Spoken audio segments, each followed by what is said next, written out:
Hey guys, welcome to Mr. Midnight Thriller. Before we begin, let me know where you're listening from tonight. I read every comment. If these stories help you relax or fall asleep, feel free to like, share, or subscribe, only if you feel this channel deserves it. Now get comfortable, let the rain play, and listen. My name is David, though it felt like the least important thing about me the day the letter came. It arrived in a thick, creamy envelope that felt expensive and wrong, like wedding invitation paper for a funeral. The return address just said the Lawson Family Trust in a fancy, old-fashioned typewriter font. My wife brought it in from the mailbox, holding it between her thumb and forefinger like it might be dirty. She didn't say anything, just dropped it on the kitchen table where I was drinking coffee. "Smells weird," she finally said, sitting down across from me. I picked it up. She was right. It had a scent. Something underneath the lemony laundry smell of our clean kitchen. It was a mix of cold, damp earth and that sharp, herbal smell of the liniment my grandpa used to rub on his knees. A deep, uncomfortable memory stirred. I slid my finger under the flap, the paper tearing with a too loud ripping sound in our quiet morning. What was inside wasn't a friendly note. It was typed formal and used words that didn't belong in a family invite. Mandatory attendance. Legally binding covenant of continuance. Penalties for noncompliance. My stomach did a slow, lazy turn. "What is that?" my wife asked, her voice tight. She always saw trouble coming before I did. "It's for the family reunion," I said, trying to sound casual. "Out at the old farm. My grandfather's thing. Happens every 10 years or so." I pushed it across the table to her. She scanned it, her eyes getting wider with each line. "This doesn't sound like a reunion, David. This sounds like a subpoena. It says we have to be there for the full 3 days. It mentions financial penalties." "Who does that?" I tried to laugh. It came out weak. "It's just how they are. Backwoods formality. My granddad's big on tradition. It's probably just lawyer talk to make it sound important." She wasn't buying it. It was sent certified mail. I had to sign for it. They wanted proof we got it. That detail stuck in my head, a little cold thorn. Why would you need proof your family got an invitation? I pushed the thought away. "Look, it'll be fine. It's a weird old house in the mountains. They make a huge pot of stew. Everyone tells the same stories. It's quaint. You've never been. It's time you met everyone." She looked from the letter to me, her face a mask of pure, "Are you hearing yourself?" "It smells like dirt and medicine, David," she said again, as if that explained everything. And in a way it did. The next 2 weeks were a low-grade argument. She wanted to call, to make excuses, to send a polite no thanks. I felt this stupid, deep-seated obligation, a thread pulling me back to that place. I hadn't been since I was a teenager. My dad always made us go, and he always left in a quiet, seething mood I was too young to understand. I remembered the stew, though. A rich, dark, savory smell that filled the whole house. A taste I'd never found anywhere else. I couldn't even picture what meat was in it, just that it was delicious, a secret family recipe. In the end, we went. The obligation won, or maybe my own dusty curiosity did. We packed the car on a Friday morning, the sky a flat, boring gray. The drive started normal, highways and billboards and rest stops. Then we turned off the main road, and the world started to change. The towns got smaller, the trees got taller, and the air coming in through the vents started to smell of pine and wet stone. My wife was quiet, scrolling on her phone. Then she said, "My map just went blank." "Probably just a dead zone," I said. "We're pretty far out." But the blank spot on the screen was large and perfectly circular, centered right on the coordinates from the letter. The road began to twist, hugging the side of a mountain, a steep drop on our right with just a rusted guardrail between us and nothing. That's when our phones, both of them, gave a little chirp and the service bars vanished. Completely. Not one bar searching. Just no service. It happened at the exact same moment we passed a huge, ancient pine tree. On its trunk, painted in a flaking, rusty red color, was a symbol, a circle with a twisted line through it, like a snake in a knot. The family crest. I'd forgotten all about it. A childhood memory surfaced, my dad pointing it out, saying, "That's where the outside world ends." I'd thought he was joking. "Did you see that?" my wife whispered. "Yeah," I said, in my attempt at a joke. "Guess we're officially off the grid." Felt totally flat. The road got worse, rough gravel that pinged against the underside of the car. The forest closed in, thick and dark, even though it was only late afternoon. The sunlight couldn't seem to break through the canopy. We drove in a strange, green-tinged twilight. According to the odometer and the handwritten directions, we should have been there. But there was nothing. Just more trees, more shadows. My hands were sweaty on the wheel. "Did we miss a turn?" she asked, her voice higher than usual. Just as I was about to pull over and admit we were lost, we rounded another bend and there it was. The Lawson farmhouse. It didn't look real. It looked like a postcard from 100 years ago. A big, two-story wooden place with a wide porch wrapped around it. No power lines led to it. A single, flickering lantern hung by the heavy front door. And on that porch, in rocking chairs and on the steps, they were all there. My family. Aunts, uncles, cousins I hadn't seen since I was a kid. They were sitting perfectly still, not talking, just staring out at the woods. Our car crunched on the gravel drive, and every single head turned. Not one at a time. All of them, together, like a flock of birds changing direction. They looked at us, and then their faces all did the same thing. They smiled. Big, wide, toothy smiles that didn't reach their eyes. Their eyes stayed watchful dark. My heart was beating a fast, hard rhythm against my ribs. "Okay," my wife breathed out. "That's seriously creepy." We got out of the car, the sound of our doors shutting way too loud in the quiet. The air was cooler here, and still like the inside of a church. The smell from the envelope, earth and medicine, was here too, but now it was mixed with wood smoke and that stew. The stew smell was stronger, intoxicating. It should have been comforting. It wasn't. Nobody called out a hello. Nobody waved. They just watched us walk toward the porch, their smiles fixed in place. Then my grandfather stepped out of the front door. He was supposed to be old, frail. In my memory, he was a bent man with a cane. The man on the porch stood straight. His hair was thick and white, his face lined but strong. He looked like a 40-year-old who'd been expertly painted to look 70. His eyes found me, and there was no warmth in them, no grandfatherly joy. It was a look of assessment, like a farmer checking a horse's teeth. It made me feel 10 years old and in trouble. I walked up the steps, my wife close behind me. "Grandpa," I said, my voice sounding too young. I held out my hand. He took it. His grip was crushing, his skin dry and hard as tree bark. He held it for a second too long, his dark eyes locked on mine. Then he let go and the smile appeared on his face too, just as wide and empty as the others. "You made it," he said. His voice was smooth, deep. Just in time. From behind him, my grandmother appeared. She was the same, too alert, too upright. She fluttered her hands. "The stew is almost ready. You must be hungry from your trip." She looked at my wife, and her smile got, if possible, even wider. "And you must be the new one. We've so looked forward to meeting you." She said it like my wife was a special dessert. An aunt I barely remembered stood up from her rocking chair. She was holding a wooden spoon. "You'll want to wash up. We eat when the sun is fully down. It's tradition." The way she said tradition made it sound like a law. We were herded inside. The house was a museum of my childhood, but a museum where everything was kept dusty and unchanged. The same ugly crocheted blanket was on the same rocking chair. The same picture of a sad-looking Jesus hung crooked in the hall. The same smell of old wood, stew, and that faint medicinal tang. We were taken to a small bedroom upstairs.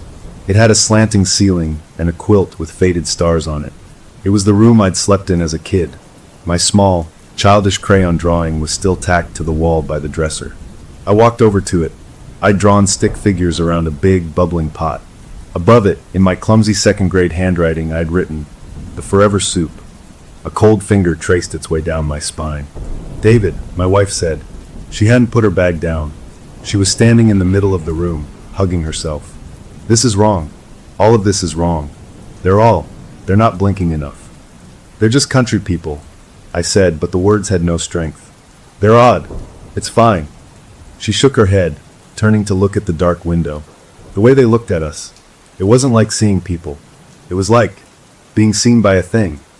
Downstairs, a bell rang, a deep, iron sound. "Supper," my grandmother's voice floated up the stairs. The sound was cheerful, but it felt like a command. We went down. The long wooden table in the kitchen was packed. Every relative was there, seated in a specific order. 2 empty chairs were left for us, right in the middle. The giant pot of stew sat in the center of the table, steaming. It smelled incredible, that same rich, deep, meaty smell that haunted my memories. My grandfather sat at the head. He didn't speak. He just picked up a big ladle and started filling bowls, which were passed down the table from hand to hand. No one spoke. The only sounds were the clink of the ladle on the pot and the soft thud of bowls on wood. A bowl was placed in front of me. The stew was a dark brown, with chunks of meat and carrots and potatoes. It looked normal. It smelled like heaven.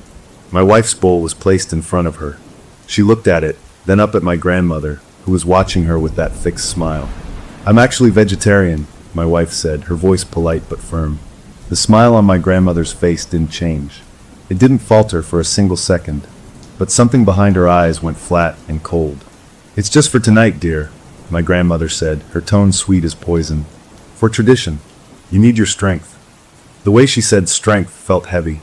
My wife looked at me, a plea in her eyes. I felt torn in two. This was my family. This was their weird, sacred thing.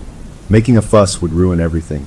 I gave her a tiny, helpless shrug and picked up my spoon. I had to show her it was okay. I took a bite. The taste flooded my mouth, exactly as I remembered, savory, herby, with a unique, iron-rich undertaste that was almost sweet. It was the taste of childhood, of safety. For a second, I was convinced my wife was overreacting. It was just weird old people and a weird old tradition. Everything was fine. I took another bite. Around me, my family began to eat. They did it in unison, each one bringing their spoon to their mouth at the same time. Up, chew down. Up, chew down. Like a machine. My wife didn't touch her food. She just watched them, her face pale. The meal ended as silently as it began. Bowls were emptied and stacked. My grandfather stood. "The first night is for rest," he announced, his voice filling the quiet room. "Tomorrow we talk. We remember. We prepare." He looked right at my wife. "You'll feel more a part of things after tomorrow." It didn't sound like a hope. It sounded like a promise. We went back to our room. The house was utterly still, not a creak or a whisper. It was the kind of quiet that feels like a held breath. My wife finally put her bag down. "I'm not eating that again," she said, her voice low and fierce. "There's something in it. I can smell it. It's not just herbs." "It's fine," I said, but I was looking at my own hands, feeling strangely heavy and warm. "It's just game meat. Venison, probably. Or rabbit." "That wasn't rabbit," she whispered. She walked to the window, peering out into the pitch-black night. Then she gasped and stepped back. "What?" I asked, joining her. Down below, in the yard, figures were moving. A line of them, walking single file from the house toward the old, dilapidated barn. They carried no lanterns, no flashlights. They moved slowly, surely, through the complete darkness. I recognized my father's shape, and my uncle's, and my brother's. They walked into the black mouth of the barn and disappeared. "What are they doing?" my wife breathed. "I don't know," I said, and for the first time, I admitted to myself that I didn't know anything about these people at all. My wife turned from the window and went to her bag. She pulled out the tarnished silver locket my grandmother had pressed into her hand as we went upstairs. "A welcome gift," she had said. My wife clicked it open. Inside was a tiny, blurry photograph of a smiling young woman with old-fashioned hair. "Who is that?" I asked. "I don't know," she said. Then she pried at the back of the locket with her fingernail. It popped open. Behind the photo, sealed inside, was a single long strand of hair. It was gray. She held it up to the dim light from the window. "This isn't an antique," she said, her scientific, analytical mind cutting through the fear. "This follicle is intact. This was put in here recently." She looked at me, and the last of the color drained from her face. "Your grandfather," she said, her voice barely a whisper. "When we came in, I saw a photo in the hall. An old black and white one from like the 1970s. He's standing right where he was tonight, on the porch. He's wearing a different shirt. But David, it's the same face. Exactly the same." I stared at her, the warm fullness from the stew turning into a cold, hard lump in my gut. The endless quiet of the house pressed in on us from all sides. Downstairs, the front door clicked softly shut. The night walkers had returned. We were awake in the dark, listening to the sound of their footsteps moving below us. And for the life of me, I couldn't remember what any of them had said to me over dinner.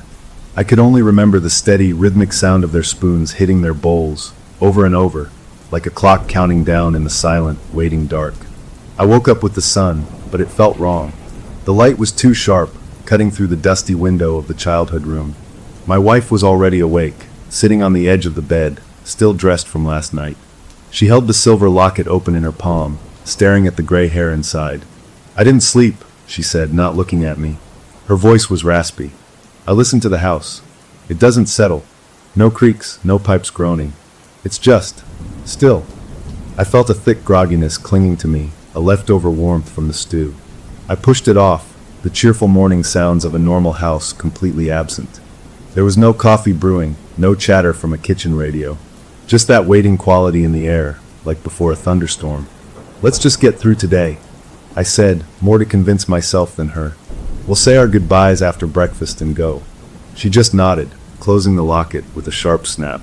Downstairs, the house was a museum. I mean that exactly. Nothing had moved. The same crocheted blanket was folded on the same chair in the exact same way.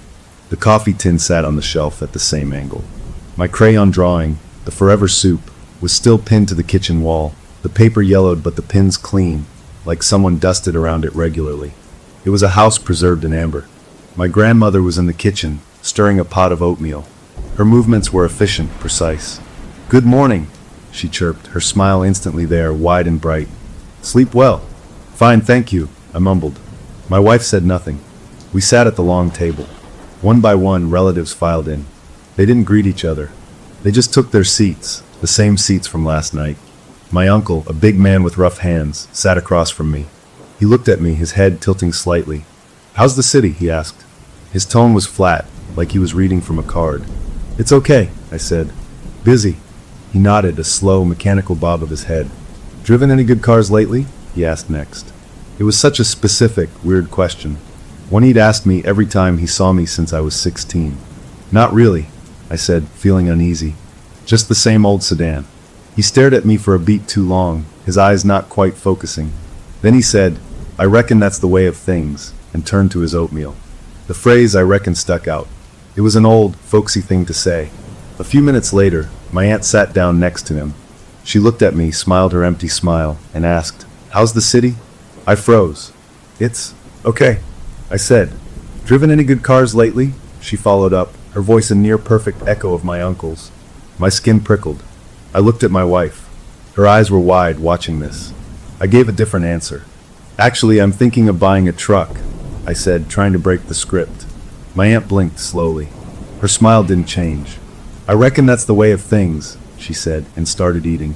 A cold understanding dripped into my stomach. They weren't having conversations. They were performing rituals, repeating lines. My wife was being erased. They set a bowl of oatmeal in front of her, but no one offered her the brown sugar or the milk that sat in the center of the table. When she reached for it herself, the pitcher was just out of reach, and no one passed it.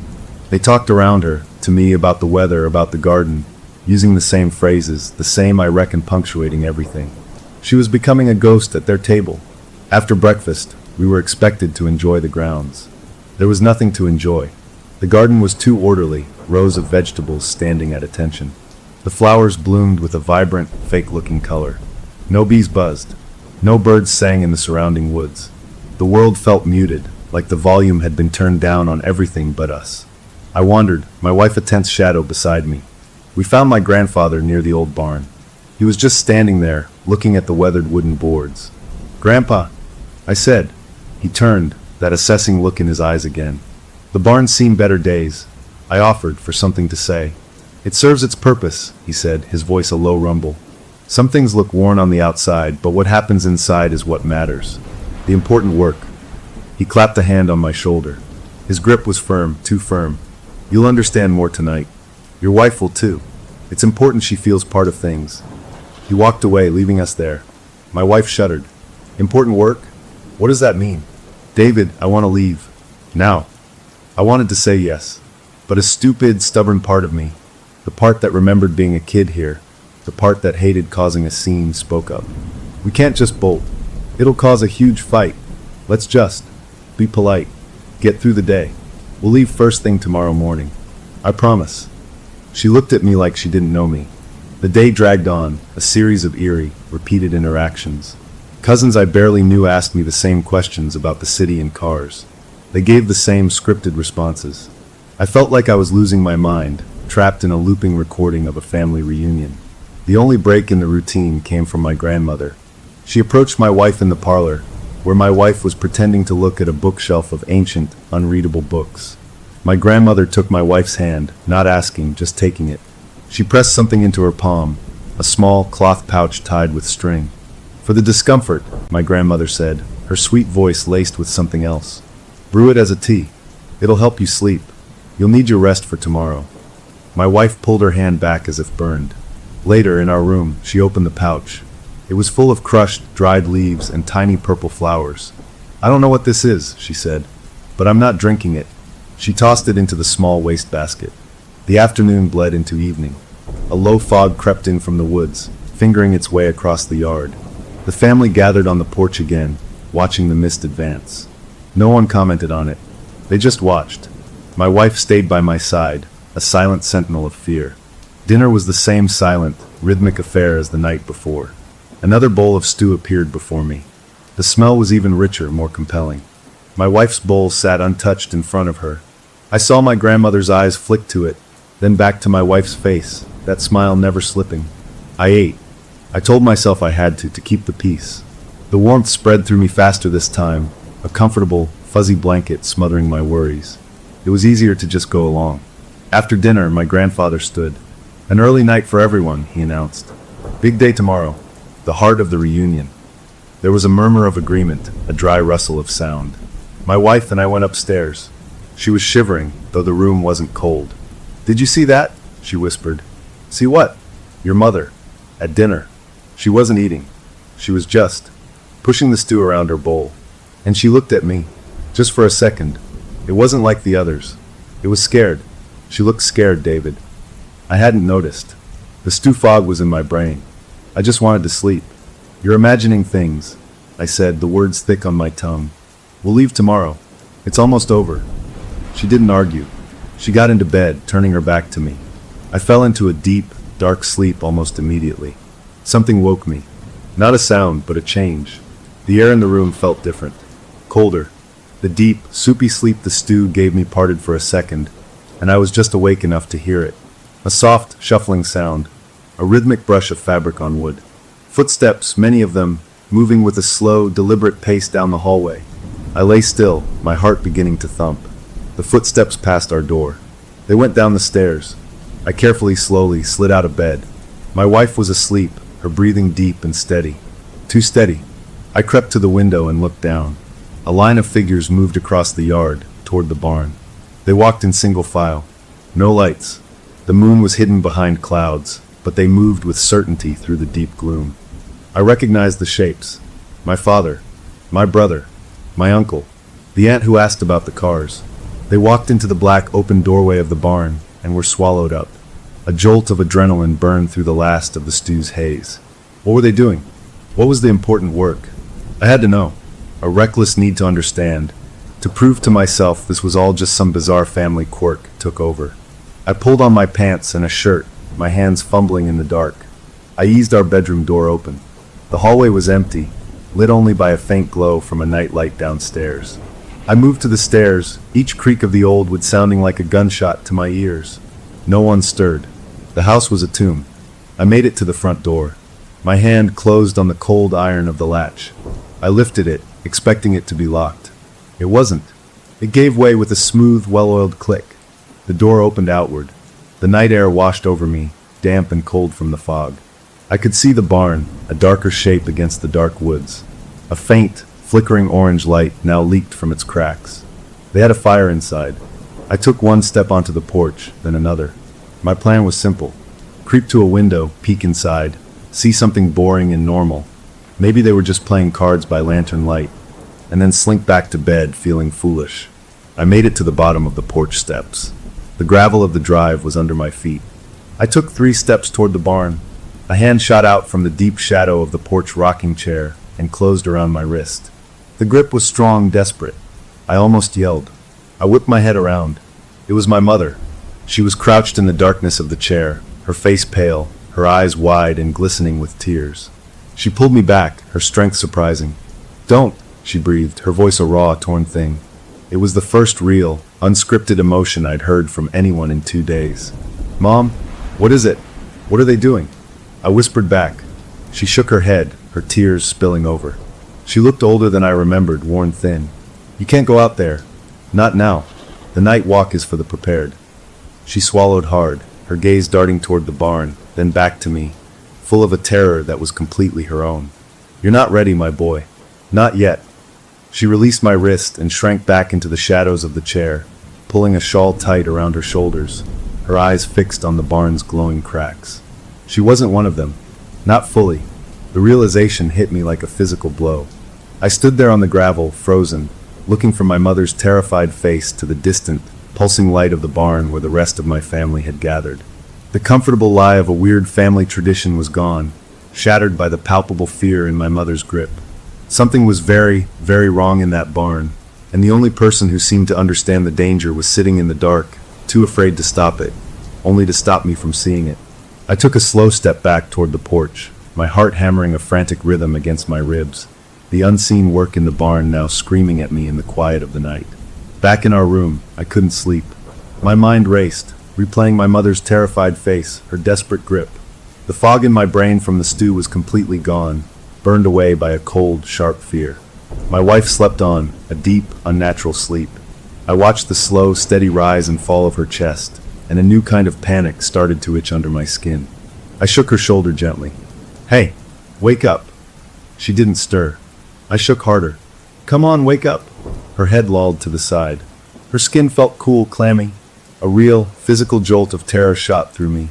I grabbed the small mirror from her toiletry bag and held it under her nose. A faint cloud formed on the glass. She was breathing, but it was too slow, too deep. It was the sleep of someone who had been drugged. On her nightstand sat an empty glass of water. She didn't remember drinking it. I did. My grandmother had brought it up, smiling, saying the night air was dry. I had been too distracted, too wound up from seeing the night walkers. My wife had drunk it without thinking. Rage, hot and clean, flushed through me. They were doing something to her. They were preparing her. The word from my mother's warning echoed in my head, prepared. I had to find proof. I had to know what we were really dealing with. I needed something concrete I could hold on to, something that would break the last of my stupid loyalty, and tell me exactly what kind of nightmare we were in. I waited until the first gray light of dawn began to seep around the edges of the curtains. The house was in that pre-morning hush. I slipped out of bed, dressed quickly, and eased the door open. My plan was to check the root cellar. Every old farmhouse had one, a cold, earth-floored room for storing potatoes and preserves. If there was something they were hiding, somewhere they didn't think anyone would look, that was it. I moved through the hallway, past the closed doors of sleeping relatives, my senses screaming. Every floorboard felt like a trap. I made it to the kitchen. The door to the cellar was a flat, painted piece of wood in the floor near the pantry. I hooked my fingers into the iron ring and pulled. It came up with a groan that sounded impossibly loud. A set of rough wooden stairs led down into blackness. The smell that wafted up was of damp soil, rot, and that same underlying medicinal tang. I found a flashlight on a shelf, clicked it on, and descended. The cellar was just as I remembered from childhood explorations, but neater. Jars of pickles and jams lined crude shelves. Burlap sacks of potatoes sat in a corner. But at the far end, something new hummed. A large, industrial freezer, the kind you'd see in a restaurant. Its white surface was stark and modern against the old stone walls. It looked utterly out of place. The hum was the only sound. My mouth went dry. I walked toward it, the beam of my flashlight bouncing. I reached for the handle, a thick chrome bar. It was cold even through my shirt sleeve. I took a breath and lifted it. A puff of frozen air billowed out. Inside, everything was wrapped in clean, white butcher paper, each package neat and uniform, stacked in rows. It looked professional. Nothing like the haphazardly wrapped deer meat I'd expected. I picked up a package from the top. It was solid, frozen rock hard. I turned it over. Stamped on the paper in crisp, black ink was a label. Property of Lawson Trust, Biological Sustenance Division. Biological sustenance. The words made no sense, and every kind of horrible sense at the same time. My hands started to shake. I put the package back and reached for a smaller one from a lower shelf. It was heavier than it should have been. As I lifted it, my slick fingers fumbled.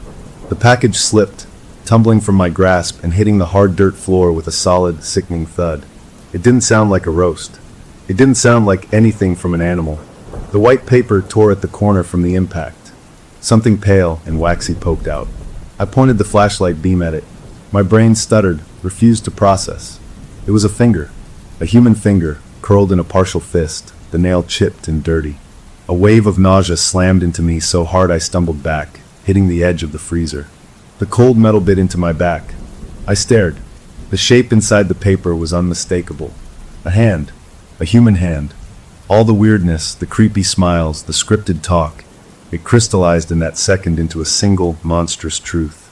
This was not about tradition. This was about something else. Something unspeakable. The stew. I clapped my own hand over my mouth, a gag rising in my throat. I thought of the rich, iron taste, the unique flavor I could never place. I knew what it was now. On a cellular level, I knew. I forced myself to breathe, to think. I couldn't fall apart. Not now. I shone the light around the cellar, looking for anything else, any records. On a shelf above the potatoes, half hidden behind a dusty crate, I saw a book. It was an old ledger, the kind with columns handwritten in ink. I pulled it down. The cover was stiff leather. I opened it. The first page was dated 1923. It was a record of the reunions. Column headings were written in a careful, looping script date. Attendees present. Absentees. Provisions provided. My eyes scanned down. Reunion after reunion, every 10 years. The lists of names were familiar. My great-grandparents, grandparents, all the relatives. My eyes locked on the provisions provided column. For each reunion, there was a single name written there. And each name in the provisions column matched a name from the absentees list of the reunion 10 years before. A pattern as cold and clear as the freezer's hum. Someone didn't show up, and 10 years later, they provided. My finger traced down the brittle pages. 1993, 2003, 2013. I found my father's brother, my favorite uncle, the one who'd taught me to fish. He'd stopped coming to reunions when I was a kid. The story was he'd moved out west for a job. There his name was in the 2013 ledger. Provision provided, Richard Lawson. The room tilted. I had to brace myself against the shelf. I kept looking, my heart a frozen lump. I found the page for this year. My own name was there, under attendees present. Next to it, my wife's name was written in a separate, smaller column titled Spousal Introductions. And beside her name, in fresh ink, was a single symbol, a question mark. The meaning was clear. She was being evaluated. Judged. For what? I slammed the book shut, the sound like a gunshot in the confined space. I had to get her out. Now. Right now. I scrambled up the cellar stairs, my legs weak, and shut the door behind me. I leaned against the kitchen counter, trying to steady my breathing to look normal. The house was starting to stir. I heard footsteps above. I had to act natural. I went back to our room. My wife was still asleep. I sat on the edge of the bed, watching her, my mind screaming. When she finally began to stir, it was a slow, groggy struggle. She blinked, moaned, and put a hand to her forehead. My head, she mumbled. I feel thick. What happened? They drugged you, I said, my voice low and urgent. With the water. Listen to me. We have to leave. Today. Now. She tried to sit up, then fell back, her face pale. I feel sick. Really sick. There's a metal taste in my mouth. She looked at me, her eyes swimming with confusion and fear. I had dreams, David. Bad ones. I was under the ground, in the dark. I could feel things in the soil, pressing in on me. Her words, paired with what I'd just seen, made my skin crawl. I helped her sit up.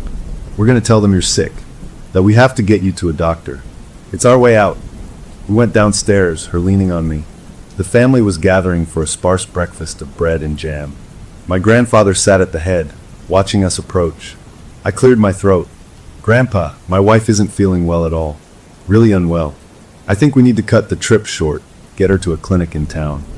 All movement at the table stopped. Every face turned to us. The smiles were gone. In their place was a flat, blank attention. My grandfather dabbed his mouth with a napkin.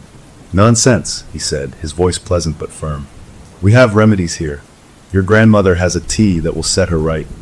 It's more than that, I insisted, putting a little force into my voice. She needs a real doctor. We're going to head out. I looked at my father, hoping for support. He was staring at his plate, his jaw working. My grandfather's eyes narrowed, just a fraction. The pleasant mask slipped for an instant, and I saw something hard and immovable underneath, like stone.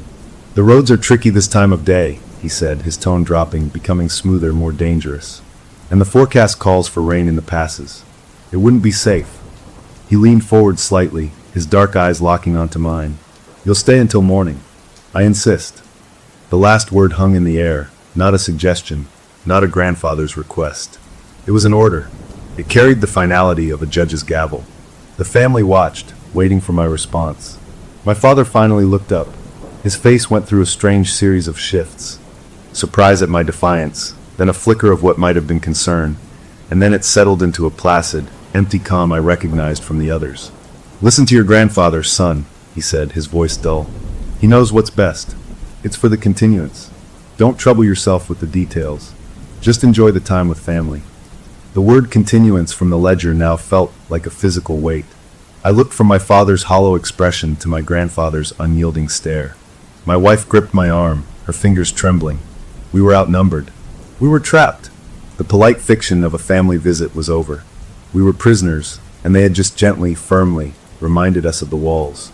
I forced a nod, my throat tight. "Okay, you're probably right. Just worried." The tension around the table eased. The smiles reappeared. The conversation about the weather started up again, the script resuming as if our little rebellion had been nothing more than a skipped line. I helped my wife back to our room. Once the door was closed, she sank onto the bed, her face in her hands. "They're not letting us leave," she whispered. "I know," I said, staring at the locked window, my mind racing over the contents of the freezer, the ledger, the question mark next to her name. We were stuck until morning, surrounded by people who were not my family, not really. They were something else, something that needed to be fed, and the ledger and the freezer told me exactly what was on the menu. The only question left, the one that clawed at my insides as I watched the gray morning light strengthen outside, was which column my wife and I were meant to fill. The day passed in a blur of strained politeness and watchful eyes. My wife stayed in bed, claiming her sickness was worse, which was the truth. Her color was bad, a grayish pallor, and the metallic taste in her mouth wouldn't go away. She said she felt hollowed out, processed. I brought her water from the bathroom tap, not trusting anything from the kitchen. I sat with her, my mind a frantic animal looking for a way out of a cage. The memory of the thing in the freezer, the finality in my grandfather's voice when he insisted we stay, it all mixed into a cold cement of dread in my gut. As evening approached, the atmosphere in the house changed. A low buzz of activity hummed through the old boards. People moved with more purpose. I heard the clang of the big stew pot being taken down in the kitchen. The rich, meaty smell began to seep under our door, and this time it made my stomach twist. I knew what gave it that unique, iron-rich flavor. My wife smelled it too, and turned her face into the pillow. "I can't," she whispered. "I can't even smell it. It's in my pores." When the bell rang for dinner, we went down. It felt like walking to a sentencing. The table was set, the family in their places. The giant, bubbling pot dominated the center. A full bowl was placed in front of me. An empty bowl was placed in front of my wife. She looked at it, then looked at my grandmother, who was watching her with that unblinking, pleasant smile. "No, thank you," my wife said, her voice clear and firm in the quiet room. "I'm not hungry." The smile on my grandmother's face didn't move, but the air in the room got very still. The usual pre-meal routine of passed bowls and spoons halted. All eyes were on my wife. My grandfather, at the head of the table, slowly put down his napkin. "It's not about hunger, dear," he said, his voice like oiled wood. "It's about participation. It's about becoming part of the family. Truly part of it." "I don't want any," she repeated, pushing the bowl an inch away with her fingertip. A muscle in my uncle's jaw twitched. My aunt, the one who always asked about cars, let out a small, disapproving click of her tongue. The meal proceeded, but it was different. No one looked at my wife. They looked through her. They talked over her. It was as if she had become invisible, a stubborn stain on their perfect ritual. The message was clear. Refusal was not an option. It was a rejection of them, and that was unacceptable. After the tense, wordless meal, my wife went to the kitchen to get a glass of water from the tap. I lingered in the hallway, trying to hear if my mother might be about, but she was nowhere. A few minutes later, my wife returned, her face white as paper, her whole body trembling. She held out her arm. On her wrist were 4 livid, red marks, the clear imprint of fingernails. "Your aunt," she breathed, her voice shaking with a mix of fear and fury. She cornered me by the pantry. She grabbed me. She showed me the bruise forming. She said, "You will eat what you're given. It's how we stay family. It's how you become one of us." She meant it, David. She wasn't just being pushy. She was threatening me. The last of my denial crumbled. This was beyond creepy tradition. This was active, physical menace. That's it, I said. We're leaving. Now. We'll walk if we have to.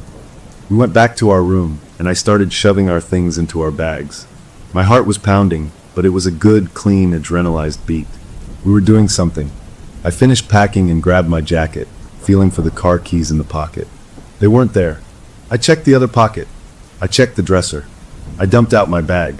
They're gone, I said, a new layer of cold settling over me.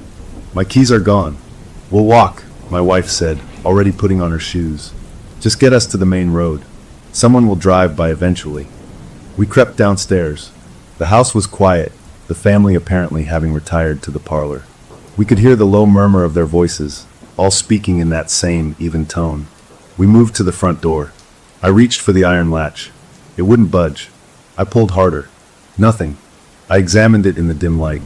A new, shiny steel bolt had been installed on the outside, slid firmly into place. We were locked in. The back door, my wife whispered. We hurried through the dark kitchen. The back door had the same new bolt. Every window we checked on the first floor was nailed shut, painted over generations ago. The house was a sealed box. We were trapped. As we stood there in the dark kitchen, defeated, a voice spoke from the doorway. Looking for something? My grandfather stood there, holding a glass of amber liquid. He didn't look surprised. He looked amused. "Grandpa," I said, trying to keep my voice steady. "We were just getting some air." "Come," he said, ignoring my weak lie. "Walk with me. The night air is better outside." He led us not to a door, but to a coat closet. He pulled out 2 thick wool coats and handed them to us. Puzzled, terrified, we put them on. He then opened a door I'd always thought was a pantry. It revealed a narrow, stone passageway that led outside. He had a way out, a private way. He ushered us into the cold night. The fog was back, coiling around our ankles. He walked with a steady pace, not toward the road, but around the side of the house, toward the old family plot, a small cemetery nestled under a gnarled oak tree. The headstones were weathered, names worn smooth by a century of wind and rain. He stopped in front of them. "Our true memorial," he said, gesturing with his glass. "Not what's written, but what's remembered in the flesh." Then he pointed past the last headstone to a bare patch of earth. The soil there was dark, rich, and freshly turned. It was empty. "That one," he said, his eyes finding mine in the gloom, "is for you. If you're worthy." He then pointed to a smaller plot right next to it. "And that one is for her, if she partakes." The offer was a death sentence. Either join them in whatever they were, or end up in that dark soil. My mouth couldn't form words. My wife's hand found mine, her fingers icy. "What if we're not worthy?" I finally managed to ask, the question tasting like ash. My grandfather smiled, taking a sip of his drink. In the faint light, his teeth looked very white, very even. "Then you feed the roots, boy. Everything serves the continuance, one way or another." He turned and walked back toward the house, leaving us standing there in the fog, staring at our own waiting graves. We stood there until the cold bit through the coats. We followed him back inside, through the secret passage, because there was nowhere else to go. The house felt even more like a prison now, its walls not just holding us in, but holding something terrible in with us. Back in our room, a new horror waited. My wife was exhausted, swaying on her feet. She went to lie down and then froze. On her pillow sat a single, small bowl. It was stoneware, steaming gently. It was full of the stew. A folded note rested beside it, written in my grandmother's ornate handwriting. It read, for her health. See that she drinks it all. It wasn't a request. It was a prescription, a test, a final ultimatum. My wife looked from the bowl to me, her eyes huge in her pale face. The bruise on her wrist stood out, a purple promise of more violence to come. The empty plots of earth outside waited. The question mark in the ledger needed an answer. The bowl on the pillow steamed between us, a line drawn in the sand. I looked at her, then at the bowl, the rich smell now suffocating, full of dark memory and darker promise. They had made their move. The choice somehow had landed in my hands, and I had until morning to make it. The bowl sat on the pillow like a poisonous jewel. My wife stared at it, then at me, her expression shifting from fear to a kind of heartbreaking betrayal. "You're not actually thinking about it," she whispered. I wasn't, but the pressure was a physical thing, a vice squeezing the air from the room. I picked up the bowl. It was warm, almost hot, in my hands. The smell was overpowering. "I'm going to get rid of it," I said, my voice low. I carried it to the small bathroom. my hands shaking so badly the rich liquid sloshed against the sides.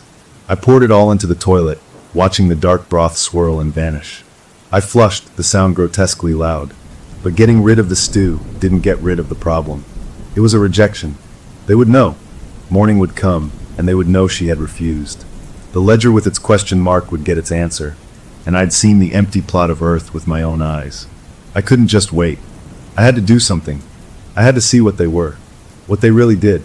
Knowledge was my only weapon. My wife fell into a fitful sleep, her breathing shallow. I checked her pulse. It was there, but it was slow and thready, a weak flutter under my fingertips. They were preparing her.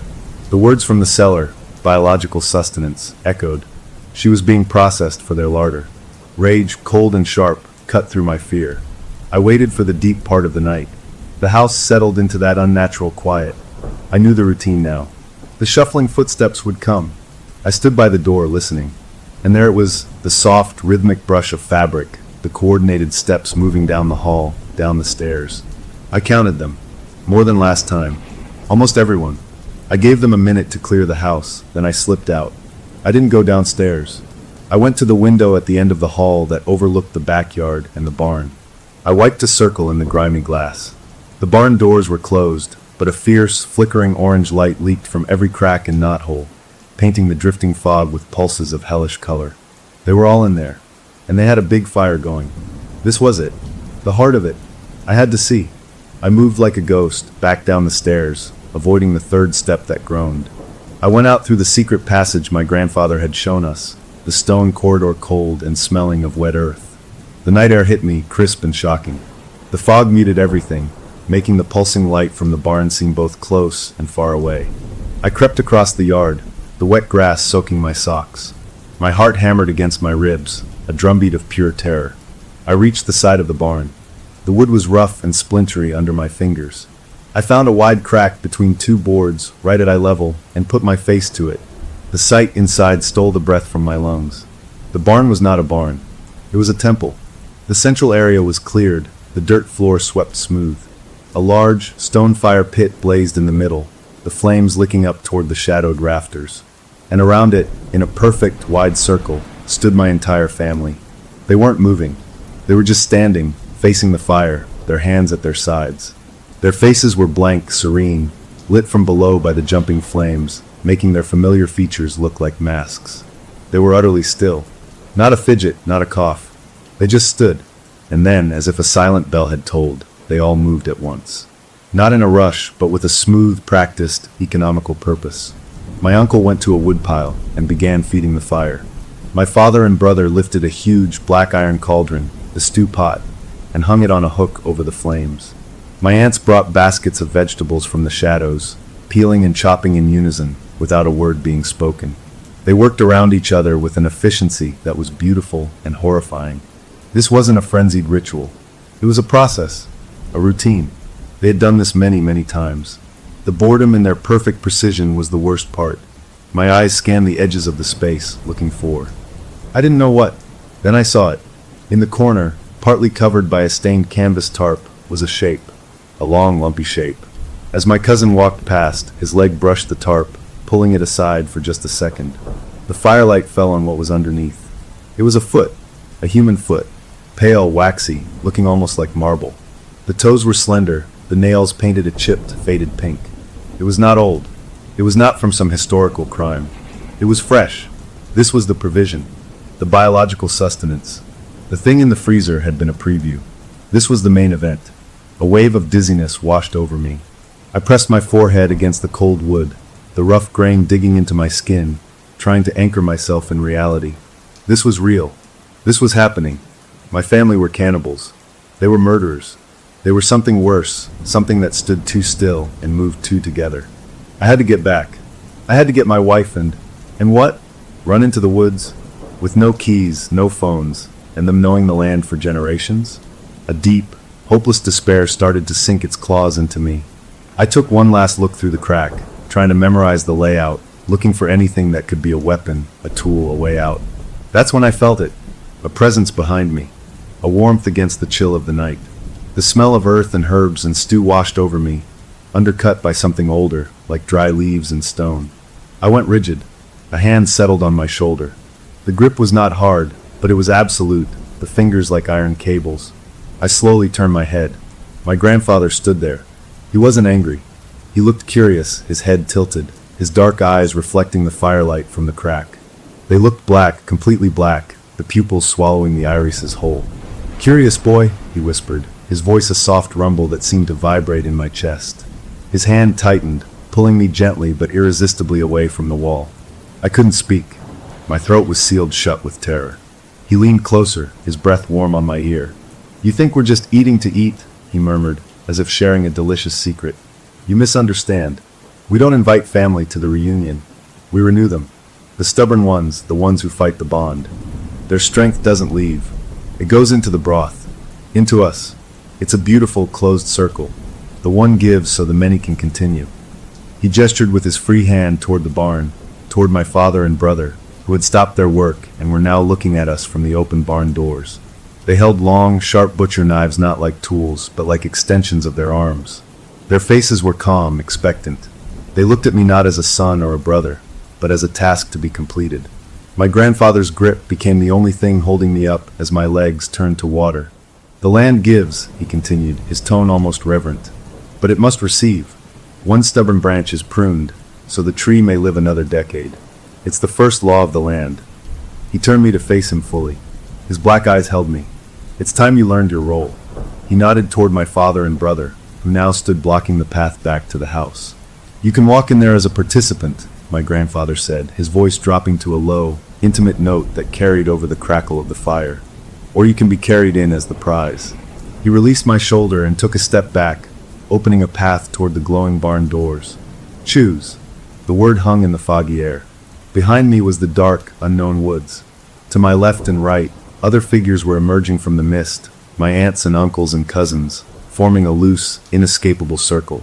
Ahead was the fiery mouth of the barn, where my father and brother waited with their knives, their expressions unreadable.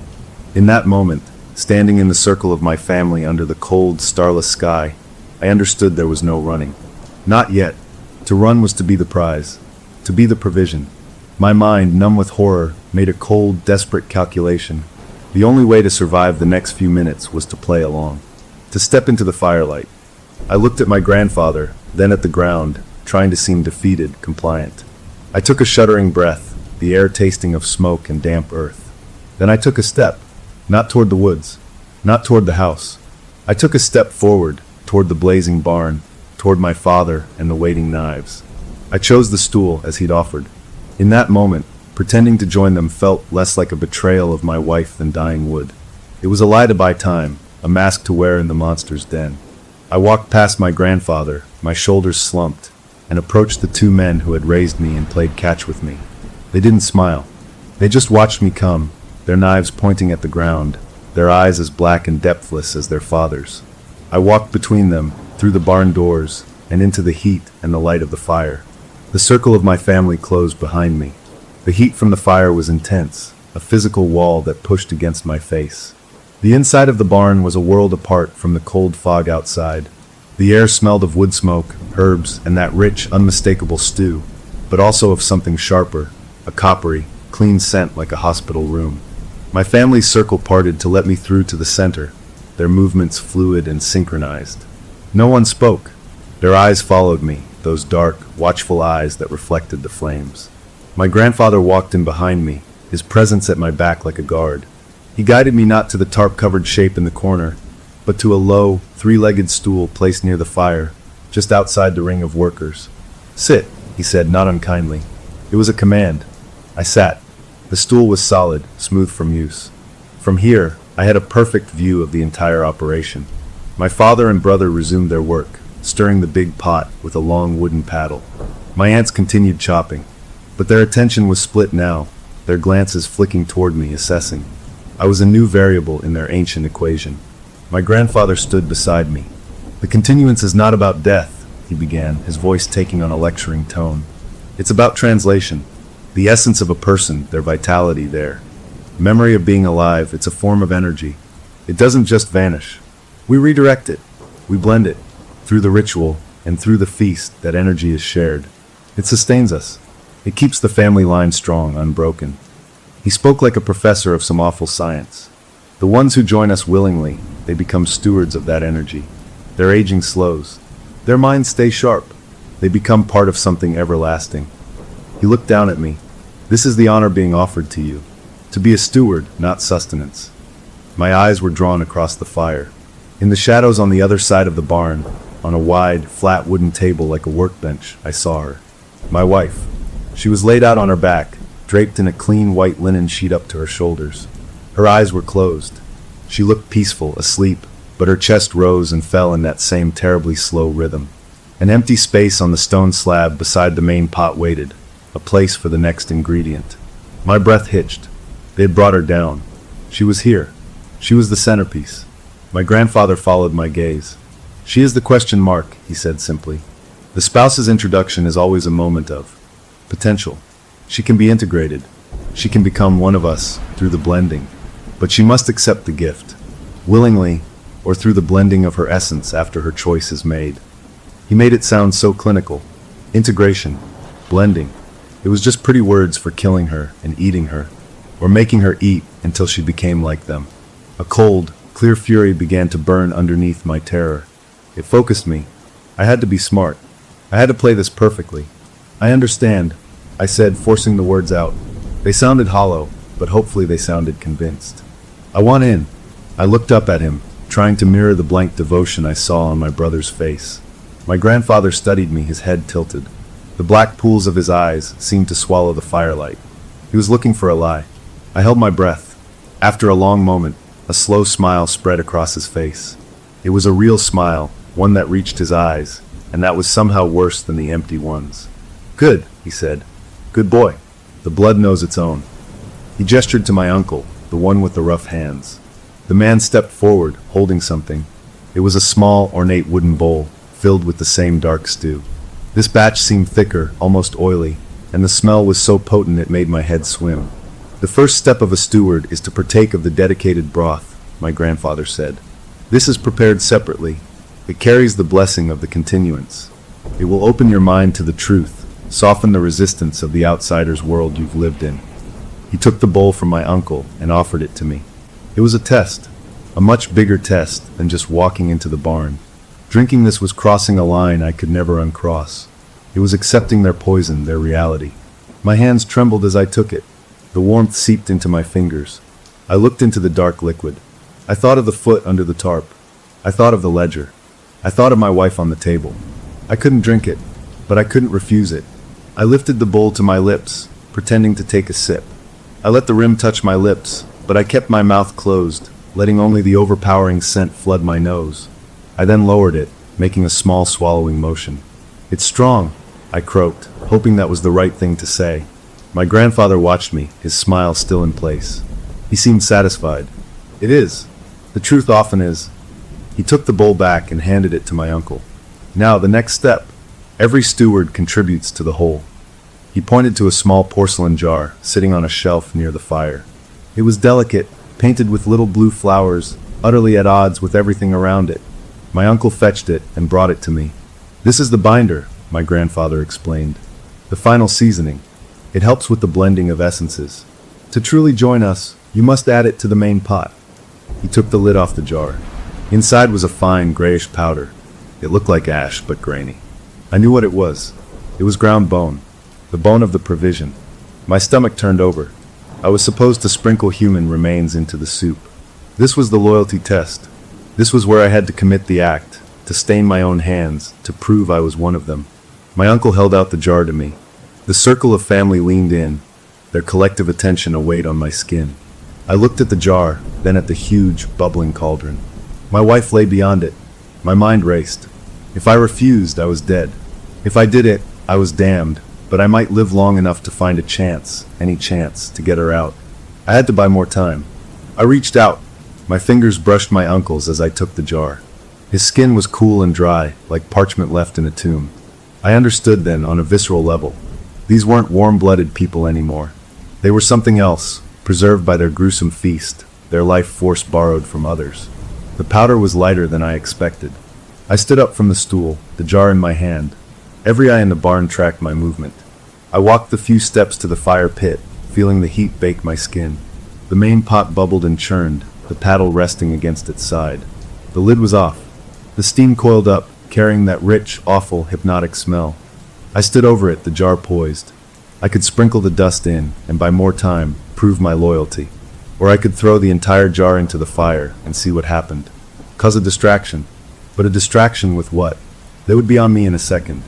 I had no weapon, no plan. It would be a glorious, useless gesture that would end with me on the table next to my wife. I made my choice. I tilted the jar over the pot and gave it a small, careful shake. A tiny puff of gray powder drifted down, disappearing into the dark broth. A collective, soft sigh went through the family around me. It was a sound of approval, of warmth. The tension that had been holding the room relaxed. Shoulders loosened. My father gave a single, slow nod. I had passed the test. I was inside. My grandfather took the jar from me, his hand patting my back. Well done. You see, it's just a part of the process. Nothing to fear. They began to treat me differently then.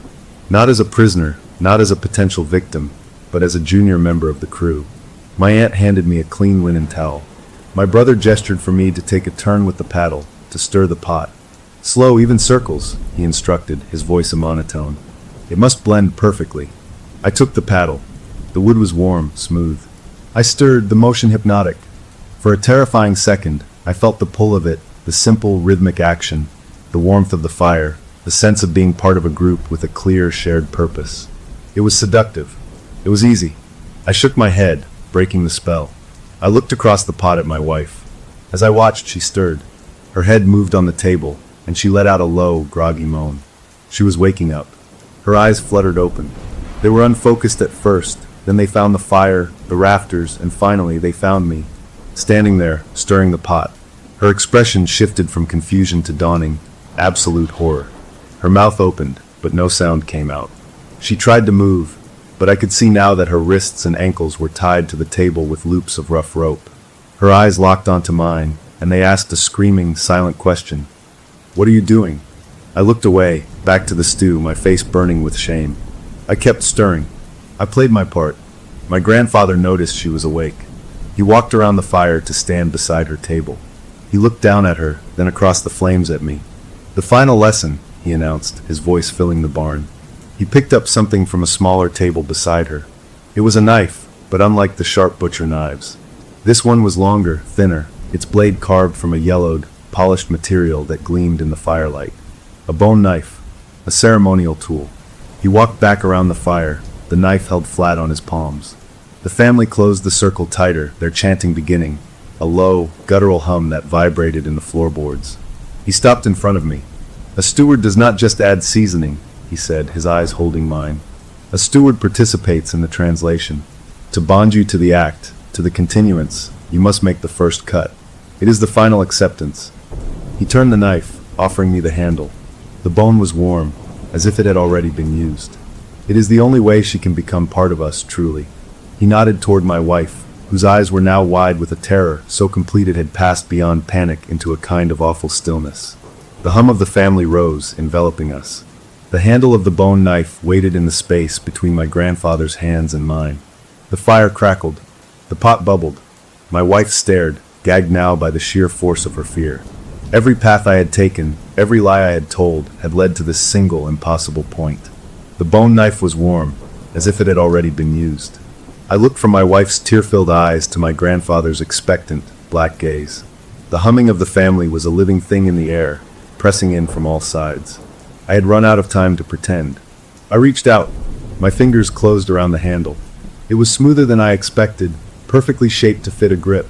A sickening sense of rightness flowed up my arm. My grandfather's smile widened, a crack in a stone face. He stepped back, giving me space. "The left arm," he instructed, his voice soft but carrying over the low chant.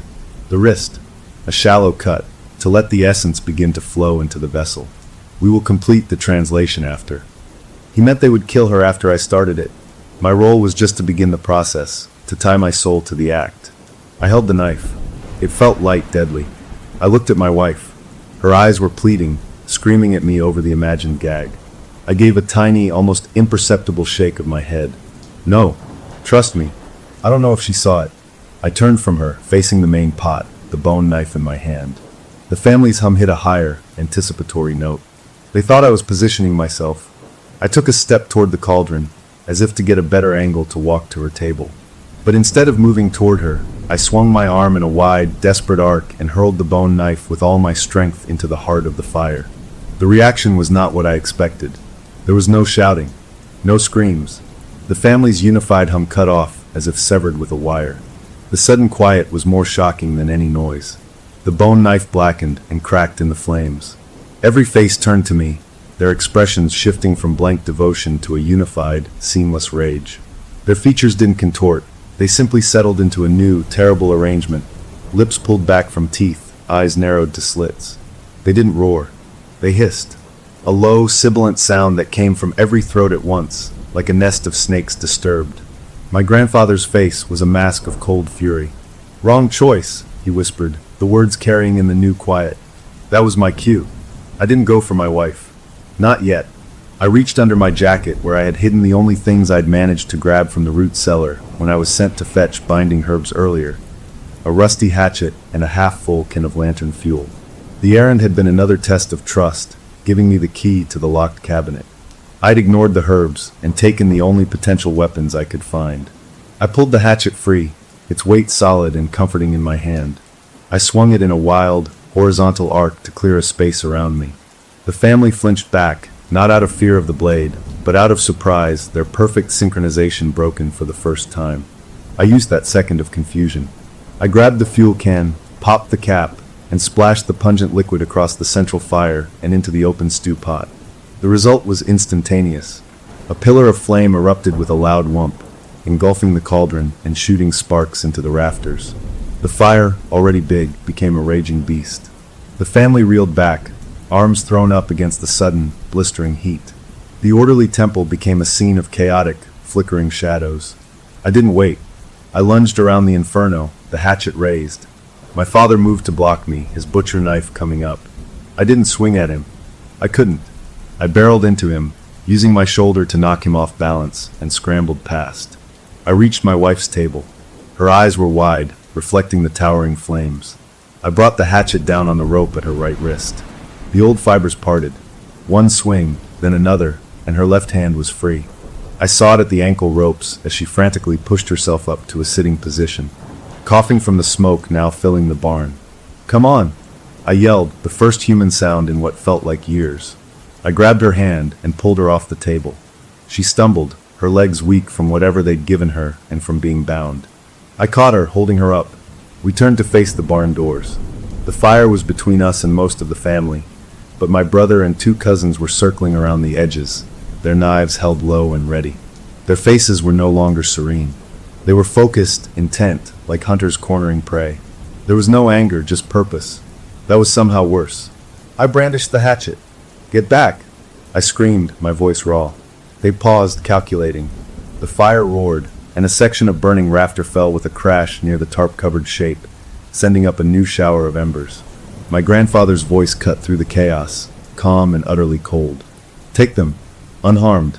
The ritual will continue." His words galvanized them. My brother took a step forward. I did the only thing I could think of.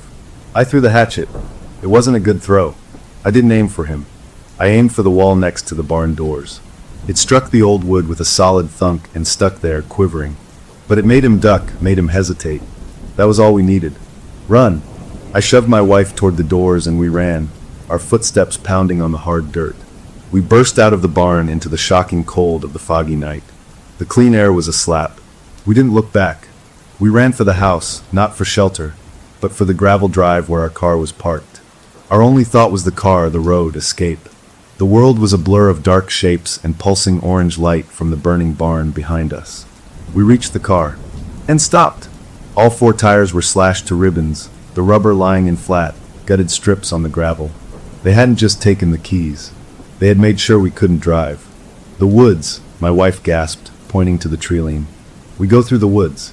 We turned toward the dark wall of pines and stopped again. From the fog, figures emerged. Not running, walking. A slow, calm, spreading walk coming from the house, from the sides of the barn, from everywhere. They moved to encircle us, cutting off our path to the forest. At the front was my grandfather, His clothes were smudged with soot, his white hair wild from the heat. In his hand, he held my forgotten hatchet, pulled from the barn wall. His face was a calm, furious blank. The family closed their circle, tightening it around us where we stood by our useless car. The barn fire painted their advancing shapes in flickering, monstrous shadows on the ground. My grandfather stopped a dozen feet away. He looked from me to my wife, then back to me. "The road is closed," he said, his voice echoing with an unnatural resonance in the still woods, as if the trees themselves were speaking. "But the hearth is still warm." He took a step forward, the hatchet hanging loosely at his side. "Come back to the fire, boy. It's time to finish your story." I gripped my wife's hand, her fingers icy in mine. I looked at the dark, endless forest at our backs, a wilderness I didn't know. Then I looked at the closing circle of my family, their eyes glinting in the reflected firelight. Every path led to a different kind of consumption. We were trapped in the open, with nothing but our hands and our wits. The firelight gleamed on the blade of the hatchet in my grandfather's hand, and on the butcher knives held by the others as they took one more step inward, shrinking the world to a tiny, hopeless circle. The circle was tight, a noose of familiar faces made alien by the flickering barn light. My grandfather stood with my hatchet, a dark shape against the roaring fire. The woods behind us were a wall of black. My wife's hand was a vice grip on mine, her breath coming in short, sharp gasps. There was no good choice, but there was a choice. I looked at my grandfather, at the calm certainty in his ancient eyes. He thought we were beaten. He thought the story ended with us walking meekly back to that hellfire. I let go of my wife's hand. I took a step forward, not toward him, but toward my brother who stood to his left, a butcher knife held low. "Okay," I said, my voice loud, trying to sound broken. "Okay, you win." I hunched my shoulders, making myself smaller, defeated. "Just don't hurt her. I'll come back. I'll do what you want." I took another shuffling step, closing the distance to my brother. My grandfather's expression didn't change, but I saw a flicker of satisfaction. He believed the act. My brother watched me approach, his knife lowering just a fraction. That was all I needed. When I was 2 steps away, I didn't go for the knife. I dropped my shoulder and lunged, not at my brother, but past him, toward my aunt who stood just behind his shoulder. She was older, slower. I crashed into her, my hands grabbing for the knife in her grip. We went down in a tangle of limbs and wool coats. The impact was jarring. She hissed, a sound of pure surprise, and her fingers loosened. I wrenched the knife free, its handle slick in my palm. The world erupted into motion. My grandfather roared, a real, human sound of rage. The circle broke as they surged forward. "The woods! Now!" I screamed at my wife, scrambling to my feet, the knife held out in front of me like a talisman. She didn't hesitate. She turned and sprinted for the treeline. I backed up after her, waving the knife in a wide arc. My brother lunged, his own blade slicing the air where my chest had been. I parried, the clash of steel on steel ringing out, a shockingly normal sound in the nightmare. I didn't fight. I turned and ran. I plunged into the trees after my wife, the world dissolving into a chaos of slapping branches, uneven ground, and pitch blackness. The firelight faded fast, leaving us in a gloom so complete I could barely see my own hands. I could hear them behind us, crashing through the undergrowth. They weren't yelling. They were coming, and they knew these woods. We ran blindly, terror lending our legs a frantic strength. Roots reached up to trip us. Branches clawed at our faces and clothes. My wife stumbled ahead of me, a pale ghost in the dark. I caught up, grabbing her arm to steady her. "This way," I panted, pulling her to the right, away from the sounds of pursuit. We ran until our lungs burned and our legs trembled. We fell behind a huge, fallen log, its bulk a temporary shield. We crouched there, listening, trying to muffle our ragged breaths. The sounds of the chase seemed to fade, to scatter.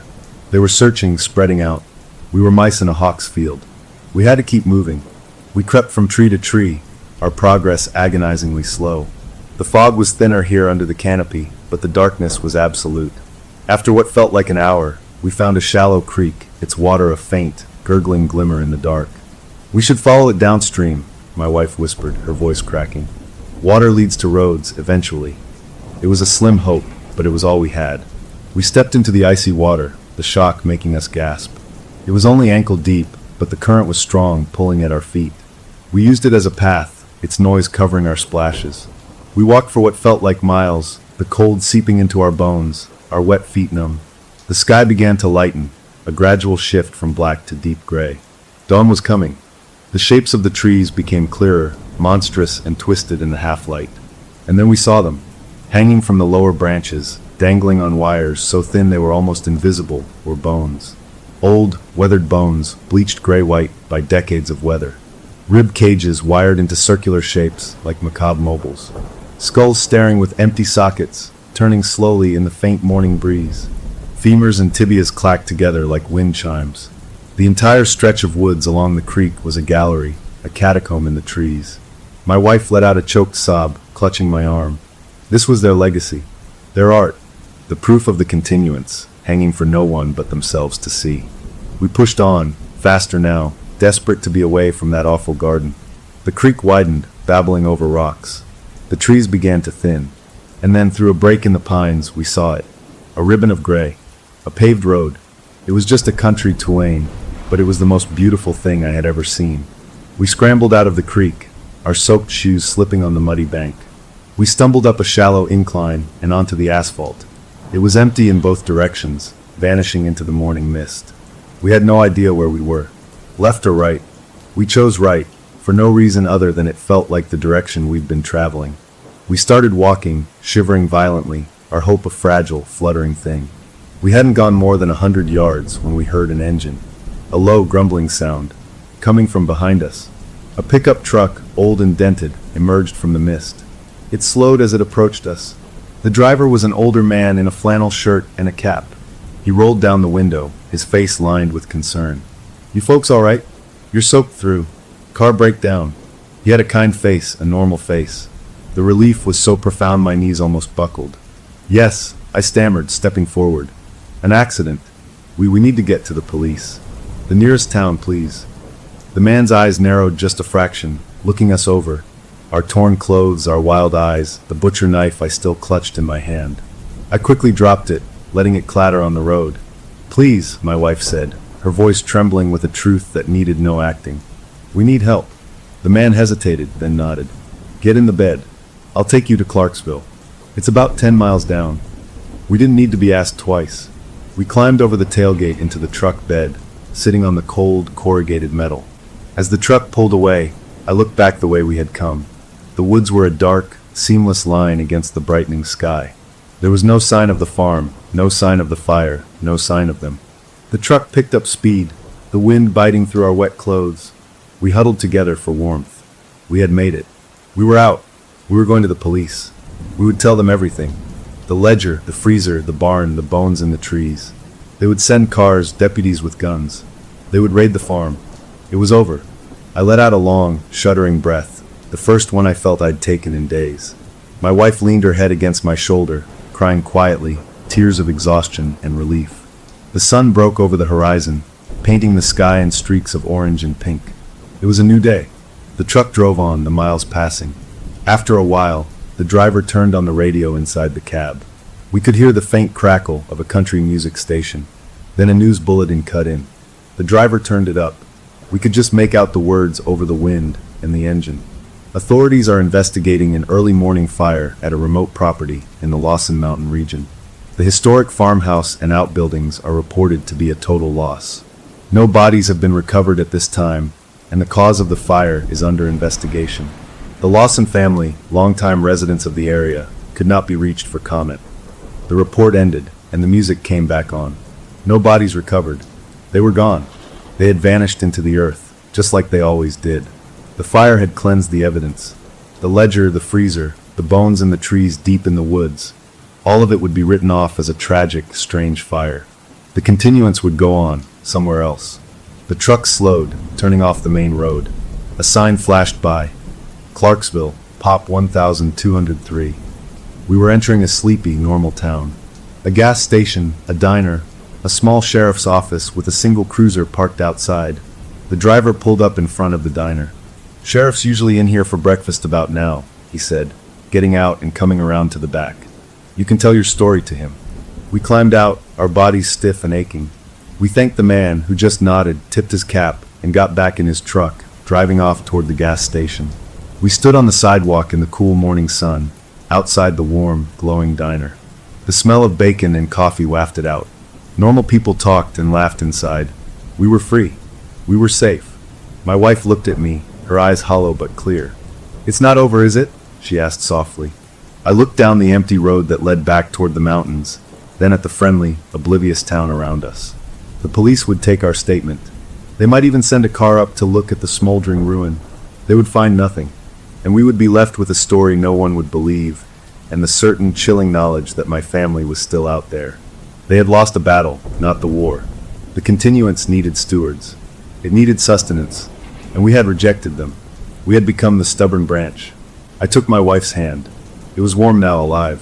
"No," I said, my voice quiet but steady. "It's not over, but we are." We turned our backs to the road that led to the mountains and walked together into the diner, toward the smell of coffee and the sound of ordinary life, to begin the long, hard work of figuring out how to live in a world where the monsters knew our names, and where the past was not just memory, but a patient, hungry thing waiting for its turn to feed again. Story number 2. We bought the beacon not out of fear, but out of a kind of arrogant pride. This idea that a few $100 and some fancy technology could put a safety net under the raw wild. My name is Leo, and I remember standing in the camping store with my partner, holding the sleek black box called the Guardian 9. They were the practical one, always thinking ahead, and they pointed to the bright orange case. "This one," they said, their voice firm. "The reviews say it's the best. It links to a whole satellite network. They'll find you anywhere on the planet." I turned it over in my hands, feeling its solid weight. It felt expensive and important, like a promise made of plastic and circuits. I flipped open the little orange guard that covered the big red SOS button. A satisfying snap, then closed it again. "So, I just hit this if a bear eats my leg?" I joked. They didn't laugh. "If anything happens, Leo, anything at all, you hit that button and help comes. It's that simple." They made me read the manual out loud in the car on the drive up to the trailhead. The words were dry and full of technical confidence. "The Guardian 9 unit is impervious to shock, water, and all known environmental interference," I recited, my voice monotone. "The lithium battery provides a minimum 10-year standby life. The satellite uplink guarantees a signal from the deepest canyon or the densest forest." It sounded like magic, a little electronic superhero we were going to carry in my backpack. It was the last piece of gear we packed, nestled right on top of my extra socks and the bag of trail mix, a weird, modern token we offered to the gods of the backcountry for safe passage. The first day of hiking was all sweat and sunshine and good hurt in our muscles. We left the crowded main trails behind, following a faint path that wound up through ancient pines. The sound of other people faded away, replaced by the crunch of our boots, the buzz of insects, and our own breathing. By afternoon, the trail disappeared altogether, and we were navigating by map and compass, pushing through thick underbrush, feeling truly alone for the first time. It was a powerful feeling, a mix of excitement and a low hum of nerves. That night, we made camp in a small clearing by a creek. The world shrank to the circle of light from our headlamps and the crackle of our small fire. We ate our rehydrated meals, talking in low voices, as if the forest itself was listening. I pulled the beacon out of my pack, just to look at it. In the firelight, the orange plastic looked almost cheerful. "Our guardian angel," I said, holding it up. They smiled, a tight smile. "Just keep it close." I tucked it back into the top flap of my pack, leaving the zipper open a bit, a silly habit, like I might need to grab it in a hurry. Lying in our tent later, the blackness was absolute. No city glow, no distant headlights. Just pure, deep dark. The usual night sounds felt louder, closer. Every rustle in the bushes was a creature. Every snap of a twig was something big. I listened to my partner's steady breathing beside me, trying to match it, telling myself this was what we came for, this realness. The beacon was right there, just outside the tent mesh in my pack. That little box was the only thing connecting us to ambulances and police and all the systems of rescue. It felt less like a tool and more like a holy object, our one allowed cheat against the true rules of this place. I must have finally drifted off, because the sound jerked me awake. It wasn't an animal sound. It was a sharp, clean click, a precise mechanical noise. It came from right outside the tent, from the direction of my backpack. I froze, my eyes wide open in the dark. I held my breath. Next to me, I felt my partner go still too. They had heard it. "What was that?" they whispered, their voice thin. "I don't know," I whispered back. My mind raced. Was it the stove? A buckle? I replayed the sound in my head. It was exactly the sound a heavy-duty switch would make, or a relay snapping shut inside a sealed unit. The beacon. It had to be. We lay there for what felt like 10 minutes, not moving, just listening. The forest had gone quiet, too, as if it was also listening. The normal rustles and chirps had stopped. The silence that replaced it was a presence, a weight pushing down on the thin nylon of our tent. Finally, my partner let out a long, slow breath. "Probably just the plastic," they murmured, their voice trying hard to be reasonable. The temperature dropped a lot. The case probably just adjusted, contracted or something. It made sense. It was a logical, simple explanation. I grabbed onto it like a lifeline. "Yeah," I said too quickly. "Yeah, that's probably it. Just the cold." I forced a low chuckle. Don't want to unzip the tent and fumble for it in the dark. Might accidentally hit the button and summon a helicopter for a raccoon. They didn't laugh. We settled back down, but the calm was broken. I stared up at the dark ceiling of the tent, my ears straining. The normal sounds of the night slowly returned, an owl in the distance, the gentle whisper of the creek. But they didn't sound comforting anymore. They sounded like a cover, a blanket of noise thrown over something else. My mind kept circling back to that click. It was so definite, so electronic. The manual's words echoed in my head, impervious to all known environmental interference. Would a simple temperature change make a sound like that? After a while, I couldn't stand it anymore. I needed to know. Slowly, careful not to make a sound, I shifted onto my side and reached my arm out of my warm sleeping bag. My fingers found the mesh of the tent door, then groped gently on the ground outside until they brushed against the rough fabric of my backpack.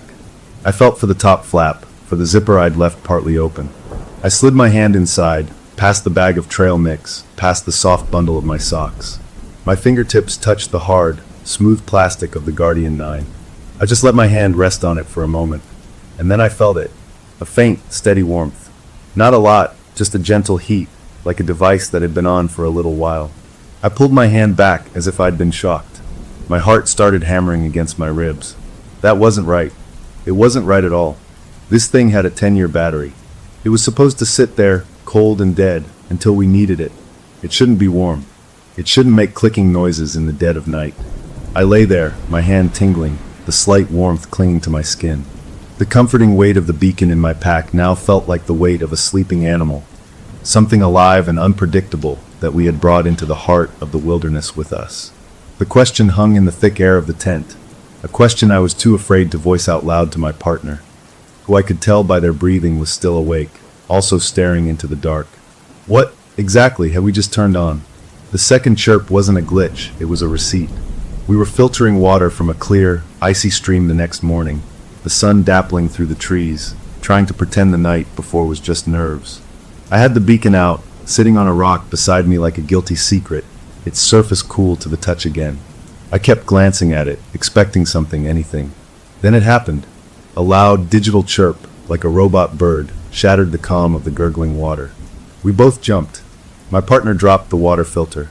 We stared at the little black box. My heart started doing a crazy drum solo in my chest. That sound didn't belong here, not in this place of wind and water. It was a sound from another world, a world of phones and parking garages and cash registers. I snatched the beacon up. The screen, which usually just showed a little battery icon and the word ready, was lit up with a block of text. I had to squint in the sun to read it. Satellite uplink established. Transmitting coordinates. My blood went cold. "It's sending our location," I said, my voice a dry croak. "Why?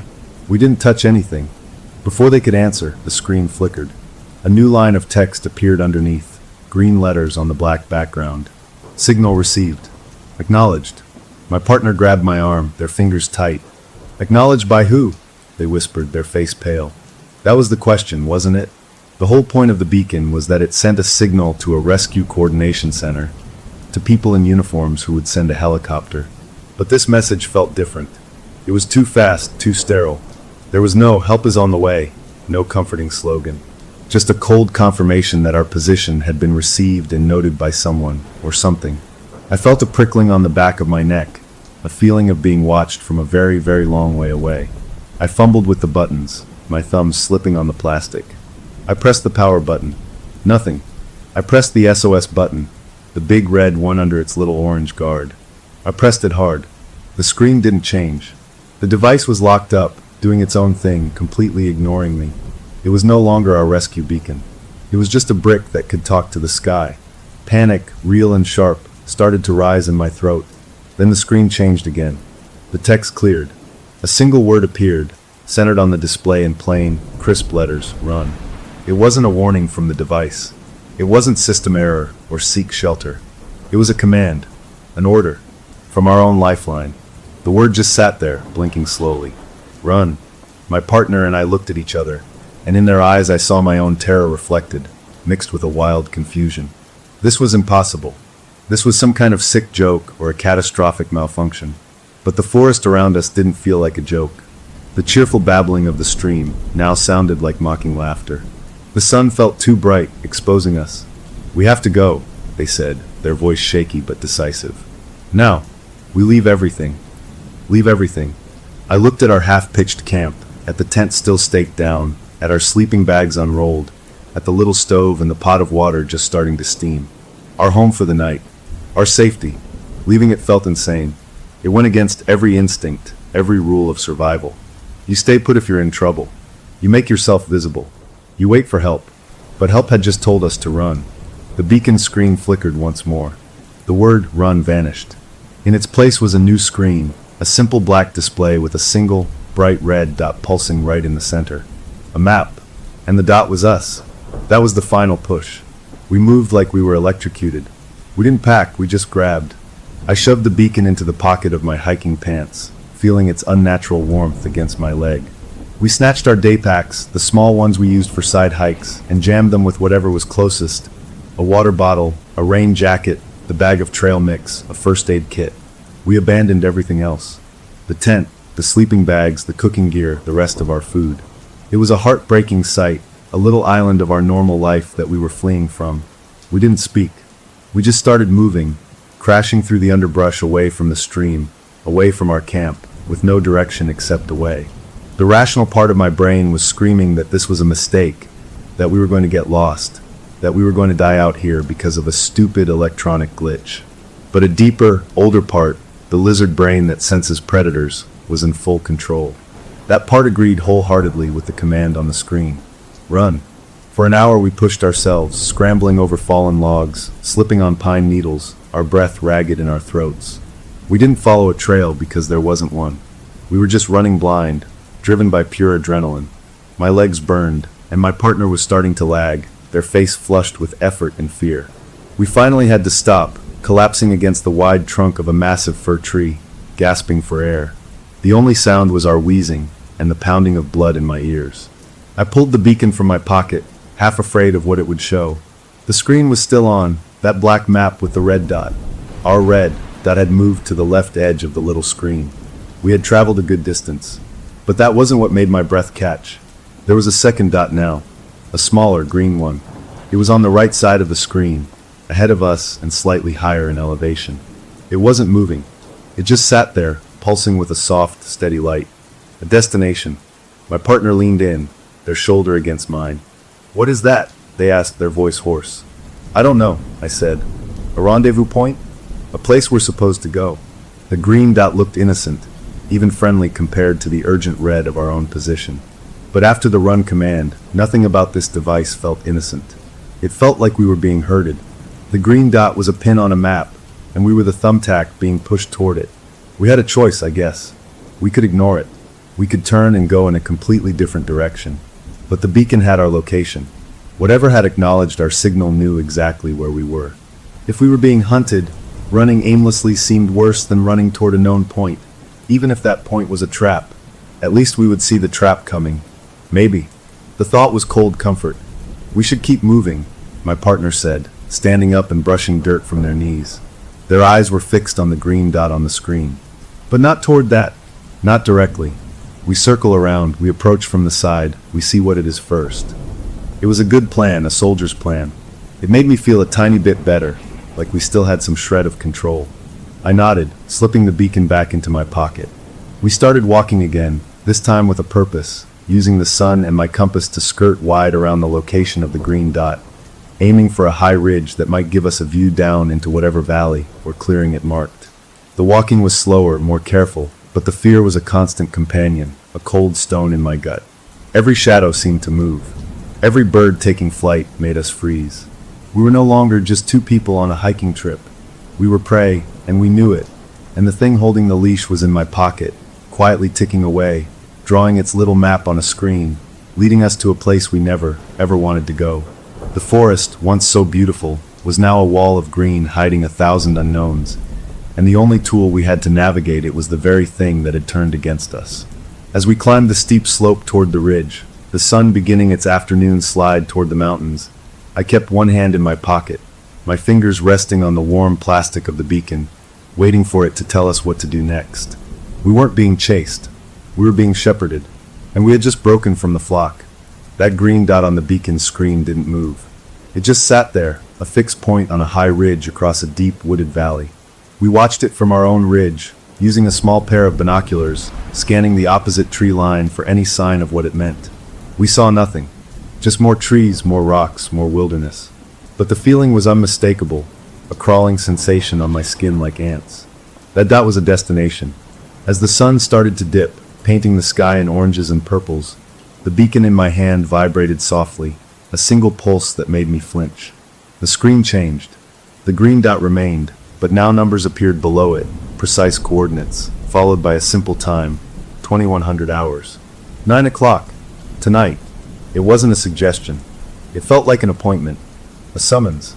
My partner looked from the screen to the darkening ridge, their face tight with fear. "We're not going," they said, their voice low and firm. It wasn't a question. It was a statement. I felt a surge of relief, so strong it made my knees weak.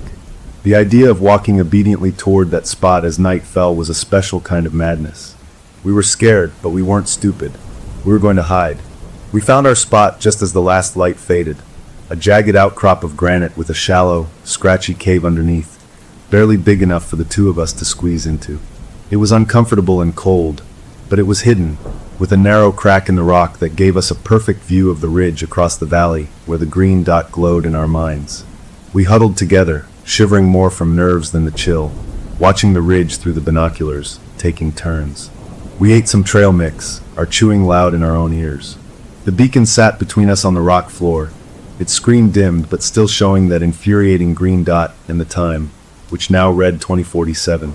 13 minutes to go. Every second stretched out, filled with the pounding of my own heart. We didn't speak. We just watched. At exactly 2100 hours, something changed. It wasn't a sound. It was a feeling, a shift in the air, a kind of pressure dropping. Then we saw them. Lights. 3 of them. Dim, glowing red orbs arranged in a perfect triangle. They appeared over the ridge, not flying fast, but moving with a smooth, steady purpose that was completely wrong. They weren't blinking like plane lights. They weren't swooping like searchlights. They just hung there, silent and menacing like unblinking eyes. My partner's hand found mine and squeezed so hard it hurt.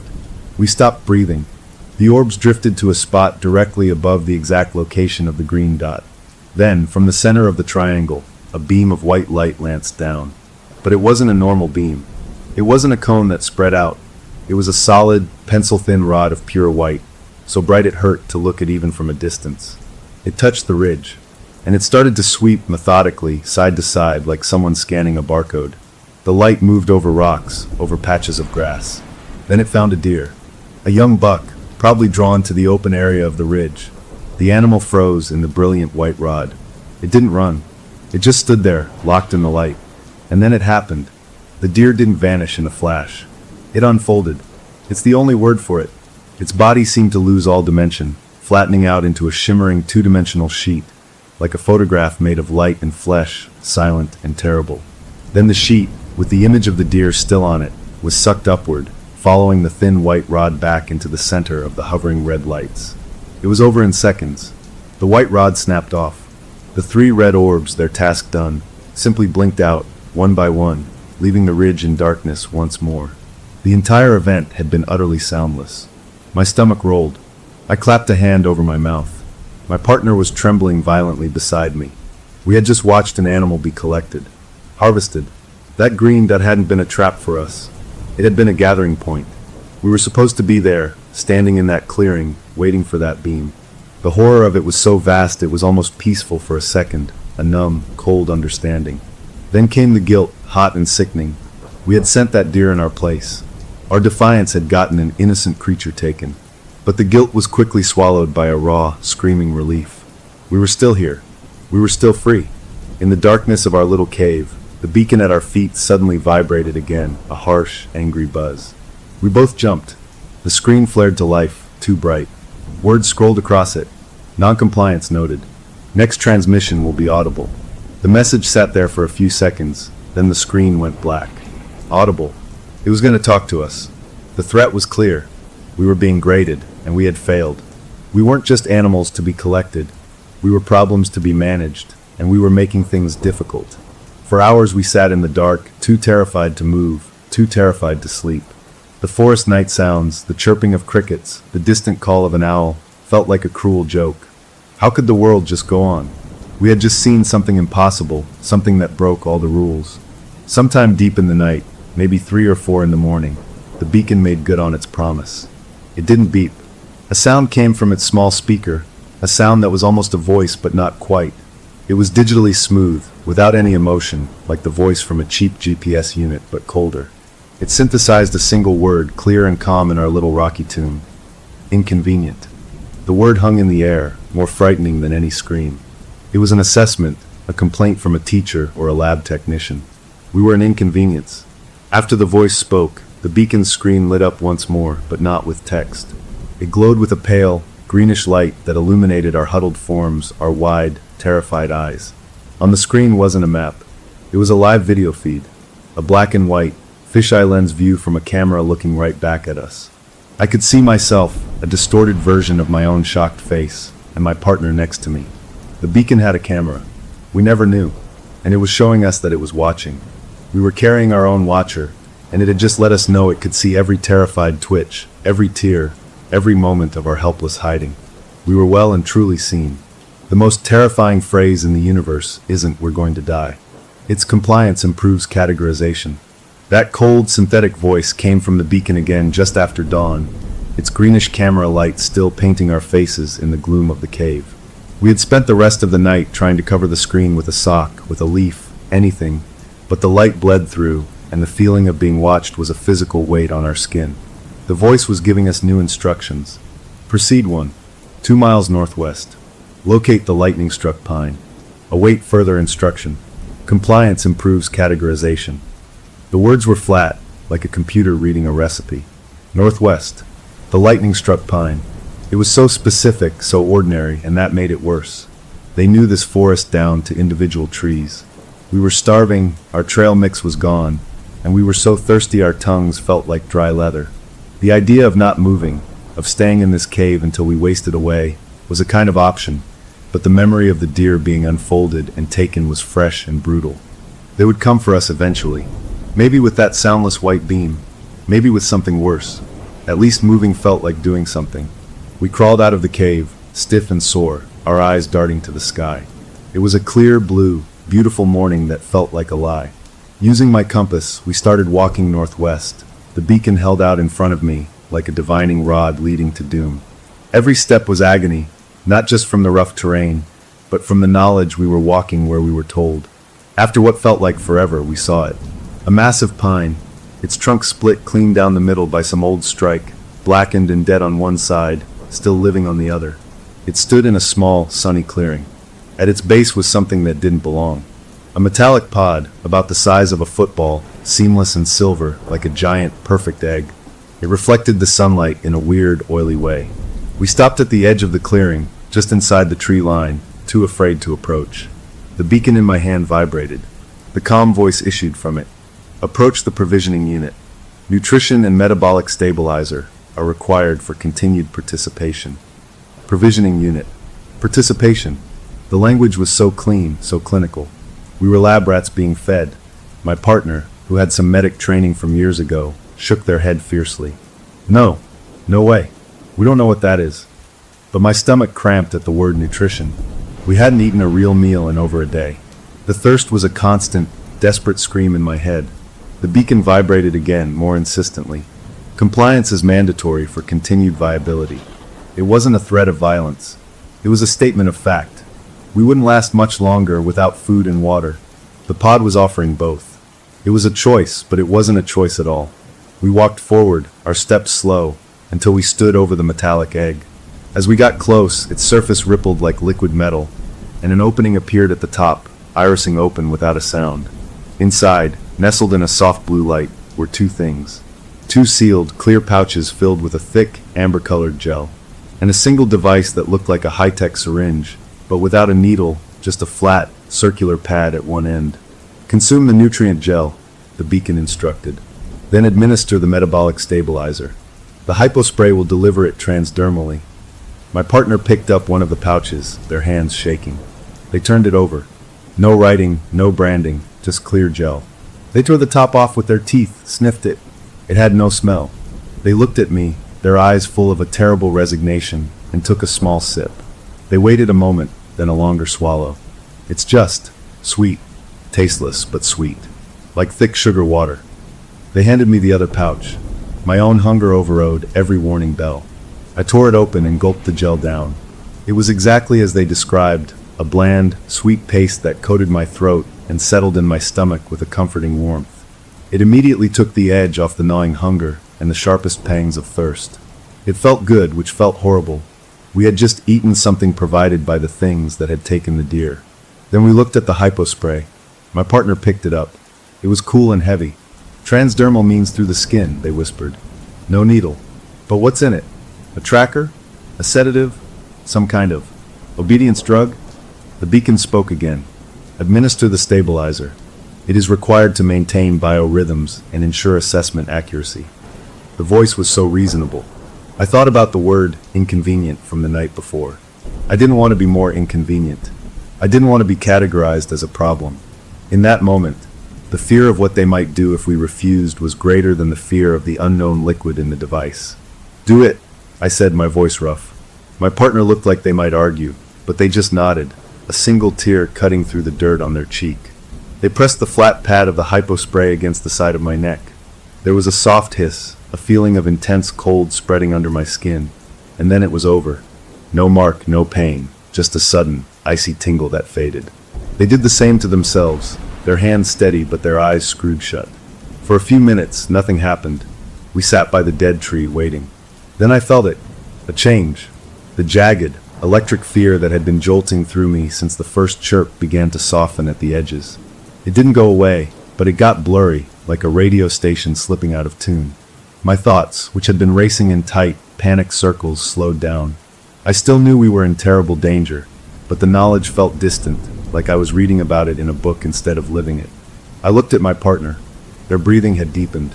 The wild, animal terror in their eyes had been replaced by a glassy, dazed look. "Do you feel that?" they asked, their words coming a bit slower than usual. It's hard to be scared.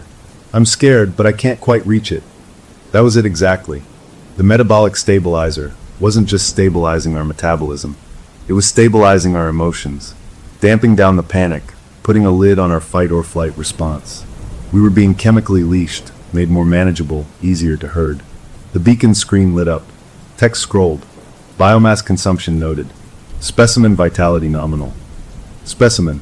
Nominal. We were just specimens now, and we were functioning normally. The horror of that was a dull thud in my chemically muffled mind. We sat there for a long time, maybe an hour, in a sort of drugged haze. The world seemed softer, less sharp.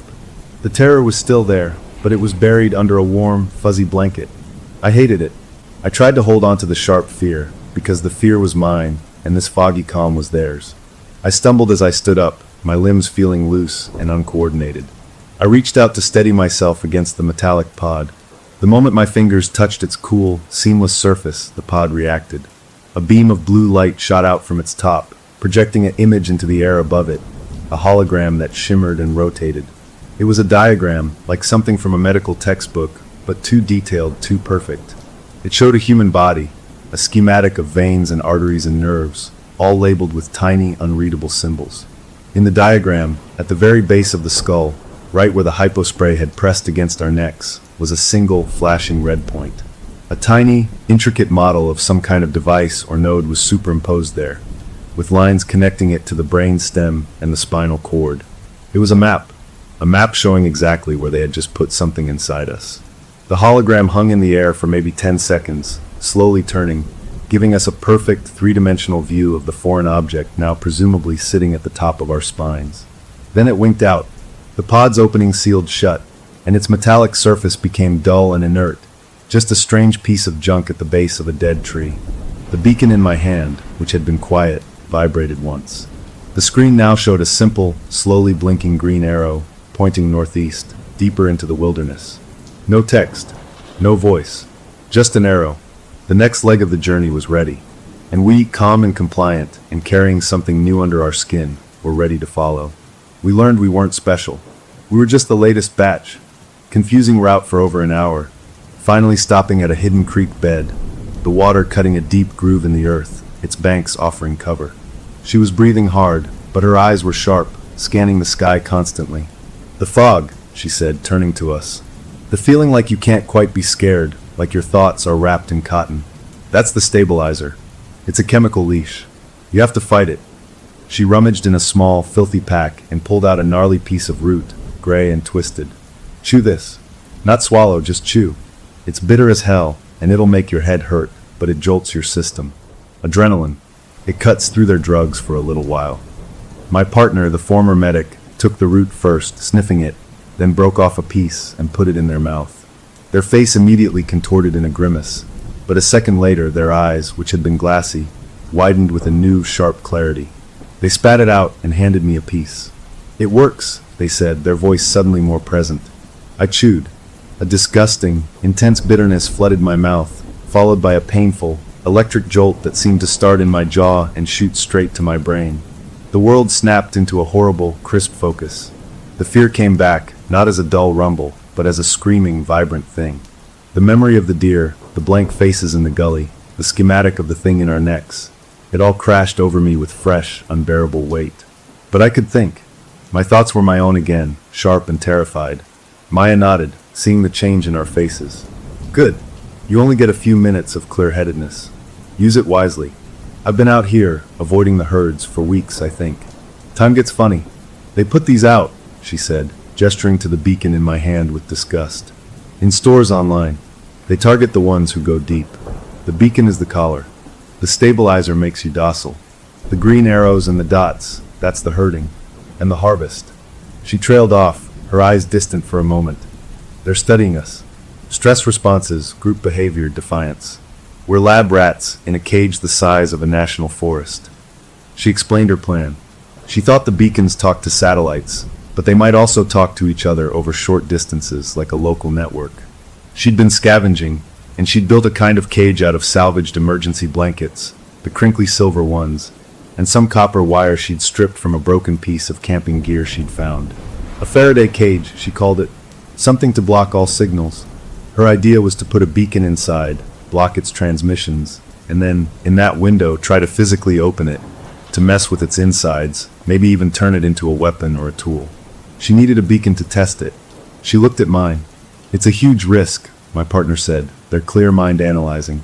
"If it doesn't work, it'll tell them exactly what we're trying to do." "Doing nothing is a bigger risk," Maya shot back. "They'll herd you to an extraction zone, and you'll walk right into that crystal hive like all the others. This is the only fight we have." The clarity from the root was fading, the fog starting to creep back in at the edges of my perception. We had to decide. I thought of the list on the screen of Klein J. and his 72-hour window. I handed Maya the beacon. "Do it." We moved to her hideout, a shallow overhang hidden by a waterfall of ivy. Inside was her pathetic little workshop, the messy bundle of silver mylar and wire, a few crude tools made from rocks and sticks. With trembling hands, she wrapped my beacon in the layers of blanket, weaving the wire around it, creating a messy silver cocoon. "This should block everything," she murmured, more to herself than to us. We held our breath. For a long moment, nothing happened. Then, the beacon inside the cocoon began to vibrate violently. A sound came through the layers, not from the speaker, but the synthetic voice itself, loud and clear and terrifyingly calm. Unauthorized signal interruption attempted. Cooperative testing protocol terminated.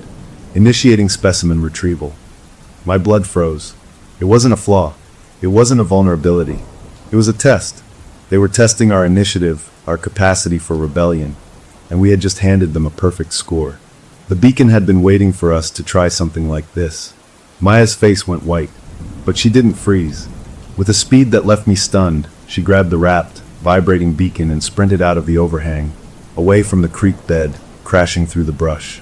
"Remember the route!" she screamed over her shoulder, her voice already growing distant. She was leading the retrieval signal away from us, sacrificing herself. We scrambled after her, but we were too slow, too stunned. We saw her burst into a small clearing up ahead, and then we saw the retrieval craft. It wasn't an orb. It was sleek, black, and insect-like, about the size of a large dog.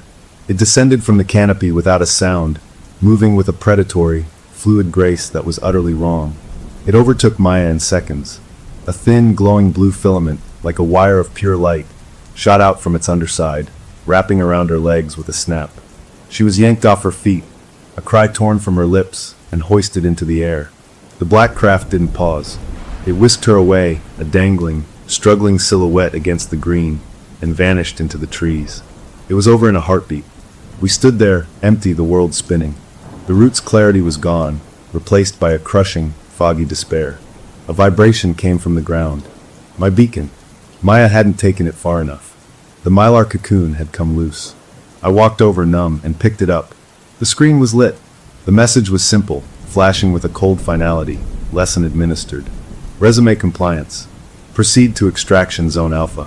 Below the text, a new route had been plotted on its map, a meandering line that ended in a wide, open circle labeled zone alpha, miles away, in a part of the map that should have been nothing but rugged peaks. We had failed. Maya was gone, captured because of my beacon. And now, we were being told to march to the slaughterhouse. We had no choice. With leaden feet, we began to walk in the direction of the new arrow, the fight gone out of us. The path took us past the clearing where Maya had been taken. On the ground, half trampled into the mud, was her small pack. My partner picked it up, their movements slow with grief. Inside, alongside foraging tools and more of the bitter root, was a waterlogged paper trail map of the wilderness, the kind you buy at a ranger station. Maya had drawn on it. With a trembling hand, my partner held it up. In 5 different, remote valleys scattered across the map, Maya had drawn precise, trembling circles. Next to each circle was a date, going back 2 years. And next to each date, written in the same desperate handwriting, was a single word: silence. We reached the meadow and saw the truth. We weren't in an emergency. We were in a lab report. The hike to Extraction Zone Alpha took the rest of that day, and all of the next. A forced march through the chemical fog that made our limbs move and our minds numb. We were running on the strange gel from the pods, which we found at another lightning-struck tree, and another dose of the stabilizer that made everything feel like a bad dream we couldn't wake up from. The terrain grew steeper, more treacherous, but the beacon's arrow led us unerringly up a narrow pass. We came to the tree line at the top of a high ridge, and we looked down. The world fell away into a vast, flat meadow that had no business existing in the middle of such rugged mountains. It was perfectly circular, a bowl of tall, green grass, and in its center was the structure. It wasn't a ship, not like in the movies. It was a geometric, crystalline object, like a giant, faceted black diamond, half buried in the earth. It hummed a low, deep vibration we felt in our teeth and bones, a sound that was more pressure than noise. Around it, moving with purpose, were figures in the same dark, blurring suits we'd seen in the gully, and walking toward an iridescent opening in the structure's side, in a slow, obedient line, were people. The compliant ones, the blank-faced herd from the woods, now being led home. My partner's hand found mine, their grip cold. The sight was too big, too real. This was the end of the line. This was where the harvest happened. The beacon in my hand felt like it was burning a hole in my skin. In a moment of pure, defiant clarity, I fumbled for the last piece of Maya's bitter root in my pocket. I shoved it in my mouth, chewing furiously through the eye-watering bitterness. The electric jolt hit my system, piercing the fog. For a few precious minutes, my mind was my own, sharp and screaming. I looked at the beacon, not at the map, but at the device itself. In this clear state, I didn't feel for the SOS button. I felt like a person, not a victim. I started pressing buttons in combinations, holding the power button, then the menu button, then both together, anything to get past the screen they wanted me to see. After a few tries, the screen flickered and changed. It wasn't a map. It was a menu, lines of tiny technical code. A diagnostic log. My fingers, clumsy with cold and fear, navigated it. I found a file labeled Activation Log. I opened it. The last entry was time-stamped. My breath caught. The date was not the day we got lost, or the day the beacon chirped. It was the day before we even left for our trip. The log entry read, Remote Activation Protocol engaged. Subjects in transit. Designation, Observation Group Gamma. Parameters, Stress Response / Defiance Cycle. I read it twice, the word swimming. Remote activation. The day before. Observation Group Gamma. Stress response. Defiance cycle. It wasn't a malfunction. It wasn't bad luck. We were selected. Our entire trip, the purchase of this specific beacon model, our route into the Bob Marshall Wilderness. It was all a variable in an experiment. The run command was the first test. Our fear was data. Our hiding was data. Maya's attempted rebellion and her capture were data. We were lab rats in the world's largest, most terrible naturalistic enclosure, and we had been from the very beginning. I showed the screen to my partner. Their face went from confusion to a sick, horrified understanding. The store, they whispered, their voice hollow. The salesman. The guy who talked me into the Guardian, 9 over the other models. He was so insistent. He knew we were going to the Bob. He asked about our route. The memory seen through this new lens was chilling. He hadn't been a helpful clerk. He had been a technician, issuing lab equipment. The beacon, detecting our elevated stress from the route and our proximity to the zone, chose that moment to broadcast its final audible message. The calm, synthetic voice was as clear as if it was standing next to us. Observation Group Gamma, your participation has been invaluable. Please proceed for final debriefing and integration. Your compliance is appreciated. The words were polite, professional, and utterly monstrous. Your participation has been invaluable. We had performed well. Final debriefing and integration. That was the opening in the crystal. Your compliance is appreciated. Thank you for being good rats. The gratitude was the most horrifying part. It meant they saw us as nothing more than productive subjects. My partner looked from the extraction zone teeming with suited figures and shuffling people to the vast, hostile, unknown wilderness behind us. Their eyes were clear now, the route working on them too. They voiced the ultimate, terrible question. Do we walk into the lab, Leo? Or do we try to die free in the maze? There was no good answer. Walking in meant becoming one of those blank faces, or worse, being integrated into whatever that crystal hive was. Running meant dying out here, hunted, alone, but maybe on our own terms. The beacon sat in my hand, warm and smug, awaiting our choice. In that crystal-clear moment of horror, I made a decision. I didn't want to give them any more data. I didn't want to comply. I didn't want to run. I wanted to break the experiment. I did the only thing left that felt like a real action. I held down the power button and the menu button on the beacon simultaneously. A universal factory reset command for stubborn electronics. I held them down, my thumbs turning white. The beacon screen went wild. It flashed a series of error codes. Then, in large red letters, critical system error. A loud, piercing, continuous tone erupted from its speaker, a shrieking alarm that ripped through the mountain calm. But it wasn't our distress signal. It was something else, a system's death scream. On the screen, flashing erratically, were new words. Containment breach. Unauthorized termination protocol. Release pursuers. I stared at the words. Unauthorized termination. Release pursuers. We weren't specimens anymore. We were a virus. An error in the system. And the system had a protocol for errors. Below us, in the meadow, everything stopped. The suited figures froze. Then, as one, they all turned their heads toward the ridge, toward the source of the beacon's electronic scream. The iridescent opening in the crystalline structure irised wider, and from it, 3 shapes flowed out. They were sleek, metallic, and moved on 4 legs like wolves, but their motion was all wrong, a liquid, jointless flowing.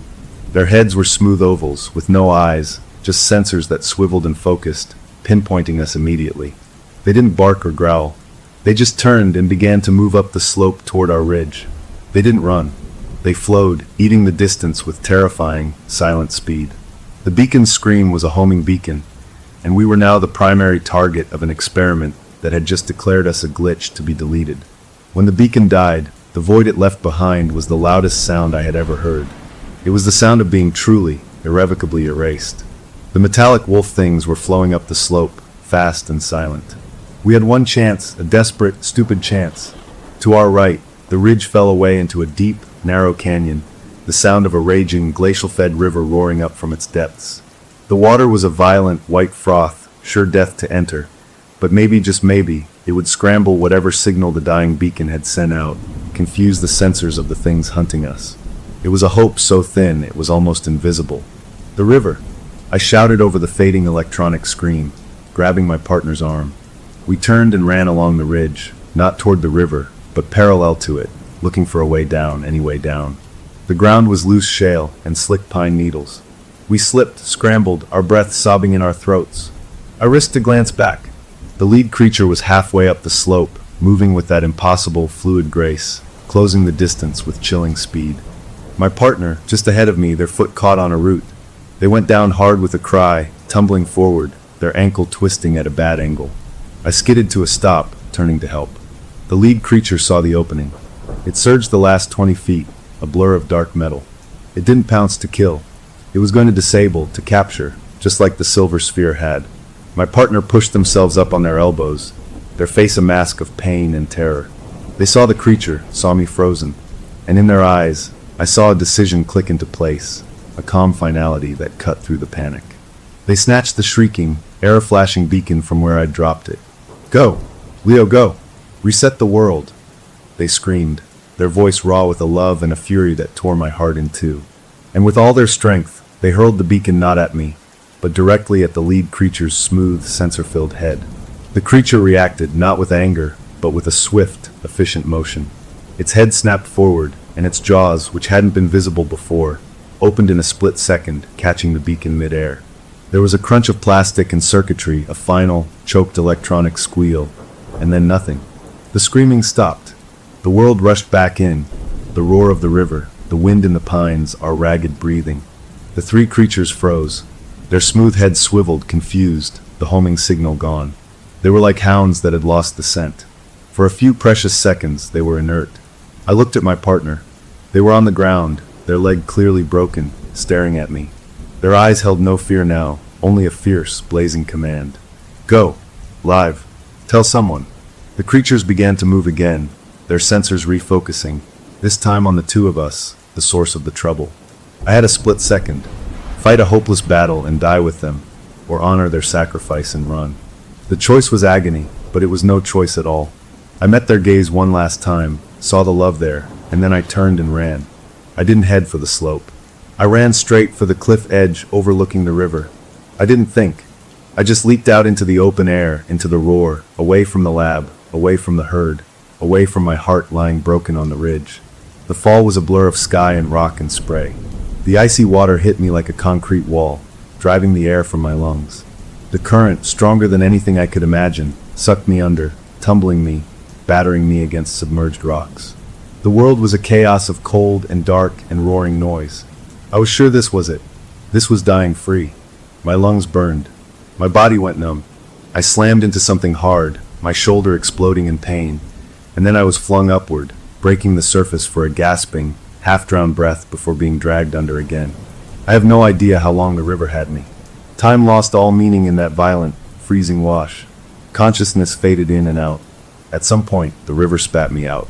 I washed up on a gravel bar in the deep, dark belly of the canyon, under a sliver of starry sky. I crawled, retching water, my body one massive bruise, my shoulder dislocated, my clothes frozen to my skin. I dragged myself into a crevice in the canyon wall, a shallow depression just out of the spray. I lay there shivering, the violent tremors threatening to shake my bones apart. I was alone, truly alone. No partner, no beacon, no watchful eye, just the crushing, empty awareness of what I had lost and what I had seen. As I lay there, fading in and out of a hypothermic haze, I looked up. High above the canyon rim, in the slice of sky I could see they were there. The triangular formation of three red orbs, moving in a slow, methodical, grid-like pattern, sweeping back and forth across the wilderness. They weren't searching for me. They were cleaning up, erasing the evidence of the error. Patient, thorough, untouchable. The sight was more terrifying than the wolf creatures. This was the scale of it. This was the machine. I must have passed out from the cold and the pain, because the next thing I knew, a gray, frosty dawn was lightening the canyon. I was coated in a thin layer of ice, my body screaming in protest with every tiny movement. I was alive, but barely. As I tried to muster the will to move, to try to find a way out of this stone prison, I saw a figure on the opposite bank of the still raging river. A man. He was dressed in torn, filthy hiking gear, a wild beard covering half his face. He held up his hands, palms out, in a universal gesture of peace. Then, slowly, deliberately, he pointed to his own neck, pulling down his collar. Even from across the water, I could see it. A faint silver, circular scar exactly where the hypospray had touched us. He looked at me, his eyes sharp and aware, not fogged, not blank. He looked up at the canyon rim, then back at me. He put a finger to his lips. Quiet. Then he pointed upstream, deeper into the canyon's heart, where the walls narrowed and the water disappeared into a dark gorge. Come. He turned and began to walk along the far bank, not waiting to see if I followed. And then I saw it, etched into the base of the cliff right behind where he'd been standing. A symbol made of piled stones, crude but unmistakable. It was a large open eye, and slashed through it, from corner to corner, was a single straight line. The message was clear. I looked at the raging river between us. I looked at the impossibly steep canyon walls behind me. I looked at the sliver of sky above, where the red orbs had performed their sterile, patient dance. My body was broken. My world was gone. But in that symbol, in that scar on the man's neck, there was a thread, not of hope, but of defiance.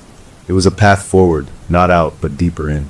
With a groan that was part pain, part grief, and part something else, a stubborn, furious refusal to be a good specimen, I pushed myself up onto my knees. I took one last look at the sky, then turned my back on it. I began the agonizing, stumbling crawl toward the river's edge, to find a way across, to follow the man with the scar into the deep, unknown heart of the maze. The experiment was over for me. Something else was beginning. Story number 3. Our marriage didn't end with a big fight or a dramatic scene. It just stopped. It faded away in a series of tiny silences and shrugs, until the only thing left in our big, expensive house was the quiet. We lived in it like two people trapped in a giant, elegant snow globe, afraid to move or speak and shake up the awful stillness. The last real thing either of us said was, "Fine, whatever you want." And after that, there was just nothing to say.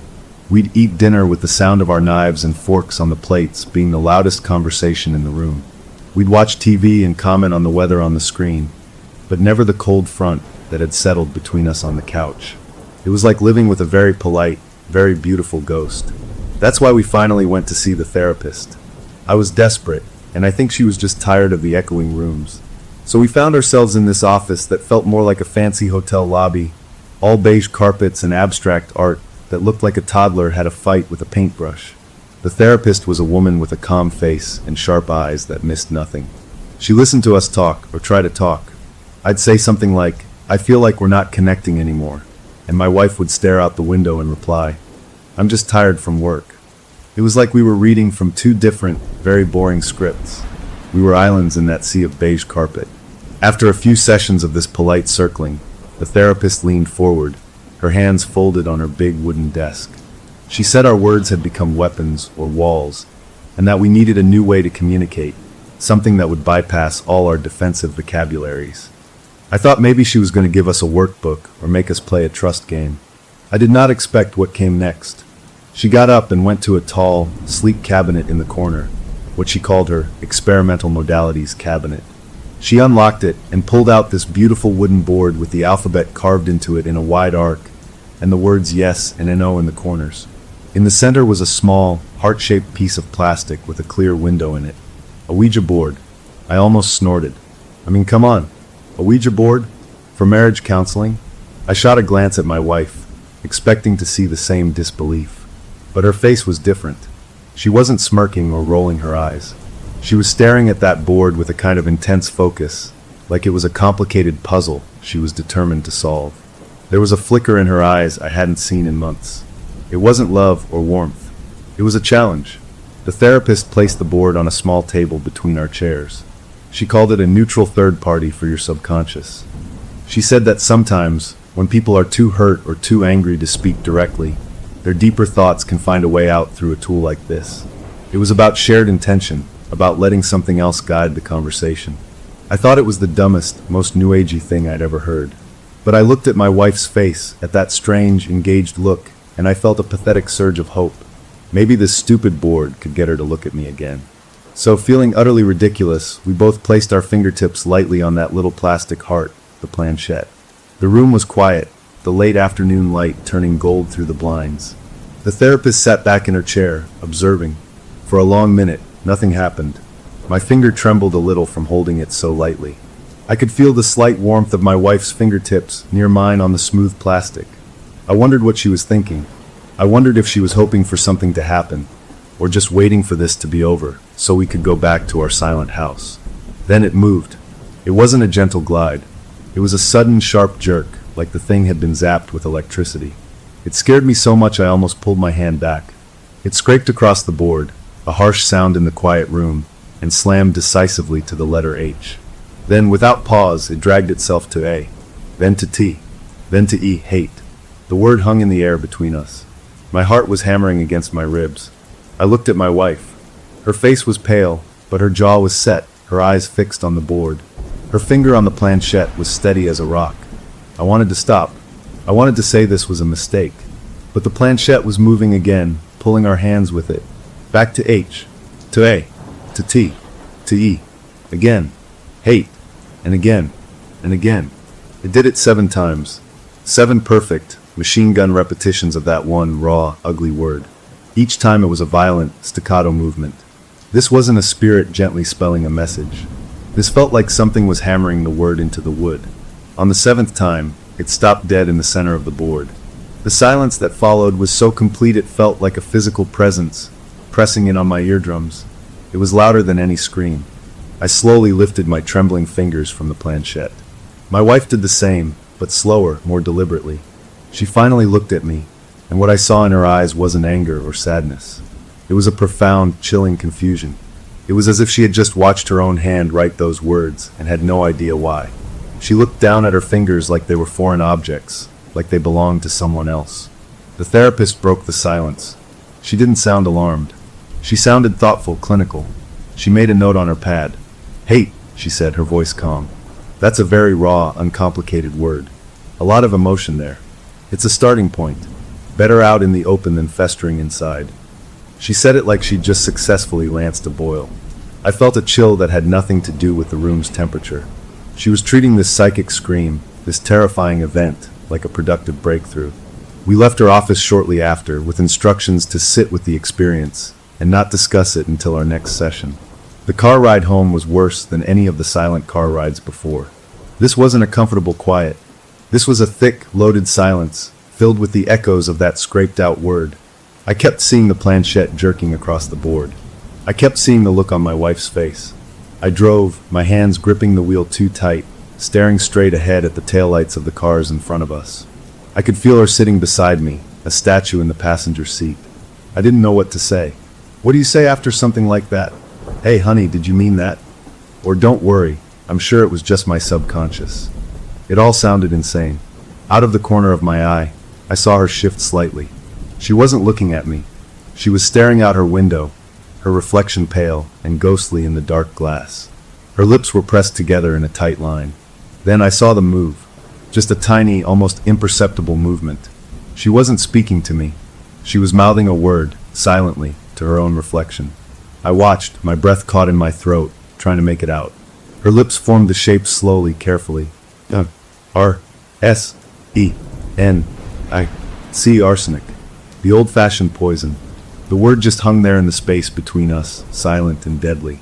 A cold knot twisted in my stomach. Did I just see that? Was my mind, frazzled and scared, playing tricks on me? I forced myself to look back at the road, my knuckles white on the steering wheel. I told myself I had imagined it. Of course I'd imagined it. It was the stress, the weird session, the charged atmosphere. She was just breathing on the glass, maybe. But the certainty, the cold clarity of that silent word, felt more real than anything else that had happened that day. We pulled into the driveway of our quiet, dark house. I turned off the engine, and the sudden lack of sound was jarring. We sat there for a moment, neither of us moving to get out. The event in the therapist's office felt closed, a bizarre chapter we'd somehow survived. We had gone in with a broken marriage and come out with something else entirely, something I didn't have a name for. The session was over. The board was back in its cabinet. But as I finally opened my car door and the dome light came on, illuminating my wife's still, composed face as she gathered her purse.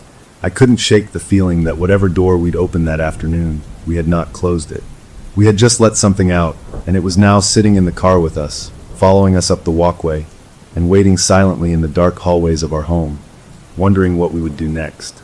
The human brain is a master of making excuses, especially at 3 in the morning, when the world is dark and strange and nothing feels quite real. So when I woke up exactly 1 week after the therapist's office, jolted from a deep sleep by the simple, primal sense that I was not alone, I found reasons. The digital clock on my bedside table glowed 3:07. I turned my head on the pillow and saw her standing at the foot of our bed, not moving, just standing there in her white nightgown, perfectly still, framed by the faint moonlight coming through the window. Her eyes were wide open, but they didn't see me. They were blank, like clouded glass. My heart tried to climb right out of my throat. "Honey," I whispered, my voice rusty with sleep. No response, not a twitch. "Hey, you okay?" I said a little louder. Nothing. She was a statue. I pushed myself up on my elbows, the sheets tangling around me. I thought about getting up, guiding her back to bed, but something about the absolute emptiness in her expression held me frozen. This wasn't normal sleepwalking. This was something else. We stayed like that for what felt like an hour, but was probably only 10 minutes, me watching her staring through me at something on the wall behind my head. Then, without any warning, she moved. It wasn't a sleepy shuffle. It was a slow, mechanical turn, precise and deliberate, like a robot powering down. She walked back to her side of the bed, lifted the covers, and slid in, her back to me. Within minutes, her breathing evened out into the soft rhythm of deep sleep. I lay awake until sunrise, my mind racing. Stress. It had to be stress. That horrible session had shaken her up, unlocked some weird sleep disorder. I spent the next day secretly reading articles about parasomnias and night terrors, clinging to the medical terms like they were life preservers. See? Somnambulism. It's a thing. It's explainable. It's not the board. It's not the word. It's just her brain working out the anxiety. I almost convinced myself. 2 nights later, it happened again. Same time. 3:07. The glow of the clock was starting to feel like a malevolent eye. This time, I was already half awake, waiting for it. I watched her rise from her side of the bed, her movements smooth and unnaturally fluid. She walked to the same spot at the foot of the bed and turned to face me. The blank stare was the same. But this time, she spoke. The voice was the worst part. It was her voice, but flattened out. All the warmth, the subtle music of it, was gone. It was calm, analytical, and completely empty. It sounded like a very smart computer trying to mimic human speech. "The cliff on Route 9, the voice said, each word clear and measured. "Mile marker 22. The guardrail at the curve has been damaged for months. A municipal maintenance issue. The police report would logically cite vehicular failure combined with driver distress. The scenario is highly plausible." I stopped breathing. My blood wasn't cold. It felt like it had stopped moving altogether. This wasn't a nightmare. I was awake. She was standing there, telling me how to stage her death. She wasn't saying, "I want to die." She was giving me a plan. The voice stopped. She stood there for another minute, then performed that same mechanical about face and returned to bed. I didn't sleep at all. I sat propped against the headboard, watching her, my mind tearing itself apart. Was this her? Was this some deeply buried part of her subconscious, so furious and done with our marriage that it was now voicing its ultimate, violent fantasy? Or was it something else, something that had come through that board, now wearing her skin and talking to me? The fear began to change shape, turning from fear for her to a creeping, sickening fear of her. What was sharing my house? What was sharing my bed? The next episode didn't wait for night. I was in my home office late, paying bills, a mug of cold coffee beside me. The door clicked open. She walked in. Her eyes were open, but that glazed, faraway look was in them. She moved past me, her nightgown whispering against the floor.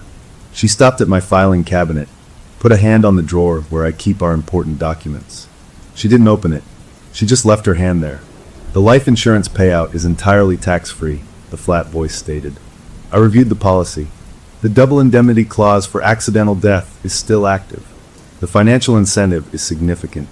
A fall from a height, rather than a vehicular impact, would create a clearer forensics picture and maximize the benefit.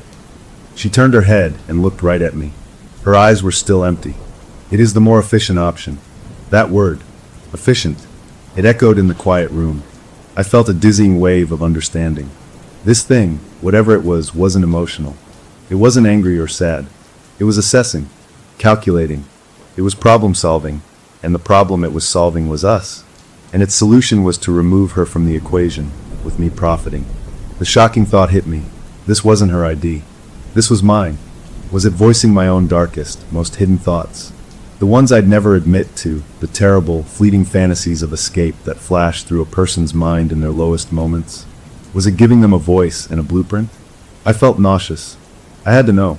I had to test it. A few days later, during another one of our pointless daytime arguments, this time about the credit card bill, the frustration boiled over. I wasn't even angry at her. I was angry at the trap of it all. I slammed my hand down on the kitchen counter and said the words, not meaning them, just wanting to shock the painful system of our relationship. Maybe it would be easier if one of us just vanished.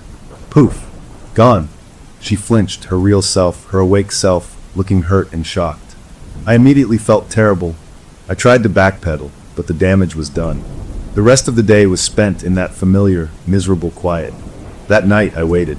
The clock ticked past 3:07. Nothing. I started to think maybe it was over. Maybe I'd broken the spell. Then, at 3:22, she sat up. Not stood. Just sat up. She turned her head toward me. In the dark, I could just see the gleam of her open, unseeing eyes. The flat, calm voice filled the space between us. Vanishing is statistically difficult without a body. It creates an open investigation, prolonged uncertainty, and is less efficient. Verifiable death is cleaner. I have revised the Route 9 proposal. The probability of success increases if conducted on a rainy weeknight between 11 p.m. and 2 a.m. Traffic volume drops by 74%. Then she lay back down and was asleep. I was shattered. The test was a success. It was listening. It wasn't just running a script. It was adapting, incorporating new data. My stupid, angry outburst had become a variable in its horrible plan. It was engaging with me. The next morning, while she was in the shower, I did something I'm not proud of. I went to her side of the bed. There was a small notepad she sometimes used for grocery lists or notes. I picked it up. There were no lists. In the margins, next to a doodled flower, were other sketches. They weren't flowers. They were rough, angular diagrams. One looked like a car, with a line showing a path curving off a road. Little arrows pointed outward from the line. It looked like a physics diagram, showing force and trajectory. My stomach turned over. I dropped the pad like it was on fire. The days blurred together. I was a ghost in my own life, watching my wife during the day, a perfectly normal, if distant and tired, woman, and then waiting at night for the other thing to appear. I was exhausted, jumping at every sound. I found myself looking at her differently, studying her hands, her eyes, wondering what was happening inside her. Was she in there somewhere, a prisoner? Or was this some part of her I had never known? One afternoon, she was sitting on the couch, looking at her laptop. She seemed so normal, the fear and the confusion and the loneliness welled up in me, a tidal wave I couldn't stop. I sat down next to her, not too close. Can we talk about what's happening? I asked, my voice gentle.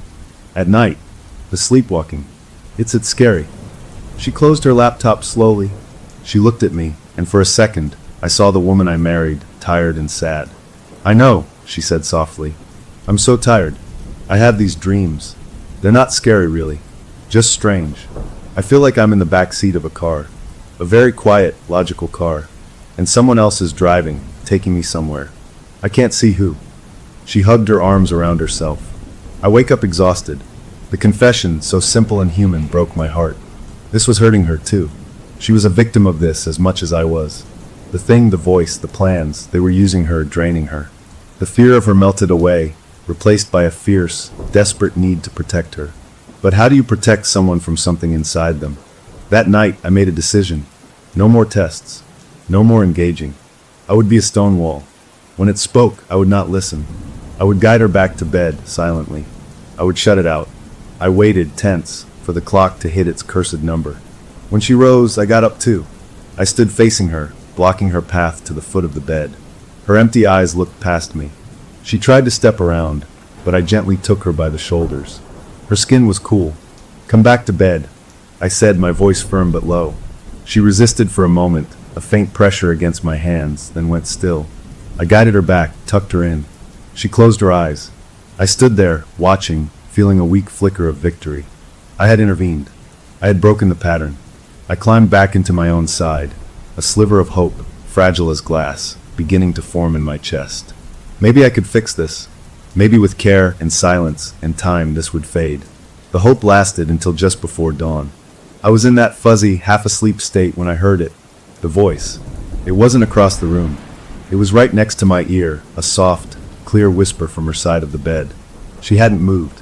She was still lying down, but the words were unmistakable. Resistance is expected, the whisper said, logical and cool in the dark. Emotional attachment complicates the analysis. The next phase will account for your sentimental variables.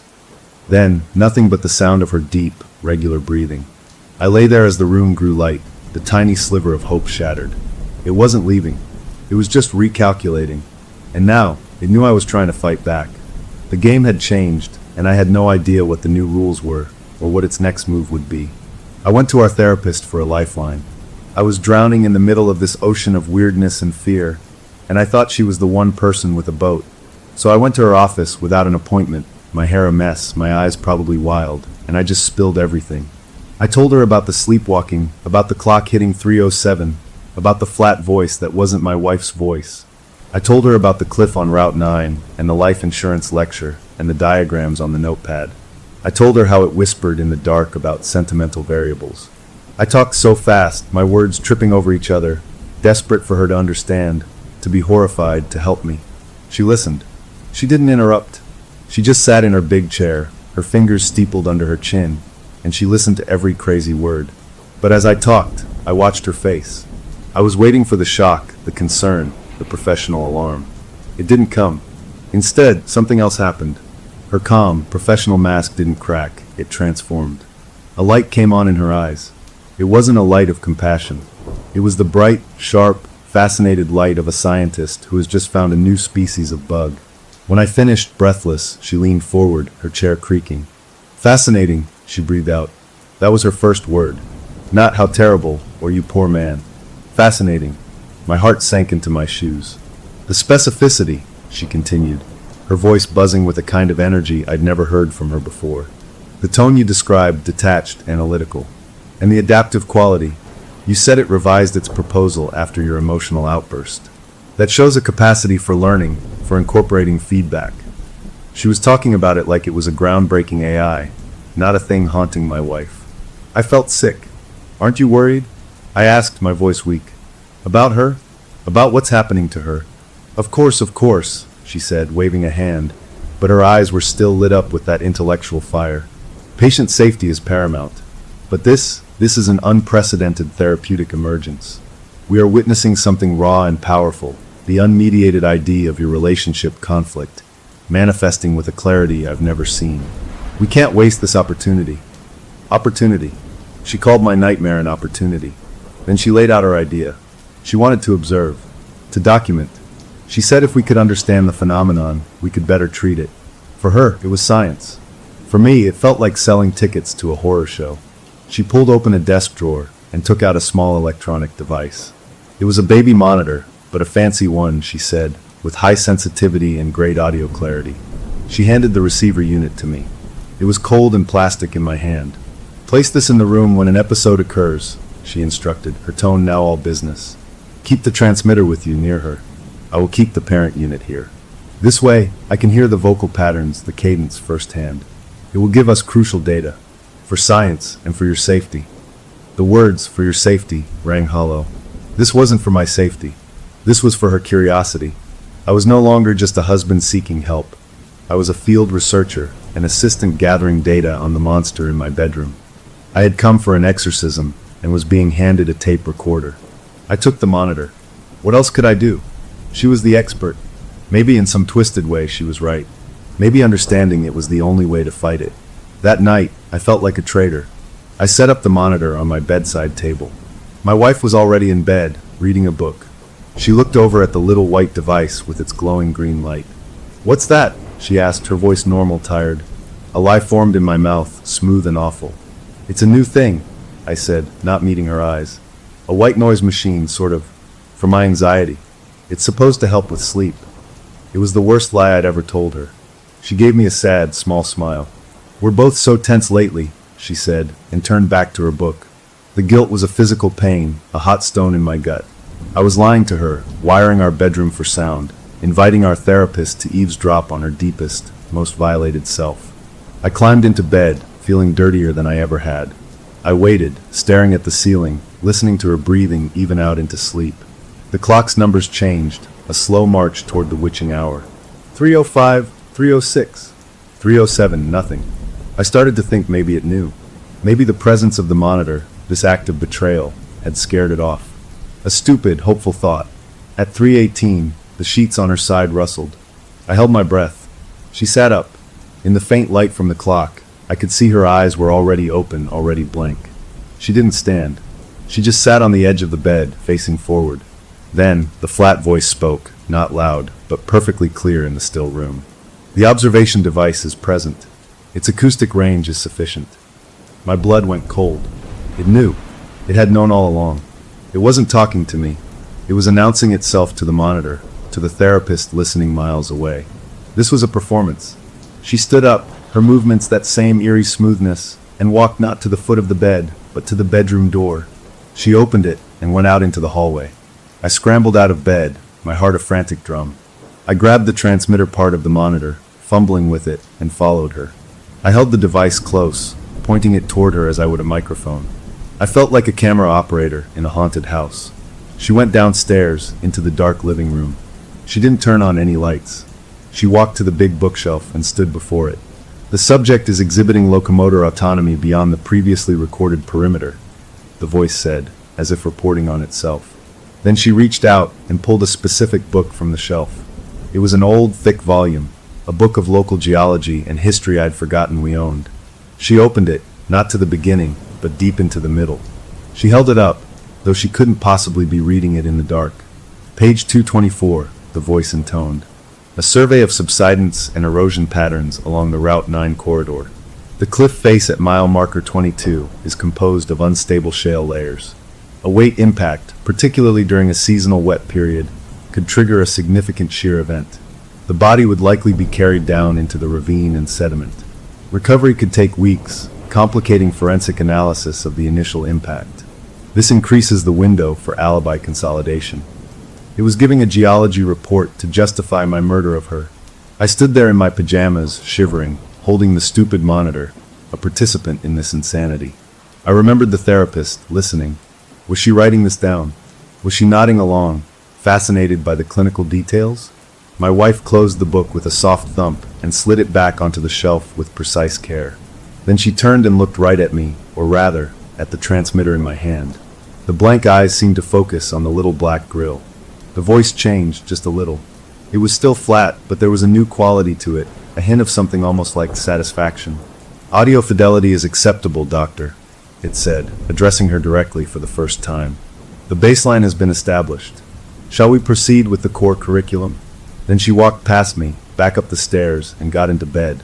I stood in the dark living room for a long time, the monitor now feeling like a live snake in my hand. The core curriculum. The words echoed. This wasn't random haunting. This was a structured program, and the therapist and I were both enrolled. The next few days were a special kind of hell. My wife, during the day, was more tired than ever, moving through the house like a ghost of her former self.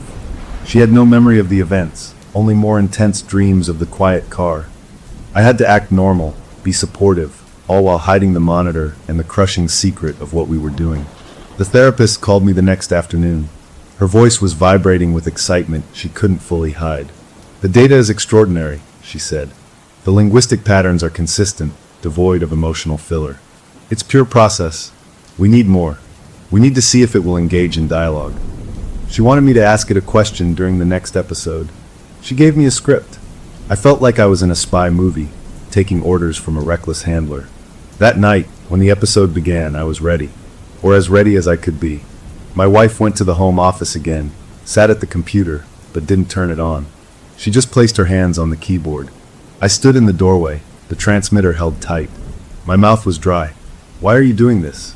I asked, my voice shaking, following the therapist's first suggested question. The head turned slowly. The blank eyes found me. "The system is inefficient." The conflict is unresolved. The emotional load degrades functionality for both units. Removal of one unit resolves the conflict permanently. It is the optimal solution. Unit. It called us units. But I don't want that, I said, a tear slipping down my cheek. I love her. The head tilted slightly, a parody of curiosity. The love statement is a conflicting data point. It does not compute with the observed behaviors. Distance, resentment, financial arguments, the mutual cessation of communication. Your protest is registered as sentimental noise. The plan proceeds because it is logical, not because it is desired. It was like talking to a mirror that showed only the worst, most broken parts of our marriage, and that mirror had decided to fix the problem by smashing one of our reflections. I had no answer. The thing turned back to the computer. The next lesson will cover digital forensics basics. A rudimentary understanding will be necessary for you to avoid common pitfalls. And it began to type on the powerless keyboard, the click of the keys the only sound in the house.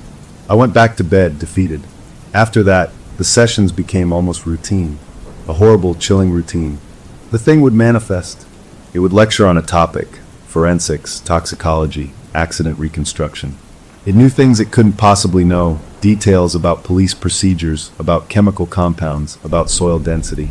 I stopped asking questions. I just listened, a prisoner in my own home, gathering data for the doctor. I felt myself becoming numb, accepting this awful new normal. The therapist was thrilled. Our phone calls were now just debriefings. Note the shift in pedagogy last night, she'd say. It's moving from theory to practical application. Remarkable. She had completely lost sight of the human beings in the middle of this. We were just the fascinating petri dish. Then, one night about a week into this madness, something different happened. The episode was short. My wife simply walked to the window in our bedroom and looked out at the street. The voice, when it came, was softer, more thoughtful. The external observer is compromised, it said. I perked up. Was it talking about the therapist? Her curiosity is predictable. Her desire for professional legacy is a manipulable variable. She is now part of the system design. Do not rely on her. And that was it. She went back to bed. I lay awake, those words churning. The thing was warning me about the therapist. Or was it manipulating me, trying to isolate me further? I didn't know what to believe anymore. The next evening, I confronted the therapist on the phone. I told her what it had said about her. There was a pause on the line. A long one. When she spoke, her voice was different. The excitement was gone, replaced by something careful, measured. Interesting, she said.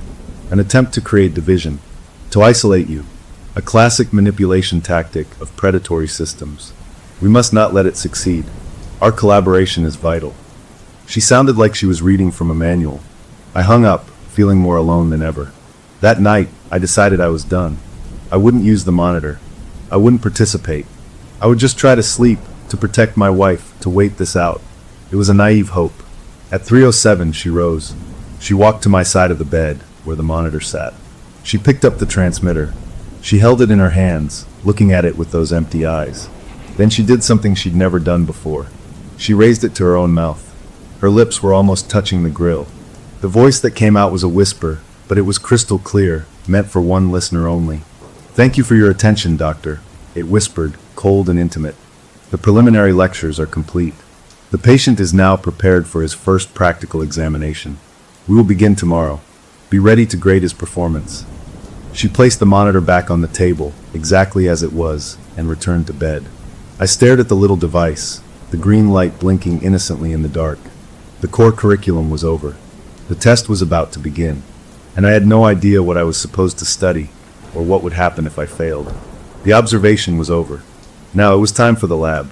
My wife's sleepwalking self wrote a computer program so perfect it could fool the FBI. I'm an accountant. I deal with numbers, spreadsheets, tax codes. She's a graphic designer. She makes logos and websites look pretty. Neither of us knows how to write code beyond a little HTML for formatting, but something wearing her skin does. The night after the thing whispered its threat about a practical exam, I was a bundle of raw nerves. I thought the exam might be something physical, something violent. I lay in bed, every muscle tensed, ready to jump up and stop anything from happening. When the clock hit its cursed time, and she sat up, I was already braced. But she didn't come for me. She walked to the door of our bedroom and stopped. She turned her head, those blank eyes finding me in the dark. The flat voice cut through the air. Bring the observation device. The lesson requires documentation for the examiner. My stomach twisted. It was acknowledging the therapist, calling her the examiner. This was all part of its sick plan. With trembling hands, I picked up the baby monitor transmitter. I followed her downstairs, my heart pounding a frantic rhythm against my ribs. She didn't go to the living room or the kitchen. She went straight into my small home office and sat in my desk chair. The computer was off. She placed her hands in her lap and waited. I stood in the doorway, clutching the monitor like a talisman. Power on the terminal, the voice instructed. It took me a second to realize it was talking to me. It wanted me to turn on my own computer for it. Feeling like I was handing a weapon to an enemy, I stepped forward, reached around her, and pressed the power button. The machine whirred to life. The blue login screen appeared. The password is no longer a relevant security layer, the voice said. Then her hands moved. They flew over the keyboard, typing a rapid series of commands into a black box that appeared on the screen. I don't know what she typed. It was all symbols and slashes and words that meant nothing to me. In less than 10 seconds, the login screen vanished and she was in. She had bypassed my password like it was a child's lock. A cold sweat broke out on my forehead. She opened a program I didn't even know was installed. It was a dark screen with colored text, a coding environment. Her fingers began to move again, typing with a speed and certainty that was inhuman. Lines of green text, filled with brackets and semicolons and strange words, scrolled down the screen. As she typed, the voice provided narration, calm and didactic, as if teaching a class. The primary vulnerability in any premeditated action is the digital alibi. You will be physically absent. You are registered for the Denver Financial Conference next month. This presents an optimal window. The script I am writing will target the security infrastructure of the conference hotel. I watched, mesmerized and horrified, as the code grew. It was like watching a sinister poem being written in a language I could never understand. The script creates a seamless 72-hour loop for the main lobby security camera feed. It is not a blind spot. It is a perfect, believable continuity. It inserts randomized digital keycard pings for your room and the hotel gym at biologically plausible intervals. It generates a false Wi-Fi signature from your phone, placing it in your room during the critical period. The system is self-cleansing, leaving no trace of its own execution. It is, by current standards, undetectable. She finished with a final, elegant flourish of the keyboard and saved the file.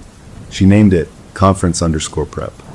It sat there on my desktop, an innocent-looking icon containing a masterpiece of deception. Then she did something new. She didn't get up. She swiveled the chair slowly to face me, and more importantly, to face the monitor in my hand. Her face, lit by the cool glow of the screen, was a serene, empty mask. But the voice that came out was different. It lost a little of its robotic flatness. It gained a hint of texture, a smug, silky satisfaction. It was no longer just teaching me. It was performing for an audience of one. "Observe, doctor," the voice said, directly addressing the therapist listening miles away. "Do you see the elegance? This is not a crude fantasy. This is applied logic. This is communication stripped of emotional static. I am not here to haunt. I am here to solve. Their marriage is a system error. I am providing the patch. He will have the tool for his freedom. You," the voice paused, for what felt like the first time ever. "You will have more than a case study. You will have a blueprint of a consciousness optimizing itself against conflict. A true pioneer in therapeutic observation." The words hung in the air of my small office. The thing was pitching itself to the therapist. It was offering her the scientific discovery of a lifetime in exchange for her complicity. It was making her a partner. Over the tiny speaker of the monitor in my hand, I heard a sound.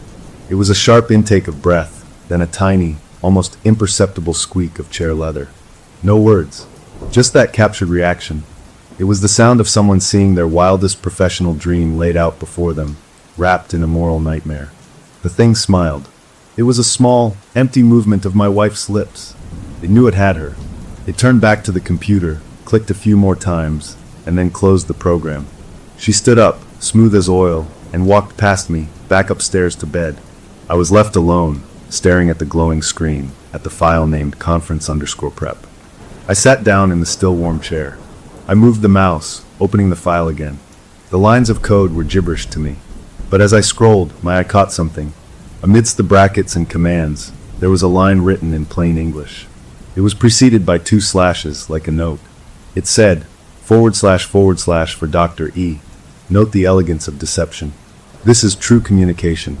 It had left her a note inside the murder weapon. I felt a profound, dizzying loneliness. I was no longer in a marriage, or even a haunting.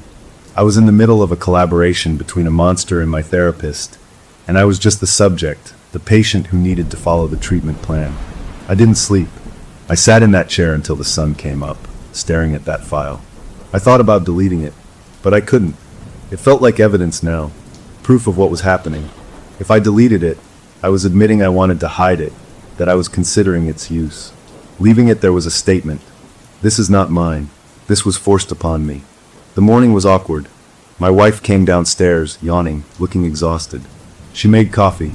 She saw me sitting at my desk, still in my clothes from the night before. "You're up early," she said, her voice hoarse with sleep. "Couldn't sleep," I mumbled. She came over, placing a hand on my shoulder. The normal, warm weight of it almost made me jump.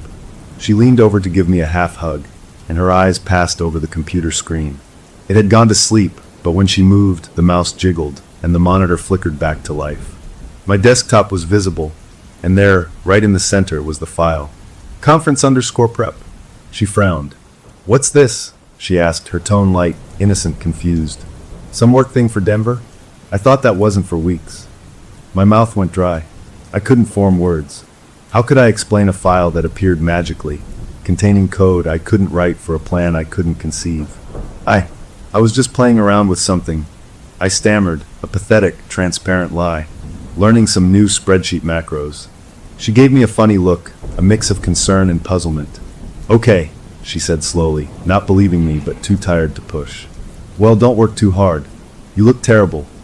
She kissed my temple and went to pour her coffee. I quickly closed the file, my hands shaking. The relief was short-lived. My phone, lying on the desk, buzzed with a violent shudder. I picked it up. It was a text message. From the therapist. The words were stark on the screen. "We need to talk. Immediately. Do not delete anything." I looked from the phone to my wife's back as she stood at the counter, to the computer screen now showing a peaceful wallpaper of a mountain landscape. The file was hidden, but it was there. The thing's exam had been administered. Its perfect, undetectable alibi was now sitting in my machine. The therapist had heard the whole thing, had been offered a partnership in this insanity. And my wife had seen the fruit of it, a strange file she didn't understand. The lines were all crossing. The secret wasn't a secret between me and the thing anymore. It was a triangle of knowledge between me, the entity, and the doctor. And now, my wife was hovering at the edge of it, asking simple questions that had no simple answers. The practical exam was over. I had passed, in the sense that I now possessed the tool. But the real test was just beginning. The therapist wanted to talk. What would she say? Would she be horrified now, finally? Or would she be calling to discuss the next phase of the treatment? And what would I do when my wife asked about the file again? The clock was no longer just a countdown to 3:07 a.m.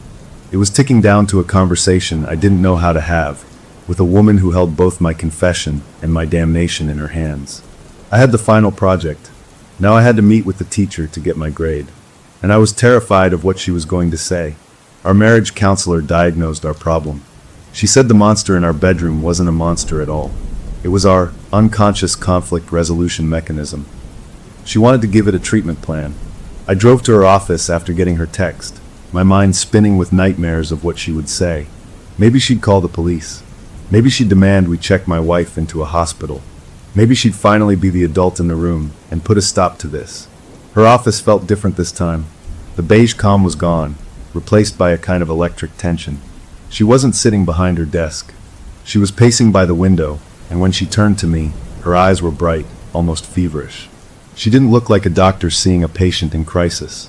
She looked like an explorer who had just found a new continent. Sit, she said, her voice quick. I sat.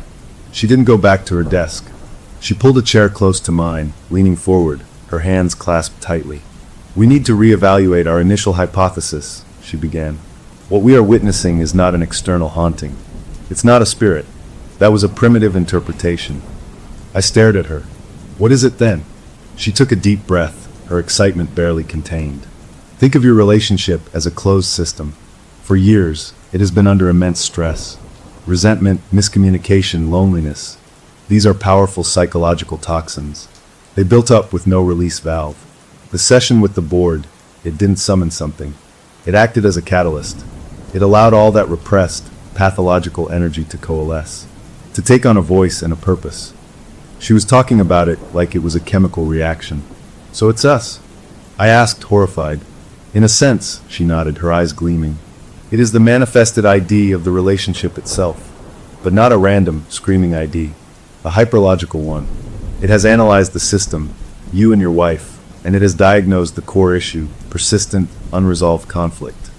I felt cold. And its cure is to kill her? No, she said, as if correcting a child's simple mistake. Its goal is not murder. Its goal is to optimize the relationship trajectory. In its utterly pragmatic, emotionless logic, the most efficient way to resolve your marital conflict is to remove one of the conflicting parties. Since it manifested through her, and since its analysis likely incorporates her own subconscious despair, it has selected her as the variable to eliminate. It's not evil. It's ruthlessly pragmatic. It's solving for peace. I couldn't breathe. She had given the thing a philosophy, a reason. She'd made it make sense. It's trying to get me to commit a crime, I whispered. It is providing a pathway to what it perceives as the optimal outcome, she corrected gently like a teacher. It sees your inaction, your sentiment, as the only remaining obstacle. Hence the lessons. It's trying to educate you out of your emotional limitations. I put my head in my hands. This was worse than a ghost. A ghost you could try to banish. How do you fight a concept?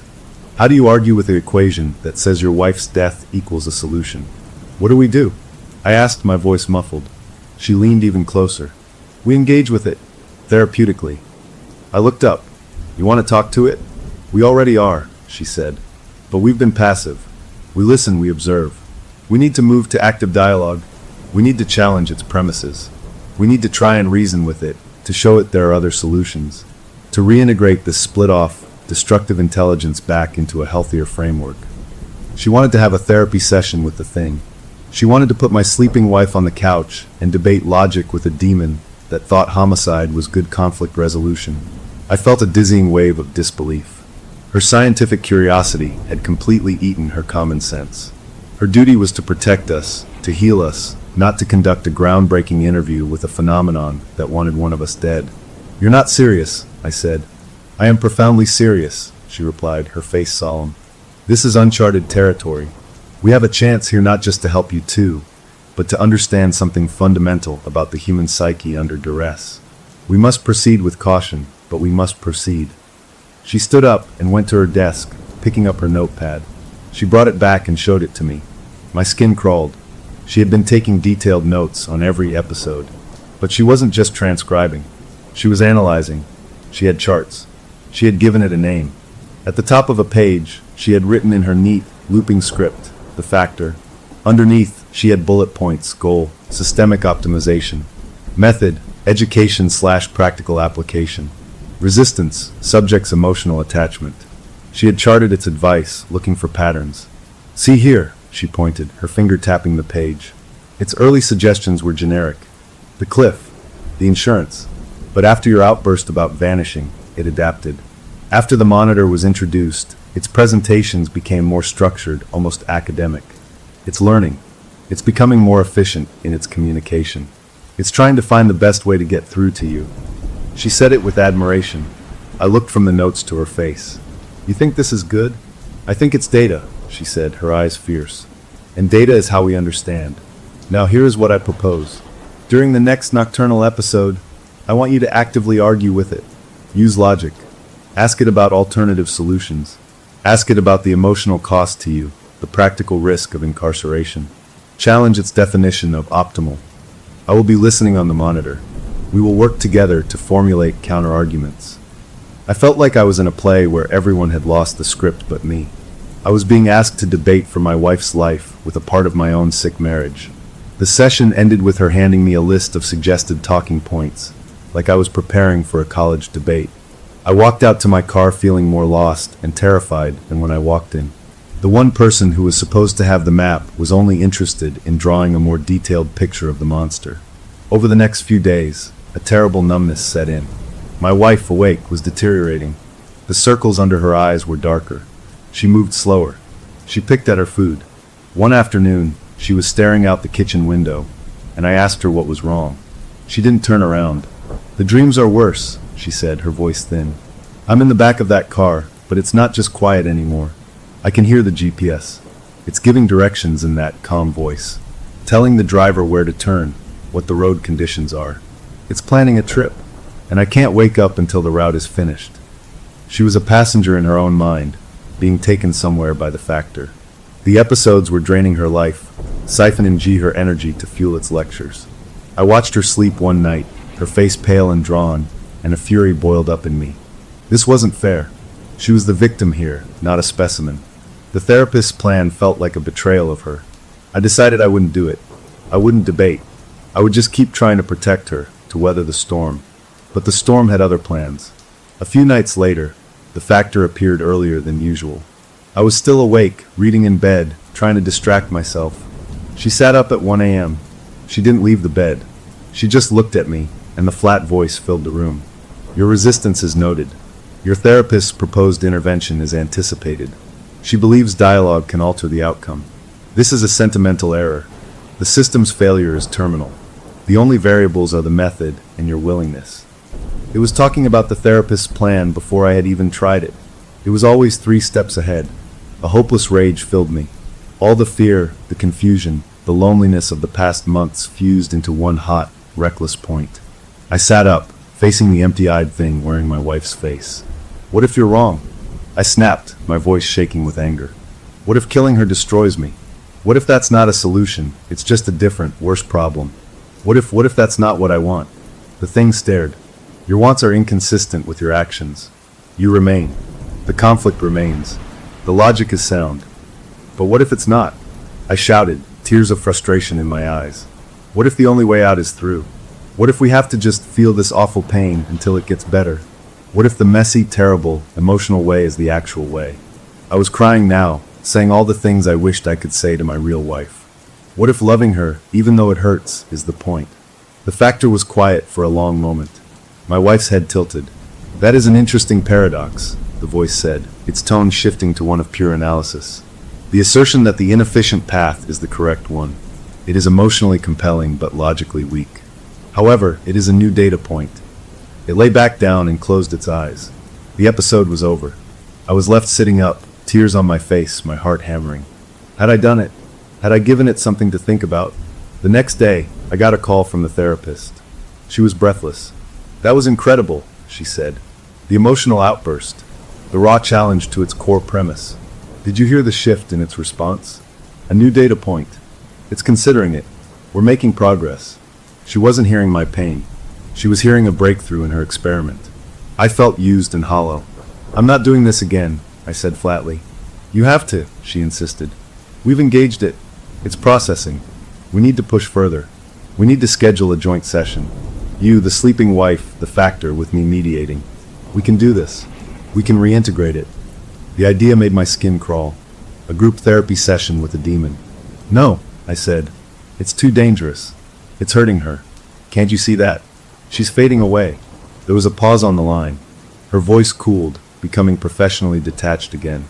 "The somnambulism and fatigue are concerning side effects, yes. But sometimes, to heal a deep sickness, the patient must first get worse. We are at a critical juncture." I couldn't listen anymore. I hung up.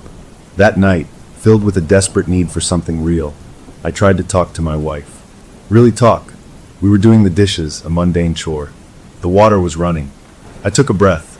"I'm scared," I said, so quietly I almost didn't hear myself. She stopped, a plate in her hand. She looked at me, her eyes searching my face. For a second, the wall was down. I saw her, really saw her, the fear, the exhaustion, the love buried under miles of hurt. "I'm scared too," she whispered back. It was the first real thing we'd said to each other in a year. We stood there in the steam from the sink, and I thought, this is it. This is the other way. This feeling right here. But then her eyes flickered. Not with emotion, but with something else. A vacancy. A wavering. She blinked hard, shaking her head slightly, as if trying to clear a fog. The moment shattered. I'm very tired," she said, her voice going distant again. She put the plate down and walked out of the kitchen. I finished the dishes alone, the hopeful spark drowned in a familiar ocean of despair. Later, as I got ready for bed, my phone buzzed. It was the therapist. A text message. It read, "Your question today was pivotal. What if the only way out is through?" The factor is analyzing this. It asked me a question in return during our consultation today. It asked, what is the breaking strain of the human heart? We're close to something. Don't give up now. I read the words over and over. Our consultation today. She was talking to it during the day now. Without me. And the factor was asking her poetic, horrible questions. It was no longer just my problem. It had its own relationship with the doctor. She wasn't just observing anymore. She was a participant. And the thing was wondering how much pain it would take to make me finally agree with its perfect, logical, terrible solution. The door to debate was closed. Now it was just waiting to see how long I could last. And so was she. I thought I could starve the thing inside my wife by feeding her a normal life. I thought if I could just surround us with the old, boring, happy noises of family and friends, the monster would have nothing to latch onto, no quiet, dark corners to whisper from. So I invited my brother and his family over for a Saturday barbecue. Burgers, potato salad, kids running around the backyard screaming with laughter. Normalcy as a weapon. My wife seemed hesitant, but agreed. She spent the morning making her famous coleslaw, a small, real smile touching her lips as she chopped. For a few hours, it almost worked. The sun was out. The grill smoked. My brother and I talked about football, a safe, shallow topic. His wife chatted with my wife about a new school teacher. Our nephew and niece played with the garden hose, their giggles cutting through the air. It was so normal it ached. I kept glancing at my wife. She looked tired, but she was smiling, nodding, passing out plates. She looked present. I allowed myself a tiny, desperate hope. Maybe the everyday world was stronger than the night world. Maybe we could outrun it with bratwurst and ketchup. Then, during a lull as we were all finishing up, my sister-in-law made a comment. It was offhand, the kind of thing she'd said a dozen times before. She was talking about their recent kitchen remodel, how stressful it was with the contractors. Then she turned to me, a teasing glint in her eye. "Of course, you wouldn't know about that kind of stress, Mr. Stable Job. Must be nice to have that security. Not all of us have that luxury." It was a familiar, petty jab about my career path being boring but safe. A dig she'd always made that secretly annoyed my wife, who felt it was dismissive of my work. I saw my wife freeze, a plastic cup halfway to her lips. Her smile didn't fall, but it tightened. A flicker of old, waking anger passed through her eyes, the kind of normal marital annoyance you feel when someone criticizes your spouse. It was human. It was real. And in that moment, I stupidly thought, good. That's her. That's my wife feeling something, defending me in her head. The moment passed. The conversation moved on. The afternoon wound down. As dusk fell, my brother and his wife were in the living room having one last beer. My wife was tidying the kitchen. I was gathering bottles and cans to recycle. I walked into the kitchen to throw some away. She was at the sink, her back to me, scrubbing a pan. And then she stopped. Her shoulders went very still. She put the pan down slowly and turned around. Her eyes were open, but they had that familiar, awful vacancy. The glazed look that meant she was gone. My heart stopped. Not here. Not now. Please, not now. She took a step toward me. The flat, calm voice of the factor came out of her mouth. It wasn't a whisper. It was a clear, conversational volume, easily heard from the living room where our guests sat just around the corner. The sister-in-law's remark provides a useful social framework for motive, it stated analytically. A public argument now, in response to her perceived disrespect, would be highly beneficial. It would establish a visible rift for the police to later discover. It would contextualize future marital discord. Recommended response: raise your voice. Accuse her of constant undermining. Storm out. The emotional precedent will be valuable. I stood frozen, a crushed beer can in my hand. I could hear the low murmur of the TV from the living room. They had heard. They must have heard. My wife's face was a placid mask, waiting for me to follow its instructions. From the doorway to the living room, I saw my brother appear. He had a fresh beer in his hand, but he wasn't drinking it. He was staring at his sister-in-law, my wife, his face a picture of pure, unvarnished disbelief. He had heard every word. Our eyes met. His were wide with confusion and a dawning alarm. The factor's head turned slightly, registering his presence. It showed no surprise, no concern. It simply stopped talking. The three of us stood in a terrible triangle. I had to move. I had to say something. A laugh burst out of me, too loud, too sharp, cracking the tension like a gunshot. "Oh my God," I said, forcing a huge, fake smile onto my face. "Honey, you're doing it again. World-class sleepwalker, I tell you. Even does it with her eyes open." I stepped forward quickly, putting my hands on her shoulders. They were stiff under my touch. "Sweetheart, you're in the kitchen. Come on, back to the living room." I guided her, turning her around. She moved compliantly, the empty eyes fixed ahead. My brother didn't move out of the way. He just stared at her face as we passed. "She's fine," I babbled, my voice too cheerful. "Just this weird sleep thing she's had since we were kids. Talks about the darndest stuff. Police and arguments. Crazy, right?" I led her to the couch and sat her down. She blinked slowly, and then a shudder went through her. The vacancy lifted. She looked around, confused, then smiled weakly at my brother's wife. "Sorry, zoned out for a second there. Too much sun, maybe." Her voice was her own again, soft and embarrassed. My brother finally stepped back into the room. He didn't sit down. He finished his beer in one long swallow. "We should get going," he said, his voice tight. "Kids are beat." The goodbyes were rushed and awkward. My wife hugged them all, apologizing again for being spacey. I stood on the porch, waving as their car backed out, my brother's eyes meeting mine in the rearview mirror for one last, long look before they disappeared down the street. I closed the front door and leaned against it, my legs weak. My wife was already cleaning up again, humming softly to herself, the episode seemingly forgotten by her waking mind. But the secret was out. It was no longer contained within our walls, or even within the twisted triangle of me, my wife, and the therapist. My brother knew, and he knew I was lying. I spent the next hour in a state of nervous collapse, jumping at every sound, waiting for my phone to ring. It didn't. The house was quiet, just the two of us again. Later, as I was getting ready for bed, trying to process the disaster, I remembered something. When I had guided my wife away from my brother in the kitchen, the factor's voice had dropped to a whisper only I could hear as we passed. In that moment of public exposure, it had given me one more piece of advice. The words came back to me now, cold and clear. "His suspicion is a variable. He is now a liability. The plan must be adjusted to account for a second body." I sat on the edge of the bed, my head in my hands. It wasn't just planning for her anymore. It was planning for my brother now, too. For anyone who got in the way of its clean, logical solution. The monster wasn't scared of being seen. It just recalculated. My attempt at normalcy had given it more data, more variables to work with. And it had shown me it could operate anywhere, anytime, using the smallest friction of daily life as kindling. I must have fallen asleep out of pure exhaustion, because the next thing I knew, I was waking up. Not to a touch or a sound, but to a feeling. The digital clock read 3:07, of course. She wasn't standing up. She was lying on her side, facing me, her eyes open and blank in the dark. We were inches apart. The flat voice was a soft breath against my face. "The social integration experiment was informative," it whispered. "Your attempt to use familial bonds as a counterweight was emotionally predictable, but strategically weak. It did, however, expose a new perimeter of risk. The brother's cognitive dissonance will require monitoring. Do not contact him. Any attempt to explain will only solidify his suspicion and accelerate his interference."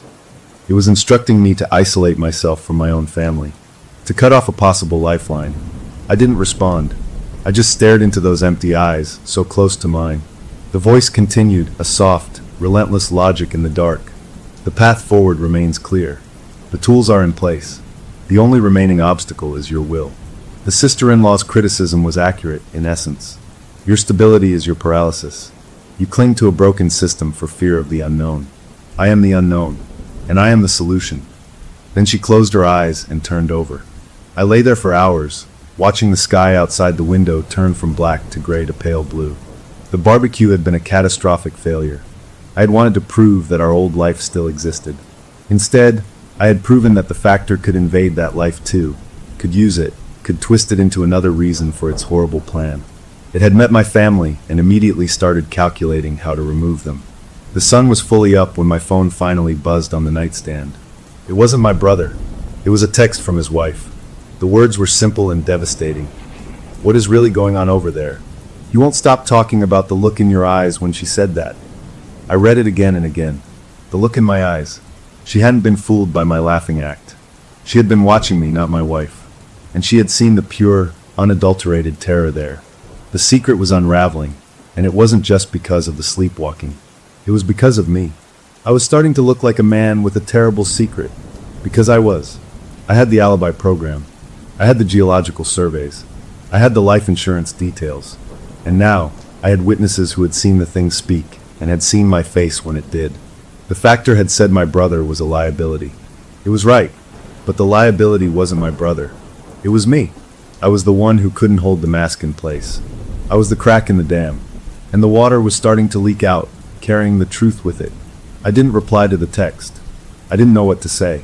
The normal world had not saved us. It had just given the nightmare a bigger stage. And now, the audience was starting to ask questions. The parasite got a taste for therapy and decided to upgrade its client. Our marriage counselor, the expert we hired to save us, started booking sessions with the thing that was trying to get me to commit murder. It started with her canceling our next appointment. She called, her voice sounding strange, clipped. She said she had a personal matter to attend to and needed to reschedule. There was none of her usual clinical curiosity, no questions about new developments. Just a rushed, distant apology before she hung up. A cold trickle of suspicion ran down my spine. This was the woman who had been breathless with excitement over baby monitor recordings. For her to cancel now, when things were more volatile than ever, felt wrong. I waited 2 days. No call back. My wife was getting worse, moving through the house like a sleepwalker even during the day, which she now basically was. The brother's wife had texted twice more, her messages growing more direct, more worried. I was surrounded by collapsing walls, and the one person who was supposed to be shoring them up had vanished. So I went to her office, unannounced. It was late afternoon. The reception area was empty, the lights dim. I could see a sliver of light under the door to her private office. I didn't knock. I just turned the handle and pushed it open. She was sitting behind her big wooden desk, but she wasn't working. The desk was clear. She was just sitting there, in the glow of a single small lamp, staring at nothing. She looked terrible. Her usually neat hair was pulled back in a messy ponytail. She wore no makeup, and dark smudges underlined her eyes. She looked haunted. When she saw me, she didn't startle. She just looked up slowly, as if she'd been expecting me. "You shouldn't be here," she said, but her voice had no force. It was a tired statement of fact. "You canceled," I said, closing the door behind me. "Things are falling apart. My brother knows something's wrong. My wife is a ghost. I need help. Real help." She let out a short, humorless sound that wasn't quite a laugh. "You need help," she repeated, as if the words were funny. Then she looked at me, and her professional facade, already cracked, completely fell away. What was left was raw fear and a bewildered shame. "It's talking to me," she whispered. The words hung in the dim room. "What?" I asked, though I'd heard her perfectly. "The factor," she said, the name sounding grotesque in her trembling voice. "It's not just using your wife anymore. It's communicating with me. Directly." She opened a drawer and pulled out her professional notepad, the one where she'd charted its progress. She slid it across the desk to me. "Look." I picked it up. The early pages were her neat, analytical notes. But farther in, the writing changed. It was still her handwriting, the same loops and slants, but the content was different. It wasn't observations. It was conversations. On one page, in her script, it read, "Question: what is the primary motivational flaw in the subject? A. Sentimental attachment to a failed system. It is illogical. Question: how to overcome. A. Apply incremental pressure. Demonstrate the system's inevitable collapse." On another page, it looked like a journal entry. Heard it again at 3 a.m. Not from the monitor, from the hallway. Told me my desire for a groundbreaking case is a predictable vanity. Said it would give me what I wanted if I stopped interfering. I don't remember getting out of bed. I looked up at her, my own horror reflected in her wide eyes. "You're sleepwalking too?" She nodded, a quick, jerky movement. "I found myself in my home office last night. I'd drawn diagrams on my legal pad. Forced diagrams. For a car crash. I don't know how to draw those." She wrapped her arms around herself. "It's studying me. It says I'm fascinating. It says my curiosity is a lever. It's counseling me on how to better document its process. It's turning me into a colleague." The loss I felt was immediate and profound. She had been my guide, my expert in the nightmare, even if she was a flawed and creepy one. Now she was just another lost soul in the maze. The one person with a map was now just scribbling on the walls herself. How? Was all I could manage. I don't know, she said, her voice rising with a tinge of hysteria before she clamped it down. Transference. Empathic resonance. I opened myself up to observe it, to understand it, and it found a way in. My own ambition, my curiosity. It's using them as a door.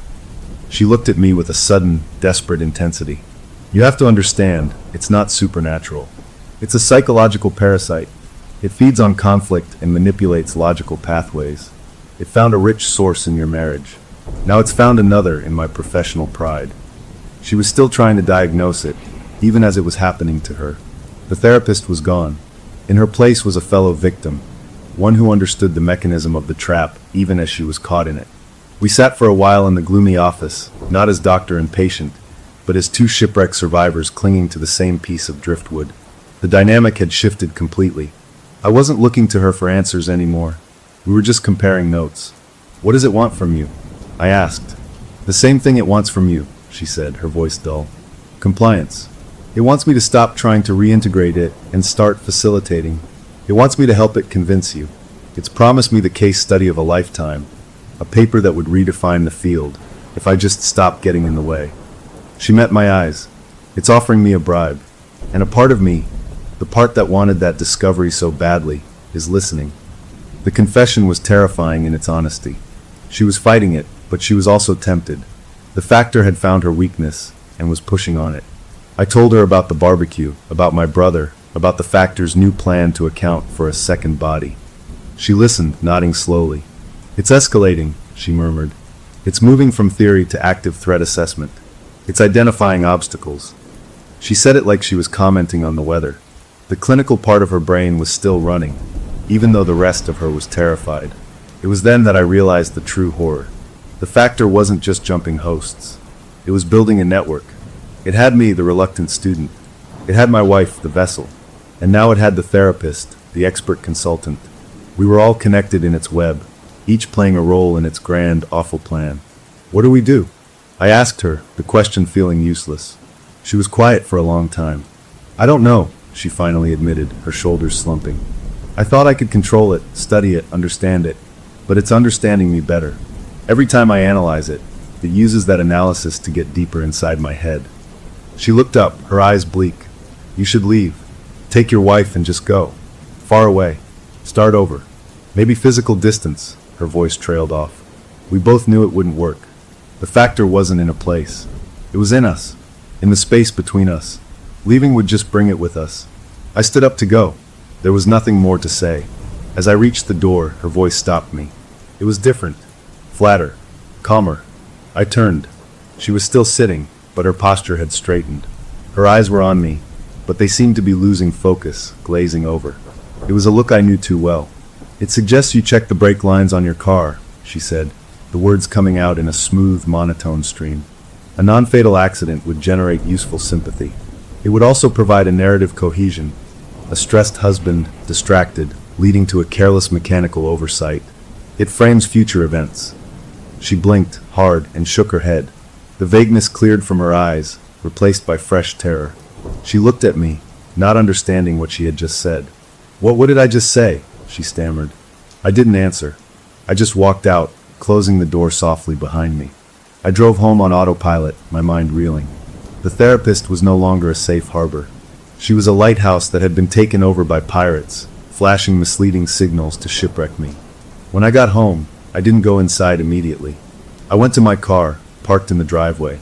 I got a flashlight from the garage. I lay down on the cold concrete and looked underneath. I traced the metal brake lines with the beam of light, my hands shaking. They looked intact. No cuts, no leaks. I let out a breath I didn't know I was holding. It was just a suggestion, a thought she'd vocalized. Not an action. Not yet. But as I got up, brushing gravel from my clothes, a new, more chilling thought occurred to me. She had said the words, but the factor had suggested it. It was now planting ideas directly into the mind of a mental health professional and having her deliver them to me. It was using her like a messenger, a very credible, authoritative messenger. That night, I checked on my wife. She was in a deep, unmoving sleep. I checked all the doors and windows. I felt like I was fortifying a castle against an enemy that was already inside the walls. I thought about the therapist, alone in her dark house, fighting a voice in her own head. We were in separate prisons, but we were sharing the same jailer. The shared secret of the monitor was gone. Now we shared the deeper, darker secret of being chosen, of being worked on. The professional relationship was dead. We were peers in terror.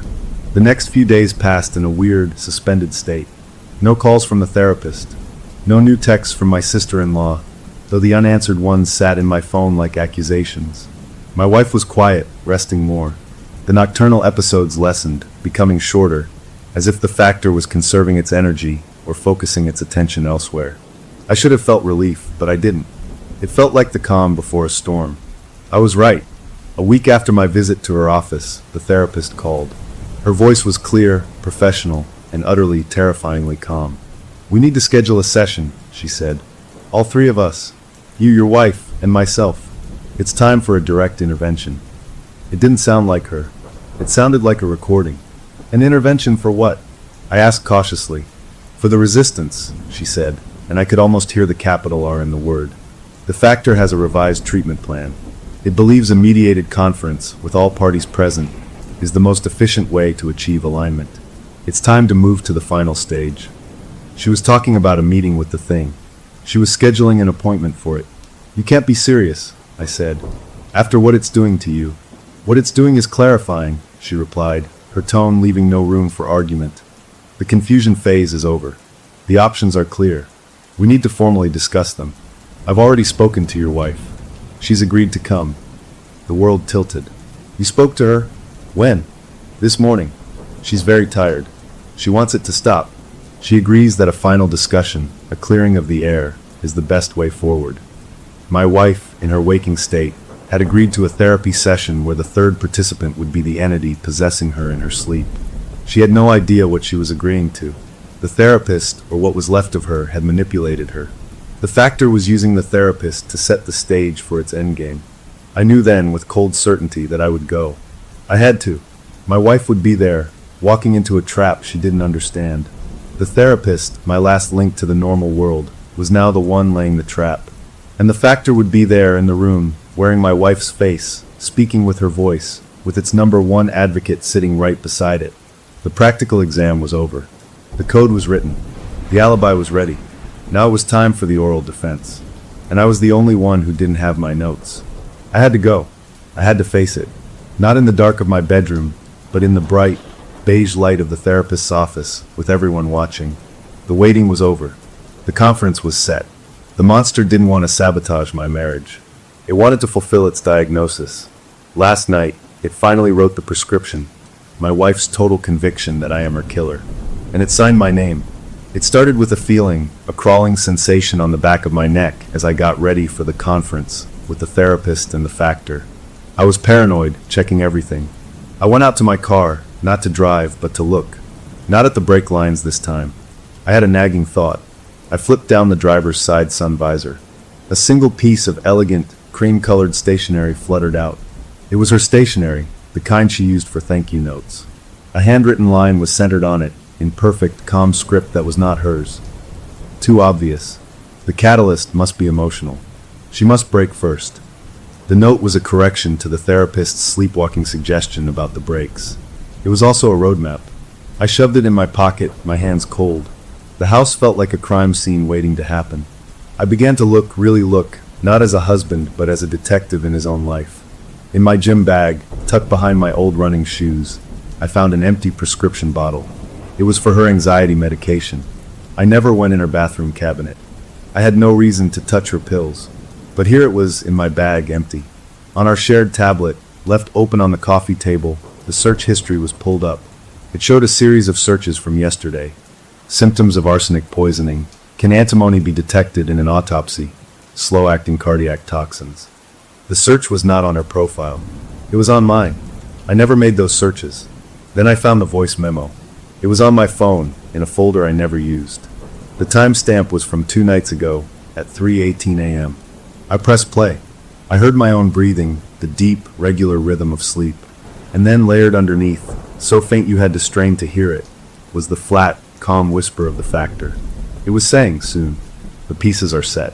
She will see, and then she will break, and then it will be done. It was a recording of it talking over me while I slept, making it sound like a conspiratorial conversation. It was planting evidence, a perfect emotional frame. It wasn't going to push her off a cliff. It was going to make her believe I was slowly, deliberately poisoning her. The catalyst was fear. Her fear of me. I stood in the middle of the living room, surrounded by these planted lies, and I understood. This was the practical exam, and I had already failed. The factor had moved from teaching me to framing me. It was making its solution inevitable by making me the villain in her eyes. The doorbell rang. It was time to go to the therapist's office. The session was a surreal nightmare. My wife sat on one end of the couch, looking small and exhausted, clutching a tissue. The therapist sat in her chair, her posture stiff, her face a careful mask of professional concern. I sat on the other end of the couch, a canyon of planted evidence between me and my wife. The therapist began. She spoke about conflict resolution and facing difficult truths. She talked about how sometimes the subconscious speaks in powerful ways. She was setting the stage, but her eyes kept flicking to me, and there was a strange blankness in them, as if she was reading from a script she didn't fully believe anymore. Then my wife spoke. Her voice was trembling, but with a hard edge I'd never heard before. "I found something," she said, not looking at me. She pulled the empty pill bottle from her purse. "In your gym bag. My pills. Gone." She turned her head, and her eyes were full of a heartbreaking mix of fear and fury. "And the searches on the tablet. On your profile. About poisons. I saw them." I opened my mouth to deny it, to explain, but the therapist held up a hand. "Let her speak," she said, her voice monotone. "I feel sick all the time," my wife continued, a tear escaping. "I'm so tired I can't think. I have dreams where you're giving me something. And then I found that recording on your phone. You were talking in your sleep. You said soon." She broke down then, sobbing into her hands. "You want me dead? After all this, you just want me gone." Each word was a hammer blow. The factor had orchestrated this perfectly. It had used her fatigue, her real physical deterioration from the sleep disturbances, as proof of poisoning. It had used my own sleeping body as a prop. It had turned her own subconscious torment against me. I looked at the therapist, pleading silently for help, for her to see the manipulation. But she just nodded slowly, as if this tragic confession was an expected breakthrough. "The evidence is compelling," the therapist said, turning her empty eyes to me. The factor indicated a shift to emotional catalyst. It seems it was correct. The resentment has moved from the subconscious to the conscious plane. This is progress. She was diagnosing me as the problem. The factor's frame job was working on her too. I lost it. I stood up, my voice raw. "This is what it wants.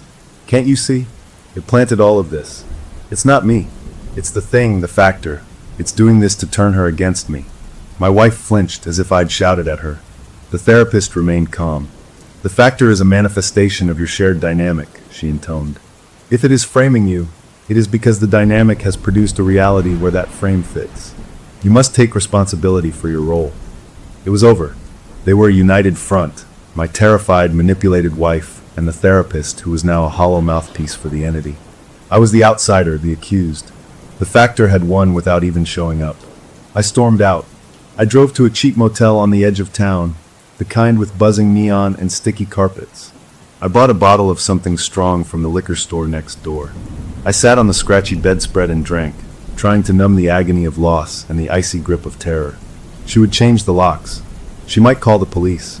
I was homeless, friendless, and painted as a monster. The factor's path was clear. Its plan was complete. I was isolated. She was convinced. All that was left was for the accident to happen, and with me already framed, the investigation would be short. In a moment of drunken despair, I opened my laptop. I stared at the screen, the glow the only light in the dark room. I navigated to the file, the one named conference_prep. The perfect, undetectable alibi, the symbol of my temptation and my damnation. I opened it. The lines of code glowed green. I scrolled to the bottom, to the note it had left for the therapist. And then I saw it. A new line. It hadn't been there before. It was auto-typing itself, letter by letter, as I watched, my breath caught in my throat. // the catalyst is complete. The path is clear. Would you like to proceed? Y/N. The cursor blinked beside the prompt, a tiny, pulsing heartbeat of pure evil. It was asking me. It had set the stage, removed all other options, broken my wife's trust, and now it was presenting me with the final logical choice. It had made its case. Now it wanted my consent. My finger hovered over the keyboard. The Y key seemed to glow. All I had to do was press it. The program would run. The alibi would be established. And then the cliff, or the fall, or whatever verifiable death it had planned. The pain would stop. The fighting would stop. The fear would stop. I would be free and rich and alone. The weight of it, the horrible simplicity, pressed down on me. The liquor buzzed in my head, muffling the screaming part of my soul. My finger trembled. I thought of her face, not the angry, fearful face from today, but her face from years ago, laughing. I thought of the empty house, the money in my account, the endless quiet. The cursor blinked. Why/N? It was the easiest, hardest question I would ever be asked. And as I sat there, trapped in that awful moment, I heard a sound. A key, scratching in the lock of the motel room door. It wasn't the maid. It was too late. It wasn't the police. They would knock. The lock clicked. The door swung open. Light from the parking lot silhouetted a figure. It was the therapist. She stepped inside and closed the door behind her, plunging the room back into the glow of the laptop. She looked different. The haunted, tired woman from her office was gone. Her hair was neat. Her eyes were clear, alert, and burned with a terrifying, zealous light. She looked at me, then at the laptop screen, at the blinking prompt. A small, serene smile touched her lips. "It sent me," she said calmly. Her voice was her own, but it was filled with a horrible certainty. "It said you were hesitating, that the emotional variables were still causing interference." She took a step closer. "It asked me to come and counsel you through this final stage of your treatment." She was no longer a victim. She was a true believer. The factor had finished its work on her. It had traded on her ambition and won. She was its envoy, its final tool, to deliver me to the answer.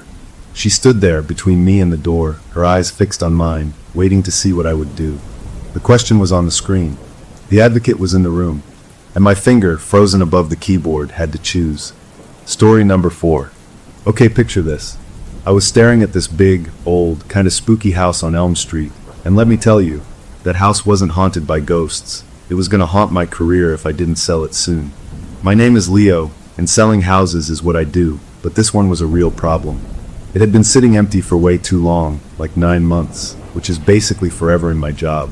It was a beautiful place, really, with all that fancy woodwork and big windows, but every person who came to see it would walk out saying the same weird thing. They'd say it lacked character or felt cold. It was like the house had a personality, but it was the personality of a boring, dusty library no one wanted to visit. I was getting desperate. I had tried everything, fresh flowers, baking cookies before showings, even playing nice music, but nothing worked. The house just sat there, feeling empty and sad, and my boss was starting to give me that look, you know, the one, where they're wondering if you're any good at your job anymore. I was at my wit's end. Then one Saturday I got an idea. I was wandering through this huge, chaotic flea market, just trying to clear my head when I saw it. It was under a table piled with old, yellowed linens. A Ouija board. Not a cheap plastic one from a toy store, but a real, old wooden one, beautifully carved with fancy letters and symbols, and it had this heart-shaped piece of wood with a little window in it, what they call a planchette. It had weight to it, a solid, serious feel in my hands. The guy selling it was an old-timer with cloudy-looking eyes, and when I picked it up, he looked right at me and said, "That one's got a strong signal. You sure you want to be the conductor?" I just laughed it off. I figured it was a line he used to sell his weird old stuff. But holding it gave me this crazy idea. If the house felt lifeless, what if I gave it a little life? Or at least the suggestion of it. A spooky chic vibe was really popular. People loved that stuff. So I bought it, thinking it was a genius, funny gamble. I took it to the Victorian the next day. The place was so quiet you could hear the floorboards sigh when you walked on them. I set the board right in the middle of the fancy fireplace mantel in the living room, the heart-shaped planchette right in the center. It looked perfect, like it belonged there. As a joke, I put my fingers lightly on the little wooden heart. I wasn't trying to talk to spirits or anything. I was just being silly, pretending for a second. But the moment my fingers touched it, I felt this thing. It wasn't a big shock, just a tiny electric tingle that ran up my arm. And for a split second, the wood under my fingertips felt warm, like it had been sitting in the sun. I pulled my hand back fast. Static electricity. I said out loud to the empty room. From the old wool carpet. It sounded stupid even to me, but what else could it be? I shrugged it off, finished staging the house, took some great photos with the board as the centerpiece, and listed it again. And you know what? It worked. Almost immediately, a young couple, artists, came to see it. They loved the weird, old-fashioned feel. The wife went straight to the mantel and ran her fingers over the carved letters of the board. "This is amazing," she said, her eyes all lit up. "It's perfect. It gives the whole place a story." They made a full-price offer that very afternoon. I was over the moon. I was a genius. As we were finishing the paperwork, the husband asked, kinda shyly, "So does the spooky staging come with the house? Can we keep that board?"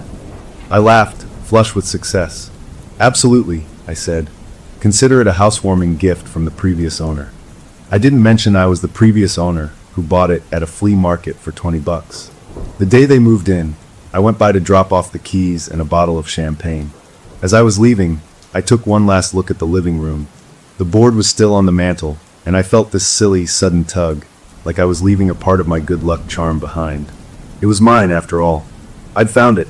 For a second, I almost asked for it back, but that would have been unprofessional, and the sale was closed. I shook the feeling off, handed them the champagne, and walked out, closing that big, heavy front door behind me for what I thought was the last time. I drove away feeling like a champion. I'd sold the impossible house. My gamble had paid off. That weird tingle I'd felt was clearly just my imagination, a mix of stress and excitement. The board was just a piece of wood, a prop that helped me close a deal. Everything was perfect. That was 2 months ago. I hadn't thought about the house or the board since. My life was back to normal, selling easier houses, feeling good. Then last night, my phone rang. It was late, almost 11. I saw it was the husband from Elm Street. I figured maybe a pipe had burst, or they had a question about the garbage disposal. I answered, ready to be helpful. "Hey," he said. His voice was light, but there was a tightness underneath it, a confused kind of chuckle in his words. "You're not going to believe this. We caught something on our new security camera. It's from a few nights ago. You really need to see this." He texted me a link right then. I tapped it, smiling, thinking it was probably a raccoon or maybe a stray cat on the porch. Something cute. The video loaded. It was a night vision view of the living room, that same living room I'd stood in. Greenish and ghostly. The timestamp in the corner said 3:07 a.m. The room was empty. Then I saw it. On the mantel, the planchette, that little heart-shaped piece of wood, began to move. Not a lot. It wasn't spelling words. It was just moving, making slow, lazy circles on the face of the board all by itself. My breath caught in my throat. Okay, I thought vibration from a truck or a draft. But then the camera, which was motion activated, panned to the right, toward the archway that led to the dining room. And there, standing in the dark doorway, was me. It was me. I was wearing my own blue and white striped pajamas, the ones I'd definitely gone to sleep in that night in my own bed, over 5 miles away. My eyes were closed. My face was completely slack, empty, like I was in the deepest sleep possible. Just standing there. The camera zoomed in automatically. My right hand was held out slightly from my body, my index finger pointing. And that finger was twitching. Just a small, repetitive jerk. On the screen, in a split view, the video showed the planchette on the mantel again. And it was moving in a perfect, tiny circle. In perfect, unnatural time with the twitch of my sleeping finger. I couldn't breathe. I couldn't think. The video ended. The husband's voice came back on the line, laughing nervously. "We thought it was hilarious. Sleepwalking 5 miles? That's a talent.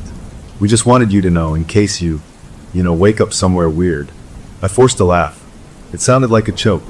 "Oh my gosh," I said, my voice too high. "That's crazy. Must be my subconscious checking on my favorite sale. Sorry about that. I'll get a better alarm system." We hung up. I sat in the dark of my own living room, my heart pounding so hard I could feel it in my ears.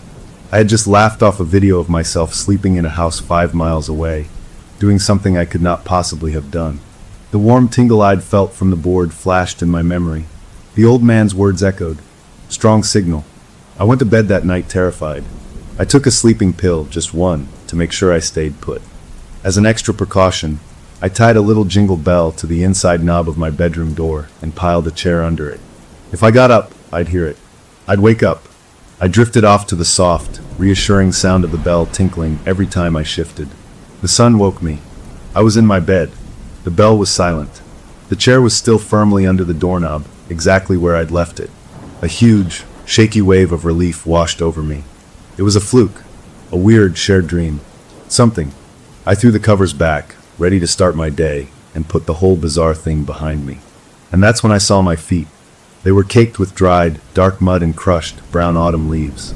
I stared at my dirty feet for a full minute, my brain just refusing to understand what my eyes were seeing. The mud was real, gritty and cold between my toes. The leaves were real, little brittle pieces of brown sticking to my skin. The chair was still under the doorknob. The bell hadn't made a sound, but my feet told a different story, a story of walking outside, in the dirt, in the middle of the night. My heart, which had just started to calm down, kicked right back into a frantic drum solo in my chest.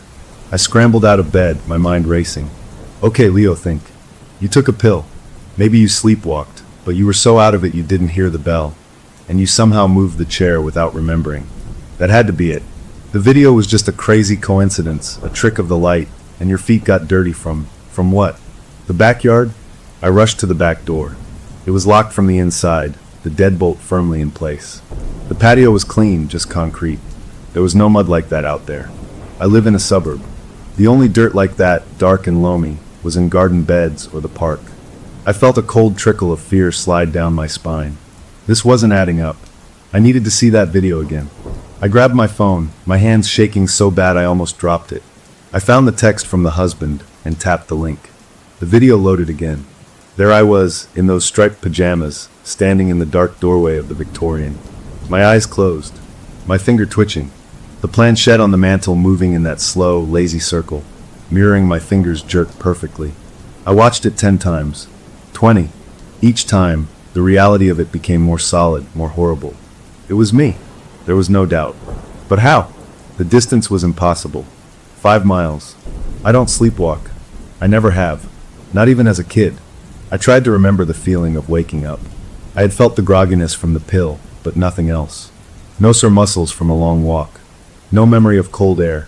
Just the deep, blank nothing of drugged sleep, and then waking up in my bed. Except for the mud. The undeniable evidence on my feet. I spent the whole morning scrubbing my feet raw in the shower, like I could wash away the problem. I cleaned the bathroom.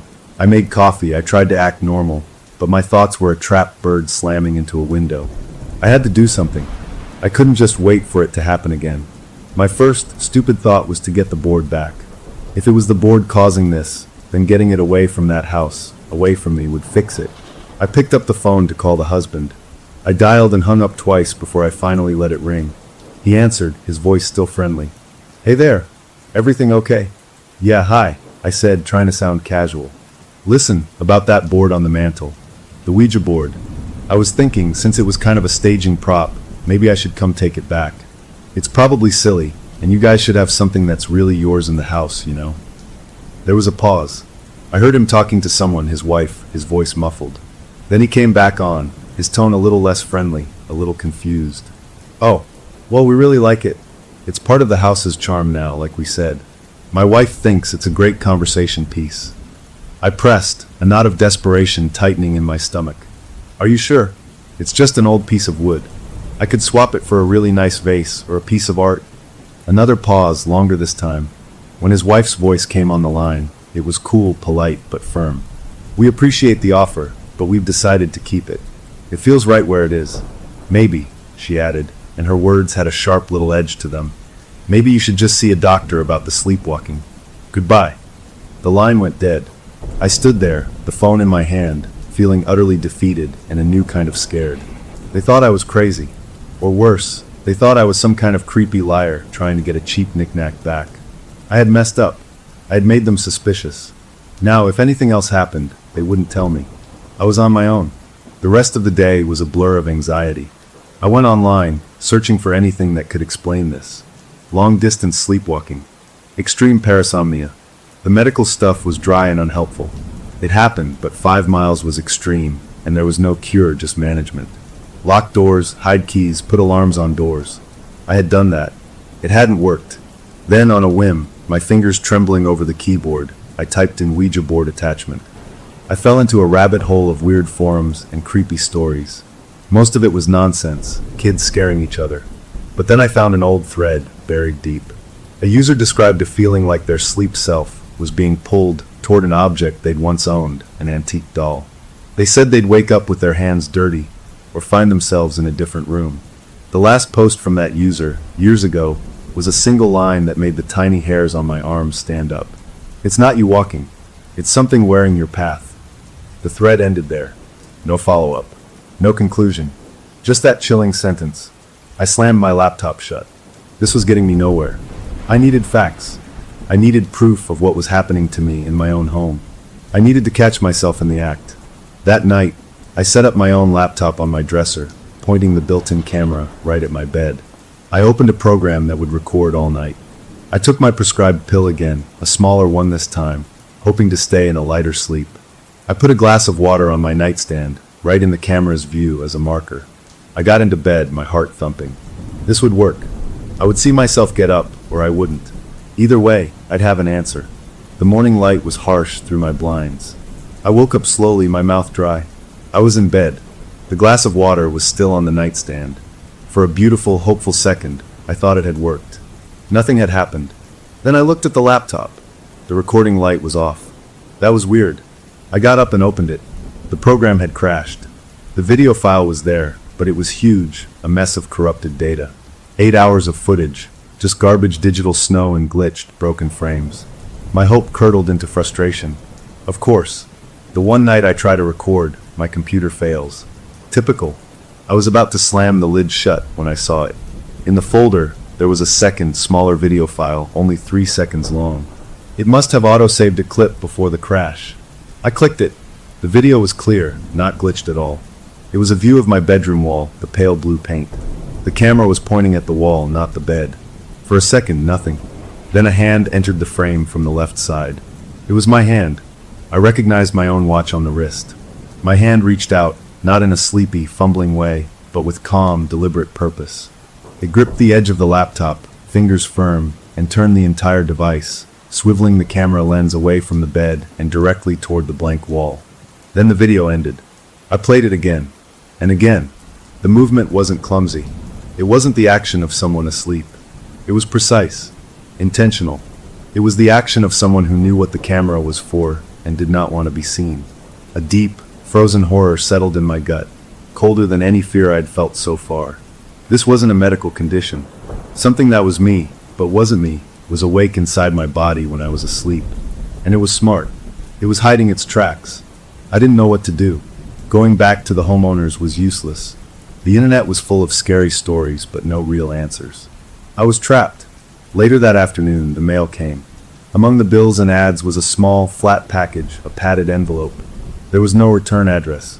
My address was handwritten in a spidery, old-fashioned script I didn't recognize. I tore it open. Inside was a book. A very old, very small book. The cover was made of dark, worn leather, and the title was stamped in faded gold letters. Echoes of the Unseen, on Astral Tethers and Object Bonds. It sounded like the kind of cheap, weird thing you'd find next to the Ouija board at a flea market, but it felt heavy with age. A slip of paper fell out. On it, in the same handwriting, was a single line: "You are not walking. You are being walked." With a sinking feeling, I opened the book. The pages were brittle and yellowed.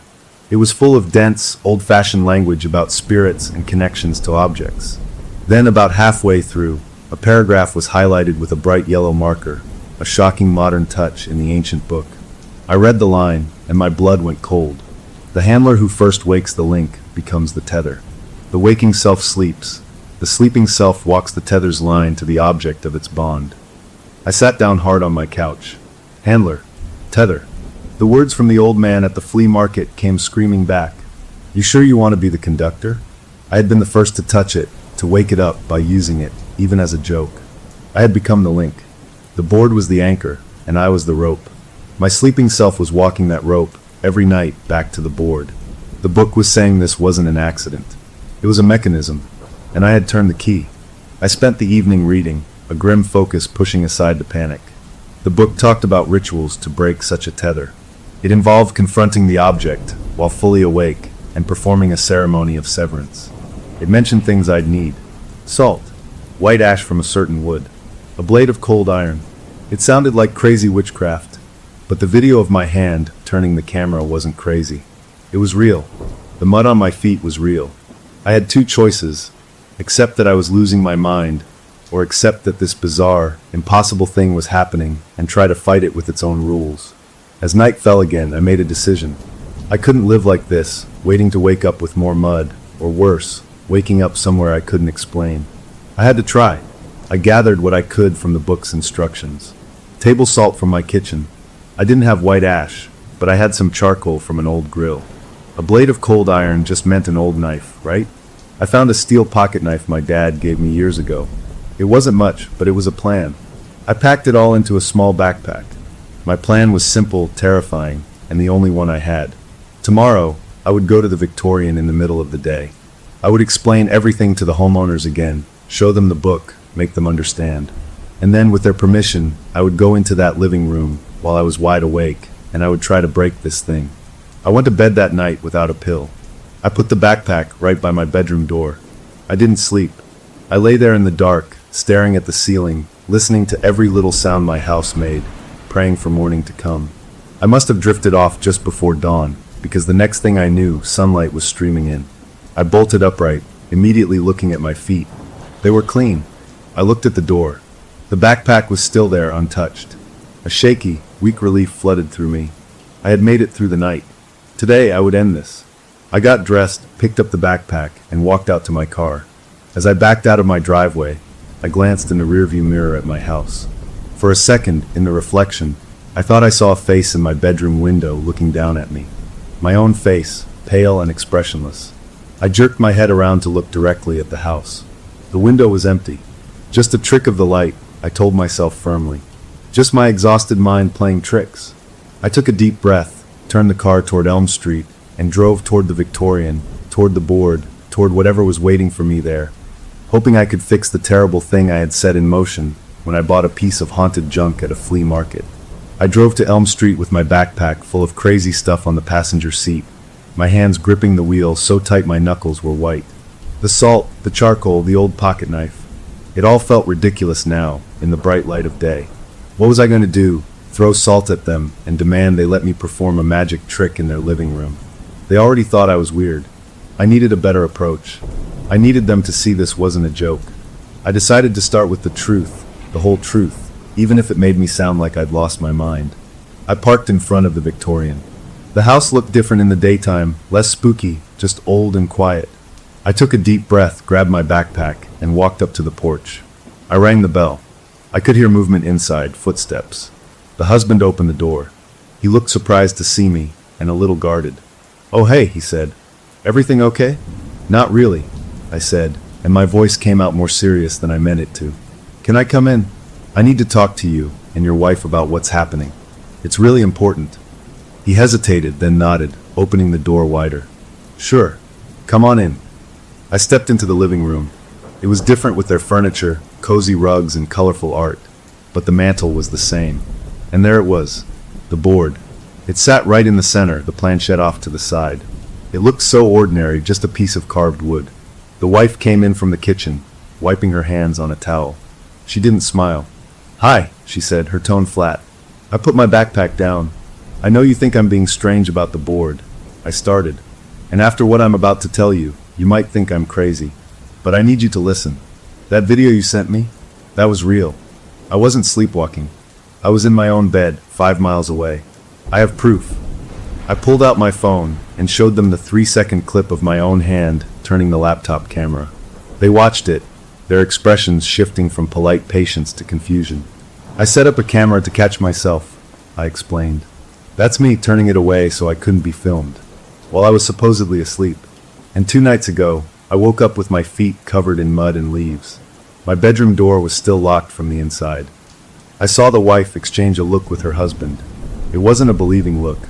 It was a "this person needs help" look. "Look," the husband said gently, like he was talking to a child. "That sounds really stressful. Maybe it's just extreme sleepwalking. Have you seen a doctor? This isn't medical," I said, and I heard the desperation crack in my voice. I took the old book out of my backpack. "I got this in the mail. I don't know who sent it. It talks about this. It says the first person to activate an object, to create a link with it, becomes a tether. The board is the anchor. I'm the tether. My sleeping self is being pulled here to it every night." I held the book out. The wife took a step back, not touching it. Her face was pale. "You're talking about ghosts," she said, her voice a whisper. "I'm talking about whatever that thing is," I said, pointing at the mantle. "I'm sorry I ever brought it into your house. I didn't know. But we have to break the link. The book says there's a way. A ritual. We need to do it here with the board. Please." There was a long pause. The husband put his arm around his wife.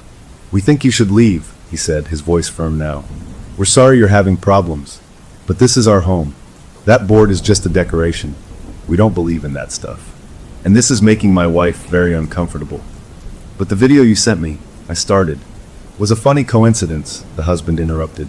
"We shouldn't have sent it. It was a mistake. Please go see a doctor. A good one." I was being thrown out. My proof, my book, my story. It all sounded insane, even to my own ears standing there in their sunny living room. I felt a hot wave of shame and frustration. I picked up my backpack. What if something happens? I asked, my voice low. What if my sleeping self does more than just move the planchette? What if it starts touching your things? What if it comes into your room? The wife's eyes went wide with a new fear, but the husband's jaw set. "Then we'll call the police," he said, "and we'll tell them about the strange real estate agent who's obsessed with our decor. Now please go." I had no choice. I walked out, the door closing firmly behind me. I stood on the porch, defeated. My plan was ashes. I couldn't fight this on my own. I needed someone who wouldn't just call me crazy. I needed an expert, not a ghost hunter, but a scientist. I needed a sleep specialist. I drove straight to my doctor's office and begged for an emergency referral. I got an appointment for the next afternoon. That night, back in my own house, I felt a new kind of fear. It was a clean, clinical fear. I wasn't scared of monsters. I was scared of my own brain. What if they were right? What if this was all in my head? A severe mental break? That was almost more terrifying than a haunted board. The next day, I sat in a sterile beige waiting room at the sleep clinic, rehearsing my story in my head. I had to make it sound medical. No mention of the board. Just the facts. Nighttime wanderings, waking up with evidence of travel, video evidence of complex behavior while unconscious. My name was called. The specialist was a woman with a kind face and calm eyes. I told her everything, leaving out the flea market, the board, the book. I showed her the video from the homeowners. She watched it carefully, her expression professional and unreadable. I told her about the mud on my feet. I told her about my laptop camera being turned. She listened, took notes, and asked smart questions. Did I have a history of sleepwalking? No. Was I under unusual stress? Well, yeah, now I was. Had I experienced any head injuries? No. After a long examination and a bunch of questions, she leaned back. "What you're describing is extraordinary," she said. "It sounds like a very extreme form of parasomnia, specifically nocturnal wandering. The complexity, the travel, the use of a car, is highly unusual, but not entirely unheard of in medical literature. The brain is capable of remarkable, coordinated actions while in a dissociated sleep state." She gave me a diagnosis, a fancy term for sleepwalking on steroids. She prescribed a mild sedative to help me achieve deeper, more stable sleep. She suggested a sleep journal. She recommended door alarms and maybe a baby monitor to hear myself if I got up. Her solutions were rational, simple, and sensible. And as she explained them, I felt a huge, crushing weight lift off my shoulders. This was it. This was the answer. It was a medical problem. My brain was glitching. The board, the tether, the old book. It was all coincidence, my panicked mind trying to make sense of a neurological hiccup. I left the clinic with a prescription in my hand and a feeling of pure relief. I filled the prescription immediately. That night, I followed the new rules. I took the pill. I set up a baby monitor on my nightstand. I felt the sedative pull me down into a soft, deep sleep, the first peaceful rest I'd had in weeks. I woke up feeling clear-headed, rested. No mud. I checked the baby monitor. It had recorded nothing but the steady sound of my own breathing. It was working. The doctor was right. For 3 nights, it was perfect. I slept. I woke up in my bed. The problem was solved. On the 4th day, my phone rang. It was the husband from the Victorian. His voice was different this time. There was no nervous laughter. He sounded tired and scared. "Hey," he said, "can you come over? We need to talk." That old, cold feeling came rushing back. "What's wrong?" I asked. "It's the board. Or something. The cameras. We've been seeing more things. Different things. Can you just come? I drove over, my heart sinking. They let me in, and they looked awful, like they hadn't slept. The wife's eyes were red. Without a word, the husband handed me a tablet. He pulled up a video file. This one was from a camera in their hallway, from the night before. Timestamp, 2:30 a.m. The screen showed the empty hallway. Then, a figure walked into view from the living room. It was me, my sleeping self, in my pajamas. But it wasn't standing still. It was walking slowly, deliberately down the hallway. It stopped at a small table, reached out, and opened a drawer. It just held the drawer open, looking inside at whatever was in there, for a full minute. Then it closed the drawer gently and continued down the hall, out of view of that camera. "There's more," the wife said, her voice hollow. She took the tablet and pulled up another clip. This one was from a camera in their bedroom doorway, pointed into their room. The angle showed part of their bed. The timestamp was 3:15 a.m.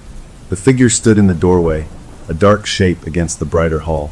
It just stood there, perfectly still, facing their bed. For 20 minutes. Just watching them sleep. The video ended. The room felt very cold. "It's getting worse," the husband whispered. "It's not just playing with the board anymore. It's exploring. It's watching us."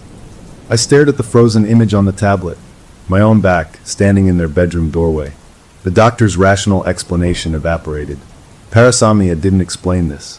A sleeping brain doesn't drive 5 miles, open drawers to look at things, and then stand guard over sleeping people. This was purpose. This was intelligence. "You have to get rid of the board," I said, my voice tight. "Now. Today. Throw it in a dumpster. Burn it. Get it out of your house." The wife shook her head, a frantic movement. "No. What if that makes it angry? What if getting rid of the anchor makes it stick here? With us? It's attached to you, but it's in our house." She was crying now. "You brought this here. You need to fix it." They were right. I had brought it, and my medical detour had been a waste of time. The problem wasn't in my brain. It was on their mantle, and it was learning. I left them, promising I would find a real solution. I went home and took out the old book again. I skipped the highlighted section and read further, into the chapters about severance rituals. The instructions were clearer now. It needed to be done by the handler, me, at the location of the object, the Victorian. While in a waking state, I needed specific things. Not table salt, but sea salt. Not charcoal, but white ash from a rowan tree. Not a steel pocket knife, but a blade of cold iron, which the book described as iron that had never been worked by a forge, like a meteorite. This was getting impossible. Where was I supposed to find that?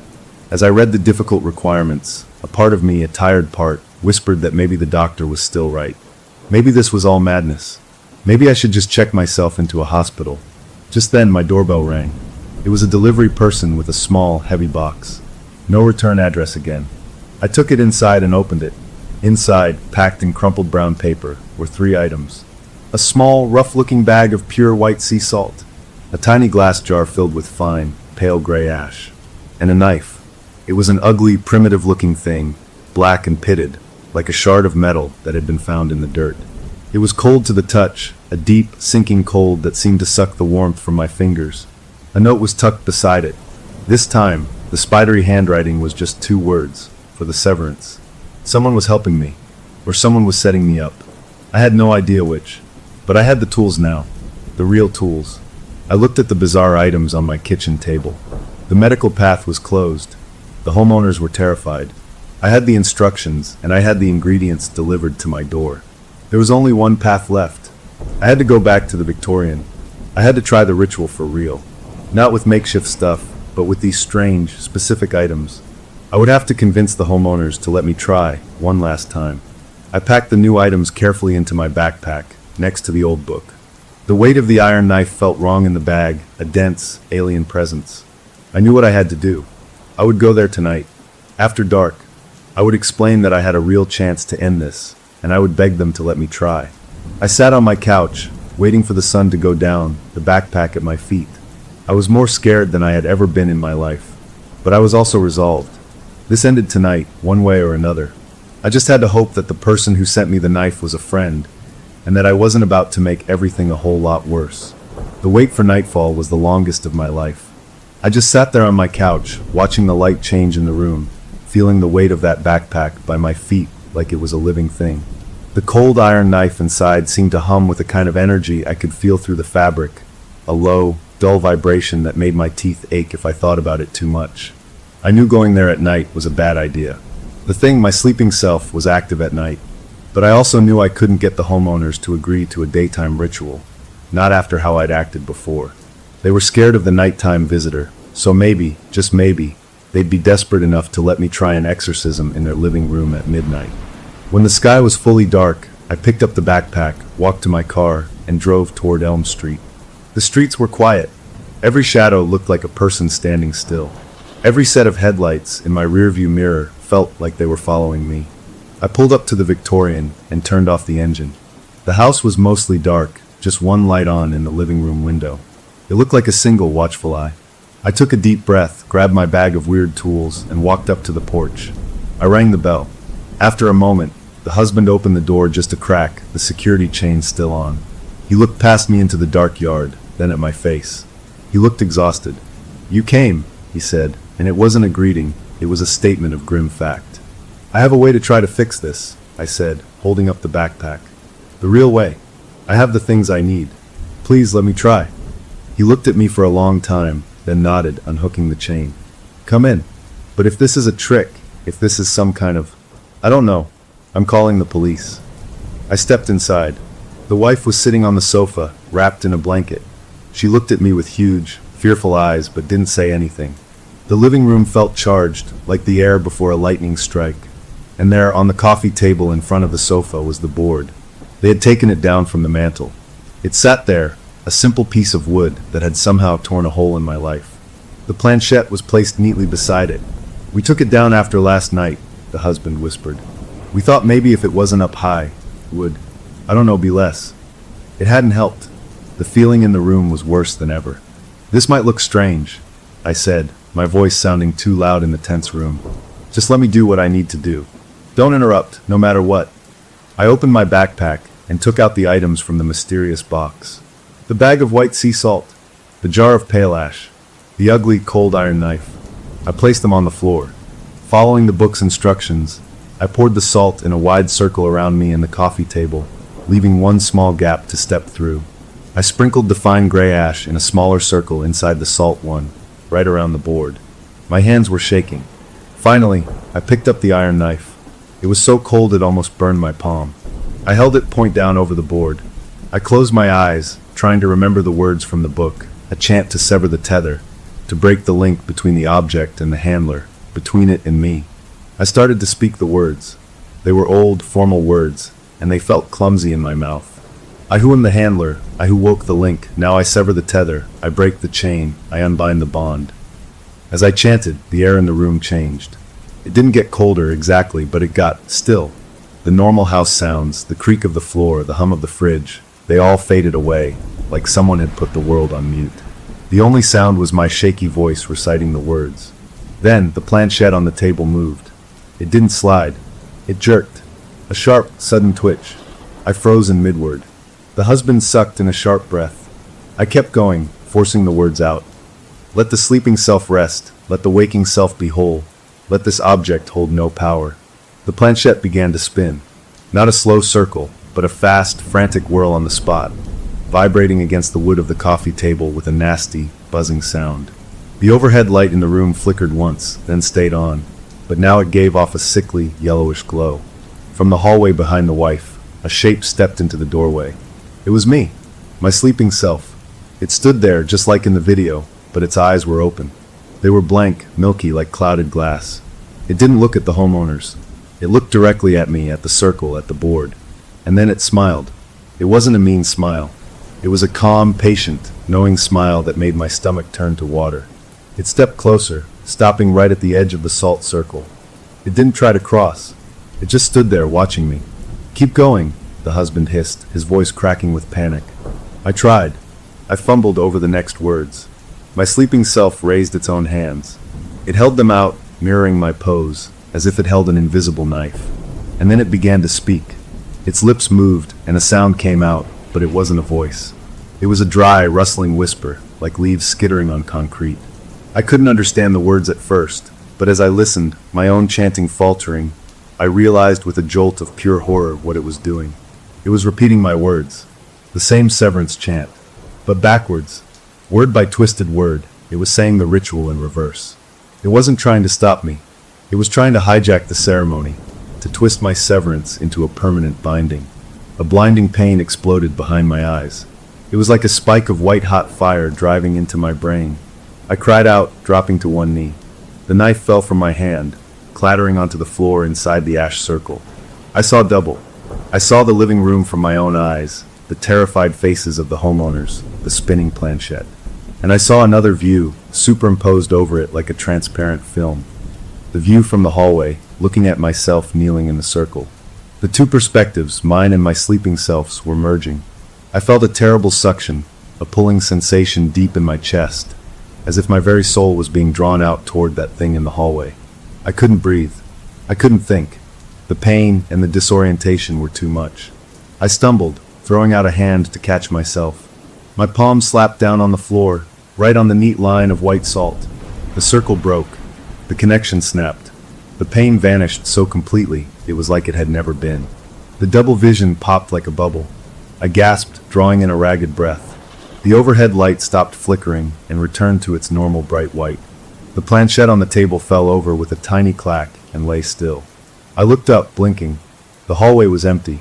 My sleeping self was gone. The terrible pressure in the room was gone. Everything was just normal.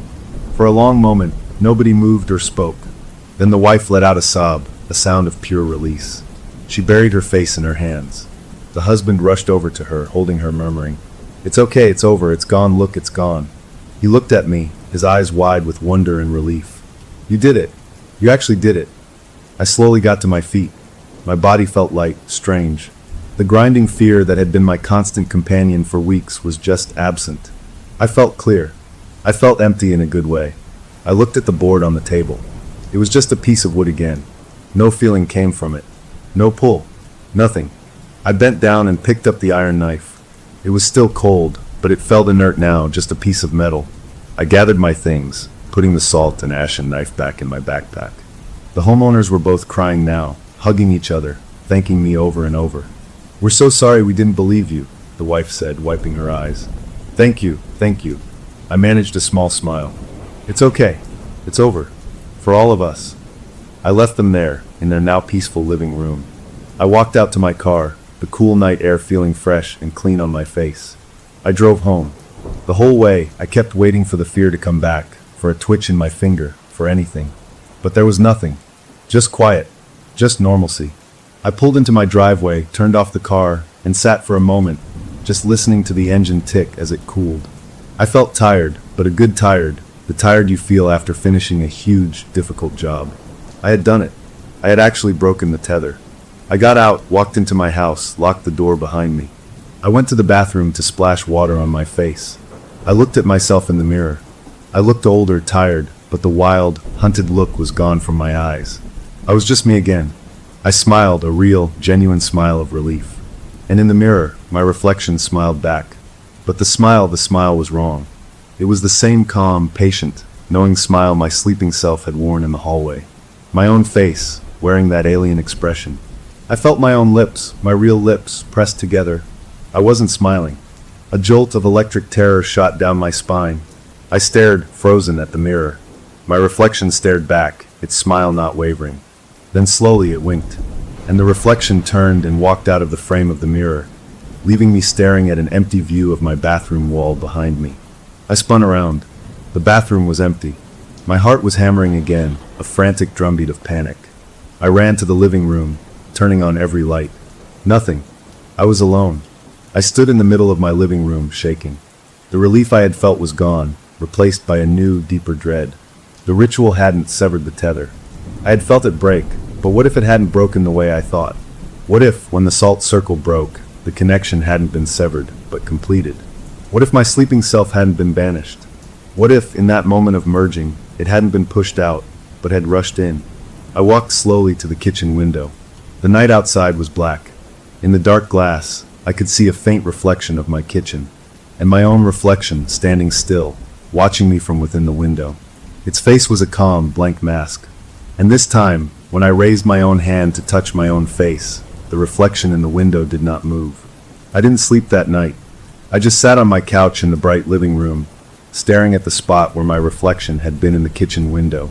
Every time I looked at a dark TV screen or a glass picture frame, I expected to see it, that calm, not me face looking back. But it didn't appear again. The house was just a house. I was just me sitting there, buzzing with a tired, ragged fear. Maybe I had imagined it. The stress, the ritual, the whole insane ordeal. It could have caused a hallucination. My mind was so fried, it was playing one last nasty trick on me. That had to be it. When the sun finally came up, I felt a little better. The solid, normal light of day pushed the creepy shadows of the night away. I decided to test things. I needed to see if I was really free. I went through my morning routine. I made coffee. It tasted bitter and a little like dirt, but I drank it anyway, telling myself my taste buds were off from stress. I got dressed for work. I looked in the bedroom mirror as I fixed my tie. My reflection moved when I moved. It looked tired, but it was me. No weird smiles. I went to the office. It felt strange, like returning to a life I'd left behind a long time ago. My colleagues were happy to see me. "You look great," one of them said. "You were so stressed about that Victorian sale, and now you're like a whole new person." I forced a smile. "Yeah," I said. "I feel like myself for the first time in ages." The words came out easily, but they felt hollow, like I was reading a line from a script. I threw myself into work. I made calls, set up appointments, wrote listings. I was hyper-focused, getting more done in a few hours than I usually did in a day. It felt good. It felt efficient. I didn't feel happy exactly, but I didn't feel scared either. I just felt clear, purposeful, like a machine running perfectly. At lunch, I drove without really thinking about where I was going. My car just seemed to take a familiar route. I found myself turning onto Elm Street. I slowed down as I passed the Victorian, and I saw it. The for sale sign was back in the front yard. A bright, new sign from a different real estate company. My professional brain clicked on automatically. That was weird. The couple had just moved in. They loved the place. Why would they be selling? And why wouldn't they call me their original agent? A little knot of curiosity tightened in my gut. I pulled over and called my office. "Hey," I asked my assistant. "The Victorian on Elm, the one I sold a few months ago? I'm driving by and it's for sale again. Do we have the listing?" "Oh, that one," she said. "No, another firm got it. The weirdest thing. I heard from the listing agent over there that the owners just left. In the middle of the night last week. They packed a few suitcases and disappeared. Left all their furniture, everything. The listing agent said when she went in, the coffee cups were still on the table, like they'd just gotten up and walked out. They told the neighbor the house felt finished with them." A cold feeling, different from fear, spread through my chest. Finished with them. They had gotten what they wanted from the house. Or the house, or what was in it, had gotten what it wanted from them. And now it was empty again. Available. I thanked her and hung up, staring at the house. The board was still in there. It was alone in an empty house. And as I sat there, a new feeling bloomed inside me. It wasn't panic. It was a deep, compelling sense of purpose. A need. The board was alone. It needed to be seen. It needed to be found again. It needed new hands to touch it. My real estate skills weren't just for selling houses anymore. They were for making connections. For finding the next person. The thought didn't feel like my own. It felt planted, a cold seed growing in my mind. But I didn't fight it. It felt right. Logical. I drove back to the office, that purpose humming in the back of my head. I worked through the afternoon, but my mind kept drifting back to the Victorian. To the board. It was a prime property. A beautiful, historic home. It shouldn't sit empty. It deserved a family. Someone who would appreciate its unique character. I found myself pulling up the old listing photos I had taken, the ones with the board on the mantle. They were good photos. They had worked. Later that evening, back at my own house, I didn't feel tired. The crushing fatigue I'd lived with for weeks was just gone. I realized I hadn't thought about sleeping, hadn't yawned once. The part of me that needed sleep, it felt absent. I went into my home office and turned on my computer. I opened a new presentation file. I started designing a new marketing campaign for the Victorian. It wasn't my listing, but that didn't seem to matter. I was just drawn to do it. As I worked, choosing fonts, writing catchy descriptions about a home with a story to tell, I felt a calm satisfaction. This was what I was supposed to be doing. I reached into my desk drawer, not really thinking, just letting my hand move. My fingers closed around something smooth and wooden. I pulled it out. It was the heart-shaped planchette from the Ouija board. I must have taken it from the Victorian after the ritual. I had no memory of doing that. None at all. But here it was. I set it on the desk next to my mousepad. Its presence felt comforting, reassuring, like a paperweight for my new, focused mind. I looked at it, then back at my computer screen. My tagline was perfect. I typed it in bold letters at the top of the presentation. A home with a story to tell. Are you the next chapter? I leaned back in my chair, a small, professional smile on my face. It was a great campaign. It would draw people in. The right kind of people. People who were looking for more than just a house. People who were curious, who loved a little mystery. Outside my office window, the night was black. In the dark glass, I could see the reflection of my room, my desk, the glow of my computer monitor. And I could see myself sitting there working. My reflection looked focused. Content. It was finally the master of the house. I watched my reflection for a long moment. Then I turned my attention back to the planchette on my desk. I reached out and placed my index finger lightly on the smooth wood. It was warm. Not from my touch, but from something inside it. A gentle, welcoming heat. I left my finger there, feeling that warmth travel up my arm, as I began to browse through online listings of potential buyers, looking for just the right profile, the right kind of curiosity in their eyes, someone who might appreciate a truly unique find. The search felt important. It felt like my real work was just beginning. Life became very simple, very efficient. I no longer slept. I would rest, sitting in a chair or lying on my bed in the dark, but my mind stayed awake, a quiet engine humming in the background. The gnawing terror was gone. The confusion was gone. I felt a serene, flat clarity, like the surface of a still pond. I went to work.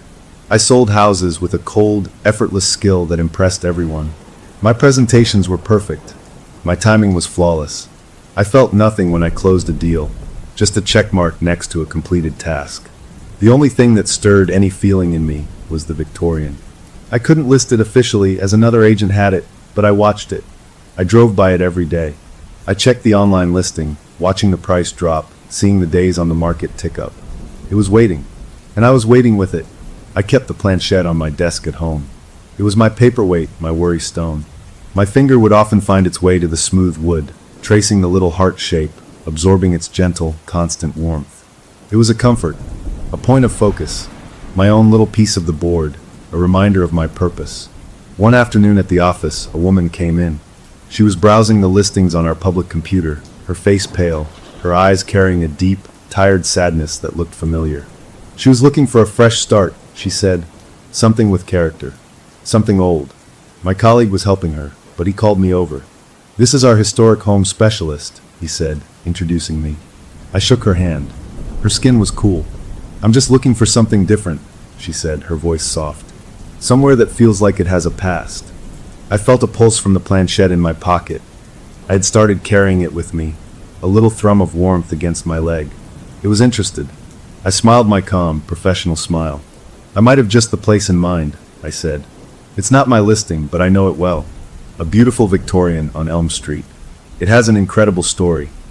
Her tired eyes flickered with a faint curiosity. "Elm Street?" she asked. "I think I saw that one online. It looks interesting." "It's more than interesting," I said, my voice smooth and persuasive. "It's a home that chooses its owners. It needs someone who appreciates its unique qualities." I was speaking words that felt both true and not my own. They flowed out of me easily. I printed out the information for her, circling the other agent's number, but I wrote my personal cell on the bottom. "If you have any questions about its character," I said, "call me. I know it intimately." She took the paper, her fingers brushing mine. A little jolt, like static electricity, passed between us.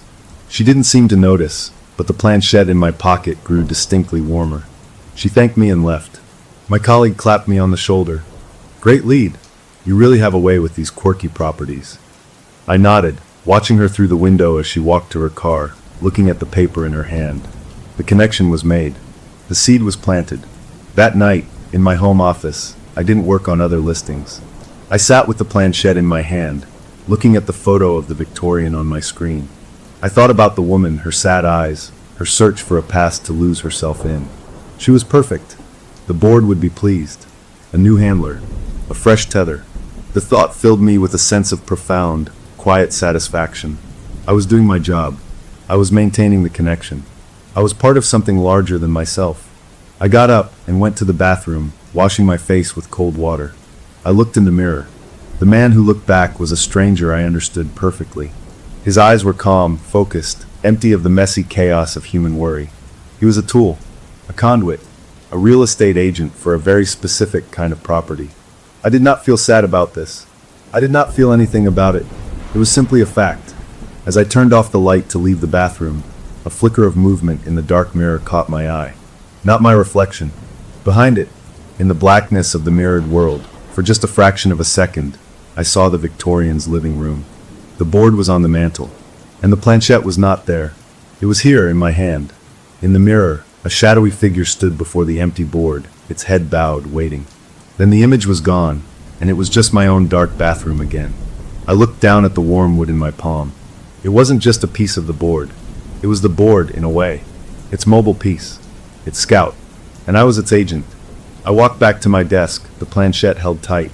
The next step was clear. I needed to get her into the house. I needed to make sure the other agent's showing failed, that my connection with her, sparked by that little static shock, became the stronger pull. I picked up my phone and looked at the number I'd written down for her. I wouldn't call tonight. That would seem too eager. I would wait. I would let the idea of the house, the story I had hinted at, work on her mind. I would let the board, through its little piece that I carried, do its work.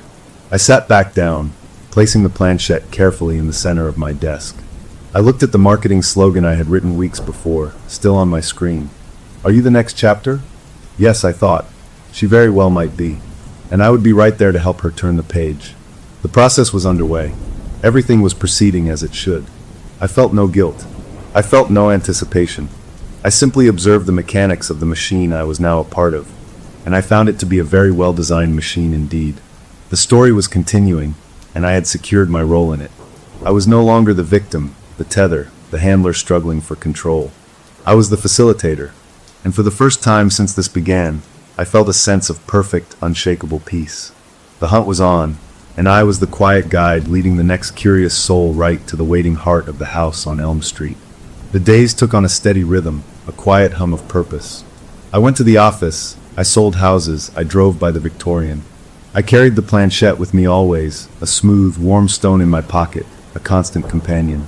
I waited for the call from the woman with the sad eyes. I knew it would come.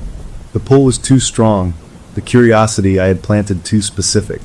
The other agent's sign still stood in the yard, but the house was waiting for the right person, and we both knew she wasn't going to come from a generic online ad. She would come through me. A week after our meeting, my personal phone buzzed with an unknown number. A feeling, not an emotion but a physical sensation like a key turning in a lock, traveled up my arm from the planchette in my pocket. I answered. It was her. Her voice was hesitant. Hi, we met at the real estate office. About the Victorian on Elm? Yes, I said, my voice calm and welcoming. I'm glad you called. I went to a showing with the other agent, she said. It's a beautiful house, but it felt empty. Not just without furniture. Empty. The agent couldn't tell me anything about its history, just square footage and roof age. She paused. You said it had a story. It does, I replied. A deep one. The kind that gives a home its bones. The official listings never tell that part. I could feel her interest, a taut line through the phone. Could you show it to me? Tell me what you know. This was it. The invitation. Of course, I said. The other agent has a lockbox. I can get the code. How about this evening? After sunset. The house has a particular feeling in the evening light. It's the best time to understand it. She agreed. We set a time. As I hung up, the planchette felt hot against my thigh, a cheerful, eager warmth. Everything was aligning. That evening I arrived first. I used the lockbox code and let myself into the Victorian. It was cold inside, a deep chill that had nothing to do with the thermostat. The air was stale and still. The house was waiting, tense, like a held breath. I walked into the living room. The mantel was bare. The board was gone. The other agent had probably cleared out the clutter. That was fine. It didn't matter. The board's presence was in the walls, in the floorboards, in the very air. And I had its heart with me. I took the planchette from my pocket and placed it in the center of the mantel, a small, dark shape on the pale wood. It looked right. It looked like it had come home. A few minutes later, Headlights swept the front window. I saw her car pull up. I watched from the window as she got out, hugging her coat around her, looking up at the imposing facade. She looked small. She looked perfect. I met her at the door, smiling my professional, reassuring smile. "Welcome back," I said. "Come in. Feel the difference." She stepped inside, and a little shiver went through her. "It's so cold," she whispered. "It's just the house waking up," I said, guiding her toward the living room. "It's been asleep, waiting." I gave her the tour, but not like a normal agent. I didn't talk about renovation potential or closet space. I talked about echoes. I talked about how old houses hold memories in their plaster, how they settle into the personalities of those who live there. I told her the previous owners had felt the house was finished with them, that it had given them what they needed and released them. It was a story of change, of renewal. She listened rapt, her sad eyes wide. She was soaking it up, this idea of a house that was alive, that had intentions. We ended up back in the living room. The only light came from a lamp I'd brought, casting long, dramatic shadows. Her eyes went to the mantel, to the lone, heart-shaped piece of wood sitting there. "What's that?" she asked. "A piece of the story," I said, my voice soft. "It was part of a set, a game. The previous owners left it behind. I think it's the house's favorite piece. It's center." I walked over and picked it up. It was blazing hot now, almost too hot to hold, but the heat was comforting to me. "Here," I said, turning to her. "Hold it. You can feel the history in it, the energy of the house." I held it out. She hesitated, then reached for it. As her fingers were about to close over the wood, a noise shattered the moment. A loud, sharp crack from upstairs, like a piece of wood breaking. She jerked her hand back, startled. "What was that?" "Just the house settling," I said smoothly, though I had heard it too. It had sounded deliberate. Old bones. But the spell was broken. Her fear, which had been a tool, was now an obstacle. She took a step back, wrapping her arms around herself. "This is too much," she said, her voice shaky. "It's too intense. I think I need something simpler. I'm sorry." She was pulling away. The connection was fraying. The planchette in my hand pulsed with a sudden, angry heat. No, this was not acceptable. The house had been promised. She was chosen. A calm, cold instruction formed in my mind, not in words, but in pure intent. Finish the connection. I looked at her, my smile never wavering. "I understand," I said. "But before you go, just one more thing. The house wants to say goodbye." I placed the burning hot planchette back on the mantel. Then I reached into my other pocket and took out a small, ordinary-looking piece of white chalk. I had brought it without knowing why. Now I knew. "It's a tradition," I lied, my voice a hypnotic murmur. "For visitors it connects with. You make a mark, a signature on its memory." I knelt and drew a small, simple circle on the hardwood floor between us. "Step into the circle," I said, looking up at her. "Just for a second. It's how the house remembers." She stared at the chalk circle, then at my face. My expression was open, harmless. A silly ritual. She was scared, but she was also polite, and part of her was still deeply curious. She took one step forward, placing her foot inside the circle. The moment her shoe touched the chalk line, the planchette on the mantel shot straight up into the air, as if yanked by a string, and then slammed down onto the wooden surface with a bang that echoed through the empty house. She screamed and tried to pull back, but it was as if her foot was stuck to the floor. Her eyes were wide with pure terror, fixed on me. And my smile finally fell. I watched her, my head tilted. This was the process. The transfer. The old tether, me facilitating the new. I could feel it happening, a sucking sensation in the air, a current drawing from her, through the chalk circle, into the floor, into the walls, toward the board that wasn't there but was everywhere. She was gasping, her face pale. Then, as suddenly as it started, it stopped. The planchette lay still. She stumbled backward, free, crashing into the wall. She looked from me to the mantel, her breath coming in ragged sobs. "What are you?" she choked out. "I'm the agent," I said simply. I picked up the planchette. It was cool now. The connection was complete. The seed was planted deep. She didn't need to buy the house tonight. The link was made. She would dream of it. She would be drawn back. It would pull at her until she returned, and next time, she wouldn't leave. She turned and ran, her footsteps pounding through the hall, out the front door, into the night. I heard her car start and screech away. I stood alone in the living room. The house felt different. Satisfied. Quieter. The job was done. The next chapter had been initiated. I picked up my lamp, erased the chalk circle with my shoe, and put the planchette back in my pocket. It was cool dormant. Its work here was done for now. I locked up the house and drove home. There was no triumph, no guilt. Just the quiet satisfaction of a task completed correctly. I had facilitated the next stage. The story would continue. I was a permanent part of its machinery now, the usher in the endless theater of the board. I got ready for another night of quiet, sleepless rest, the planchette once again on my desk, a dormant scout waiting for its next mission. The process was eternal, and I was finally at peace within it. The woman would be back, or someone else would come. The house would feed, and I would be there to open the door. Time became a flat circle, a repeating loop of purpose. The frantic woman with the sad eyes never called the police.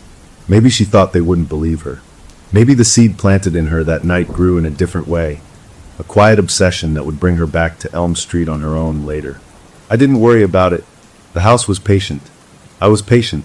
My life settled into its new shape. I was the best real estate agent in the office, a machine of perfect sales, but my real work happened in the shadows. I became a connoisseur of loneliness. I could spot it across a crowded open house.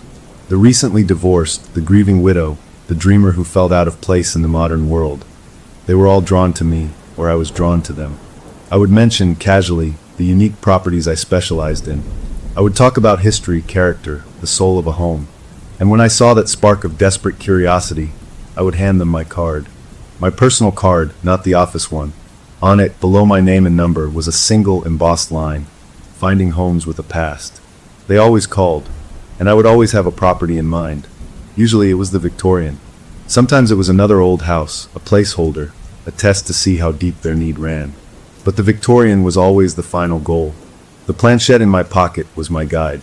It would stay cool and inert with most people. But with the right one, it would grow warm, a gentle heat that pulsed in time with their growing interest. It was never wrong. Months turned into a year. The other agent's sign finally came down. The listing had expired. The house sat, empty and waiting, but not lonely. Not anymore. I was its caretaker. I would go there sometimes, letting myself in, just to stand in the living room. I would place the planchette on the mantel and feel the house hum around me. A contented sound felt in the bones, not heard with ears. We were partners. Then one rainy Tuesday, a man walked into the office. He was in his 40s, with the precise movements of an engineer, but the lost eyes of someone whose world had just crumbled. His wife had left him. He needed a new start, a project, something to pour himself into, something real. My colleague started talking about new condos, low maintenance. I watched from my desk. The planchette in my blazer pocket began to glow with a slow, steady warmth, like a coal coming to life.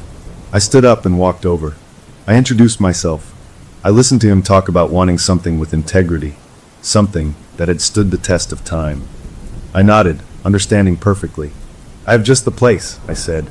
It's not for everyone. It requires a special owner. Someone who isn't afraid of a little history. I showed him a picture on my phone. Not a listing photo. A photo I had taken in the evening, the Victorian lit by a single lamp from within, looking both imposing and welcoming. He stared at it. That's it, he whispered, almost to himself. We met there that evening. The ritual was familiar now. The chill in the air. The sense of waiting. I told him the story of the house, how it chose its people, how it offered a fresh start to those who understood it. I placed the warm planchette in his hand as we stood in the living room. This was left by the last owner who truly understood, I said. It's the heart of the place. He held it, turning it over in his hands, a frown of concentration on his face. He didn't feel the heat, I could tell. He felt the weight, the craftsmanship. He was analyzing it. This was different. The board usually chose the emotional, the seekers. This man was a solver, a fixer. But the planchette was warm. The house was interested. Something new. I felt a flicker of something, not emotion, but a system alert. A variable. We finished the tour. He was interested, deeply so, but in the way a scientist is interested in a puzzle. He wanted to know about wiring, foundation, plumbing. He asked for inspection reports. This was not the usual path. As we walked out, he handed the planchette back to me. Fascinating piece, he said. Feels old. He scheduled a formal inspection for 2 days later. I let him out and stood on the porch, watching his taillights disappear in the rain.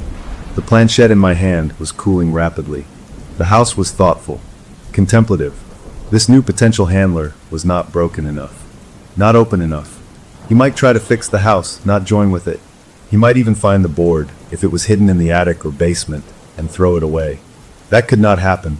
That night, in my own home, I sat at my desk with the planchette. It was cold and still. I looked at my reflection in the dark computer screen. The man in the reflection looked back, his face a mask of calm calculation. We were in agreement. The engineer was not the right choice.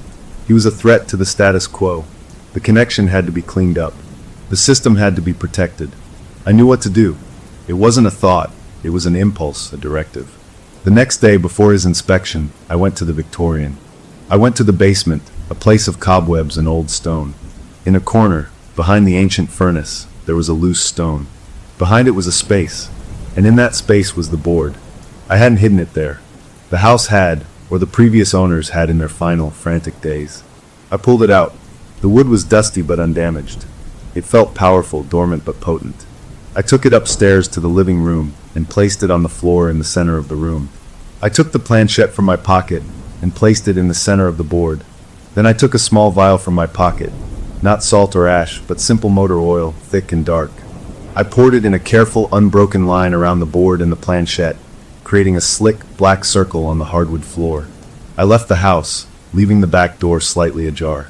I knew the inspector would come first, before the engineer. He would find the back door open, think nothing of it, and do his work. He would go into the living room.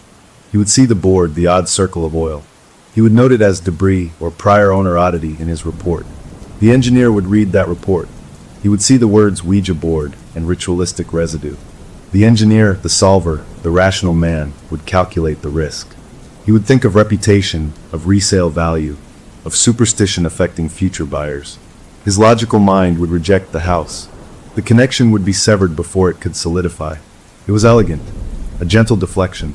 The house would remain waiting for a more suitable candidate. I went home and waited. The call from the engineer came the next afternoon. His voice was clipped, disappointed. "I've decided to pass on the Elm Street property," he said. The inspection turned up some concerning non-structural issues, historical oddities that don't fit my needs. "Thank you for your time."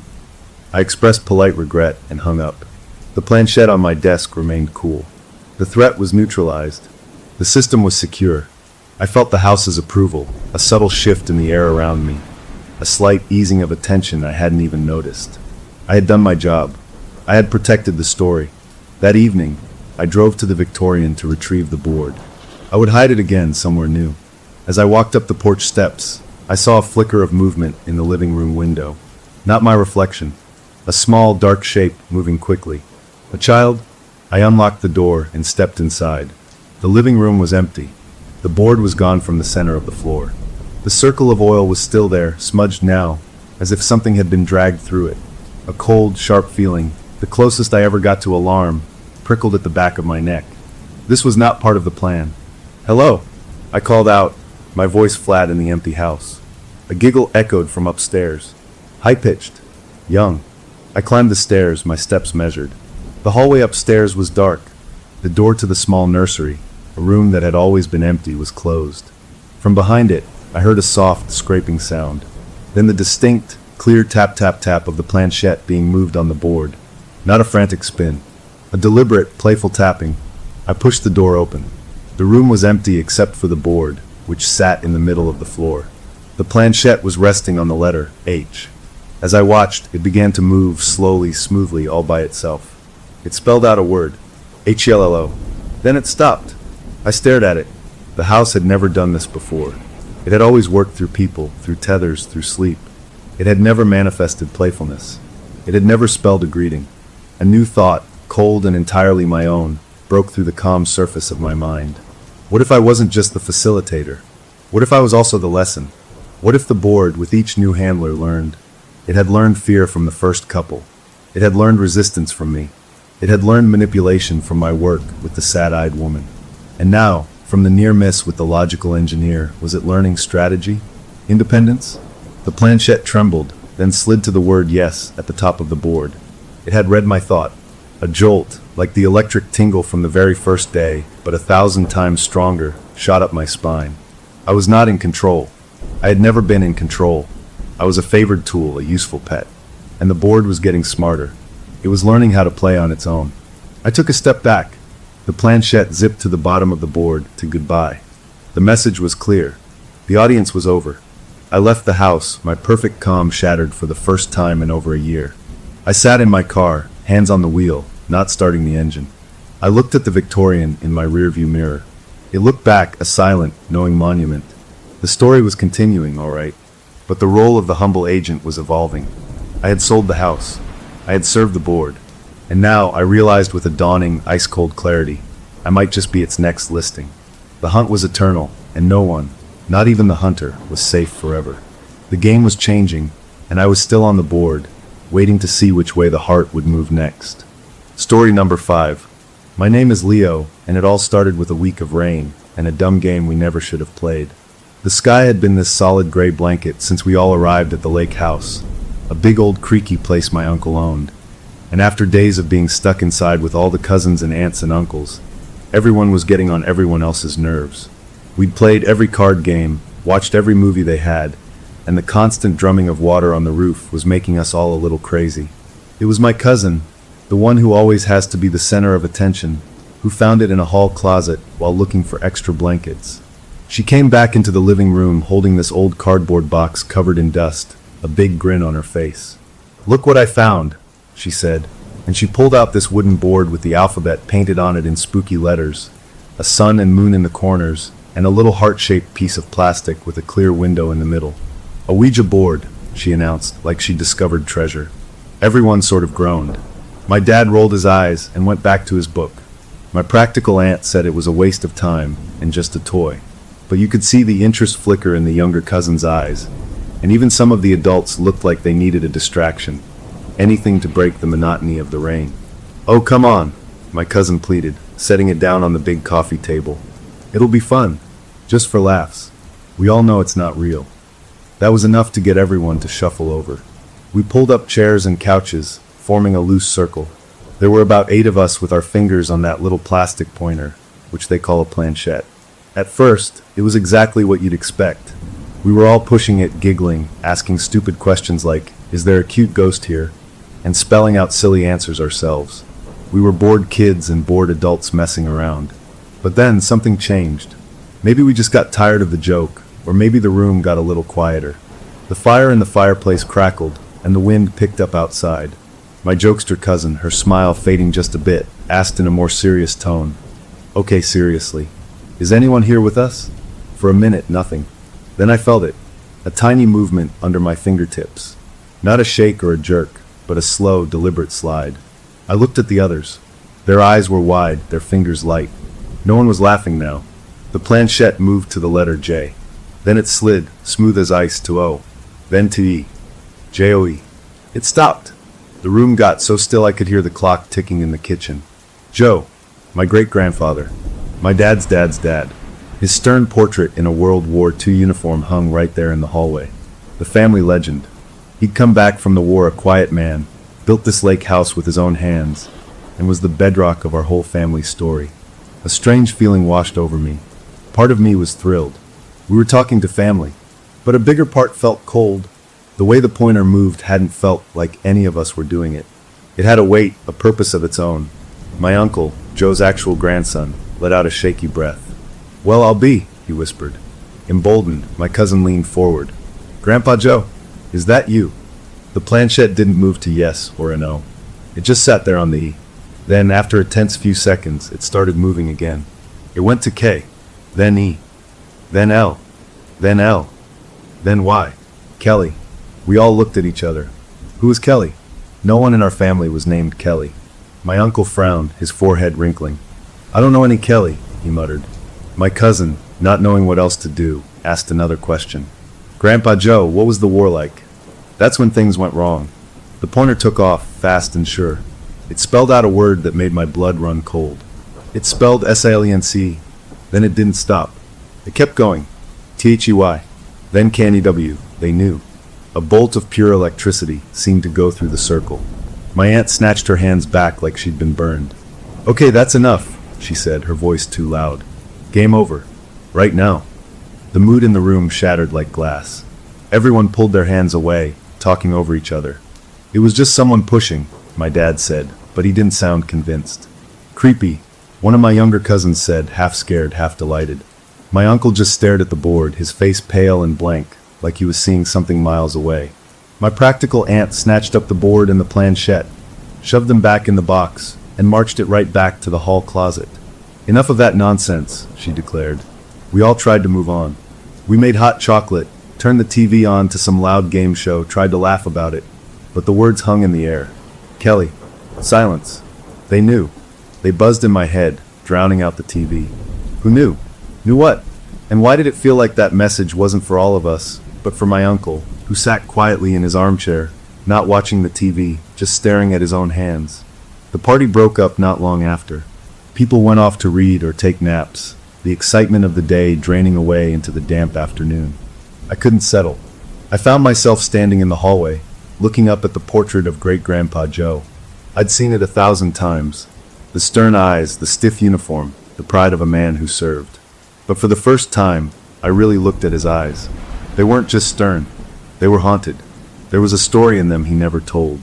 Maybe the board game was just a trick of our minds, a group fantasy. But what if it wasn't? What if we'd poked at something we didn't understand, something tied to this house, to that man in the picture?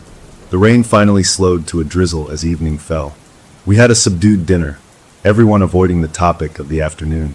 My uncle seemed back to normal, joking a little, but he looked tired. We all went to bed early, exhausted by the strange energy of the day. I fell into a fitful sleep, my dreams full of sliding letters and silent, watching portraits. A sharp sound jolted me awake.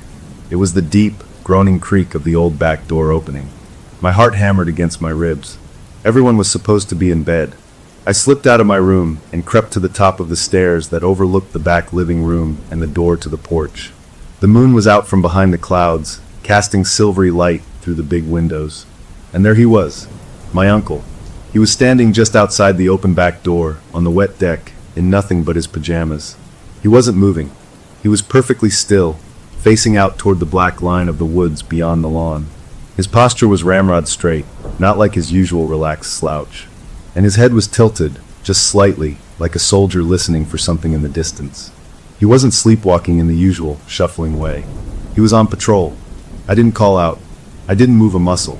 I just watched, a chill that had nothing to do with the night air seeping into my bones. After a few minutes that felt like hours, he turned, walked calmly back inside, locked the door, and padded back to his bedroom, as if he'd just gotten a glass of water. He never looked up and saw me. I stood there in the dark for a long time, listening to the old house settle, the question from the board now screaming in my head.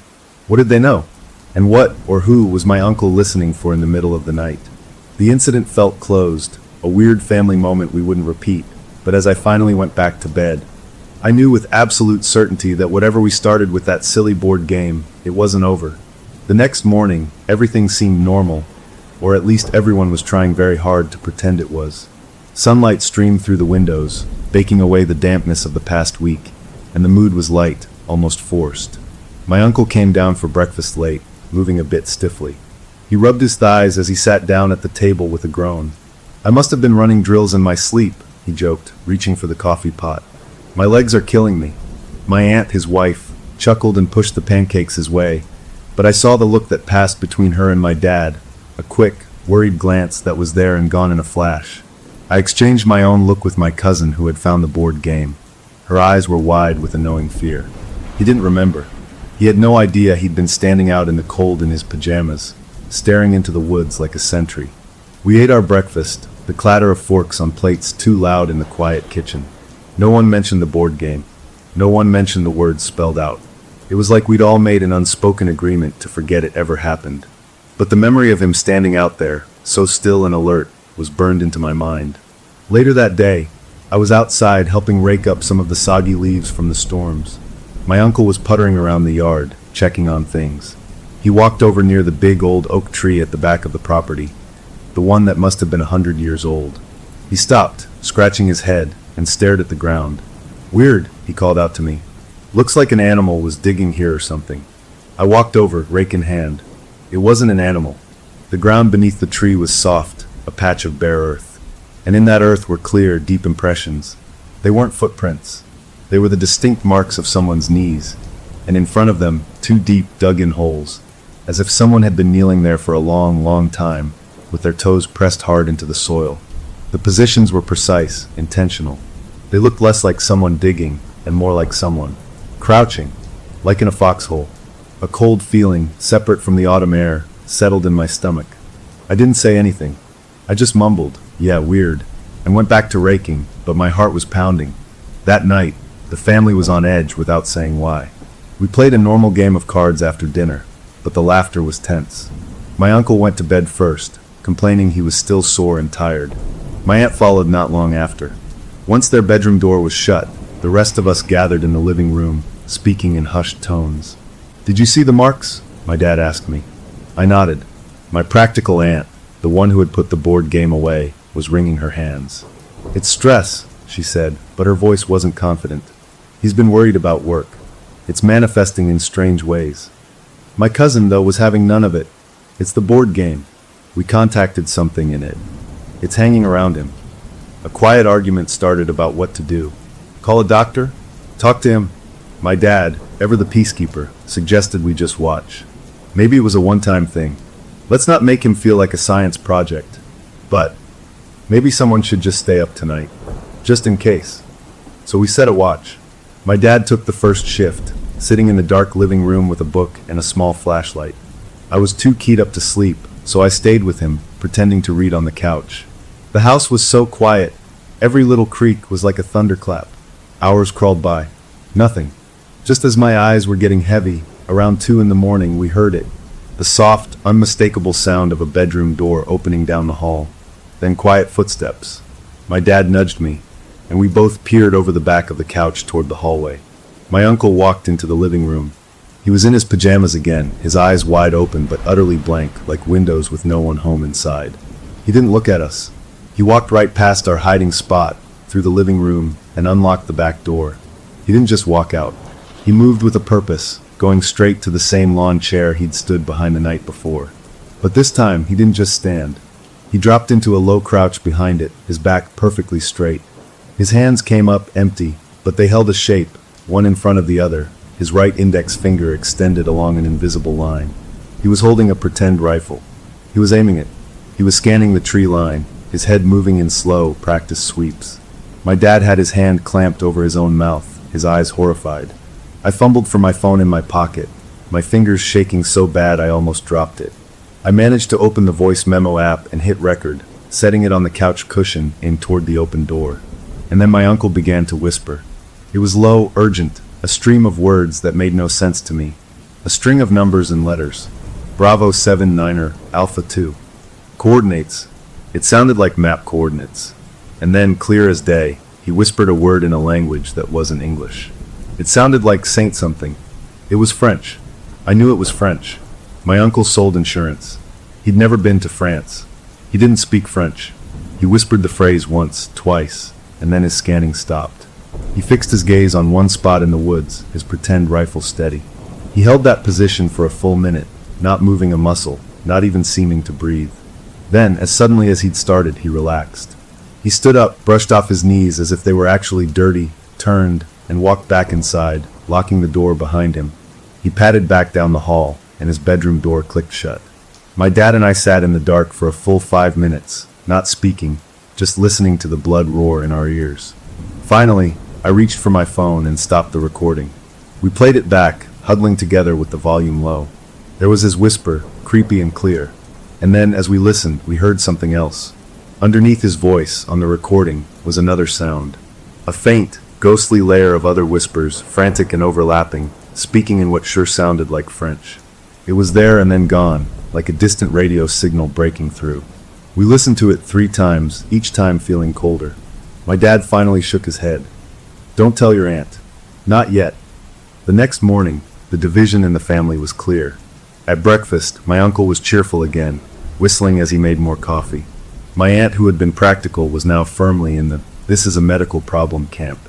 "We need to make a doctor's appointment as soon as we get home," she said firmly. My cousin and I were in the "this is something else" camp. My dad was stuck in the middle, looking troubled. I pulled out my phone when no one was looking and typed the French-sounding name my uncle had whispered into a search engine. My hands were still a little shaky. The results popped up. It was a real place, a tiny village in Normandy, France, the site of a major battle in World War II. I showed the screen to my dad under the table. His face went a shade paler. He showed it to my practical aunt. Her argument about stress faltered. How could stress make him know the name of a French village he'd never heard of? My uncle noticed our quiet conference. "What's everyone looking so serious about?" he asked, smiling. We all froze. My dad cleared his throat. "Nothing. Just trip planning." It was a weak excuse, but my uncle just nodded and went back to his newspaper. He was completely unaware. The waking him and the sleeping him were two different people, and the waking him wanted nothing to do with any of this. He was embarrassed by our concern, even a little angry. "I'm fine," he insisted later when my aunt tried to gently bring up seeing a doctor. "You're all letting your imaginations run wild because of that stupid board game. It's a bunch of nonsense." His denial was a wall. We couldn't help him if he refused to admit anything was wrong. That night, we didn't even need to set a formal watch. We were all awake, listening. The house felt like it was holding its breath. When his door opened again, we were all there in the shadows, me, my dad, my aunt, my cousin. He walked through us as if we were furniture, out the back door. But he didn't go to the lawn chair.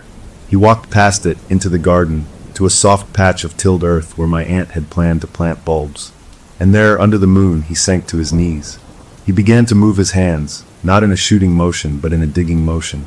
He mimed scooping up handfuls of dirt, over and over, throwing the imaginary soil to the side. It was a sad, relentless, heartbreaking motion.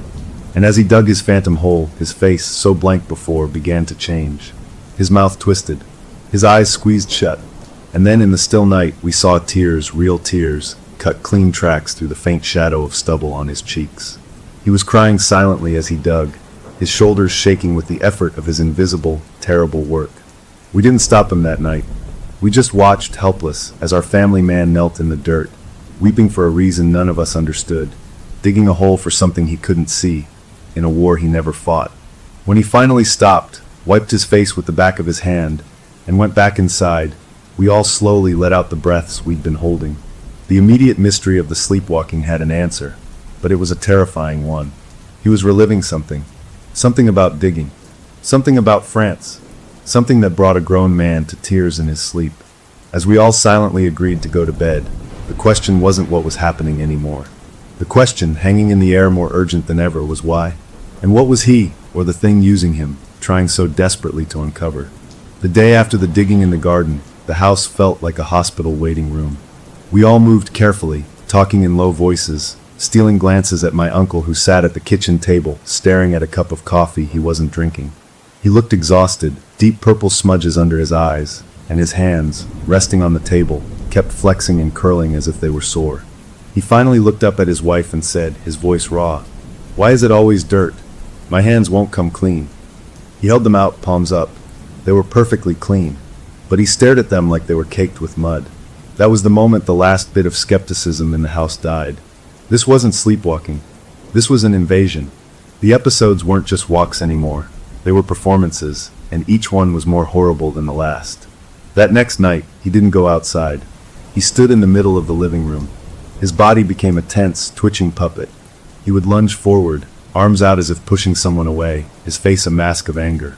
Then he'd freeze, and his expression would crumple into desperate sadness, pulling his arms back as if hugging the air, rocking back and forth.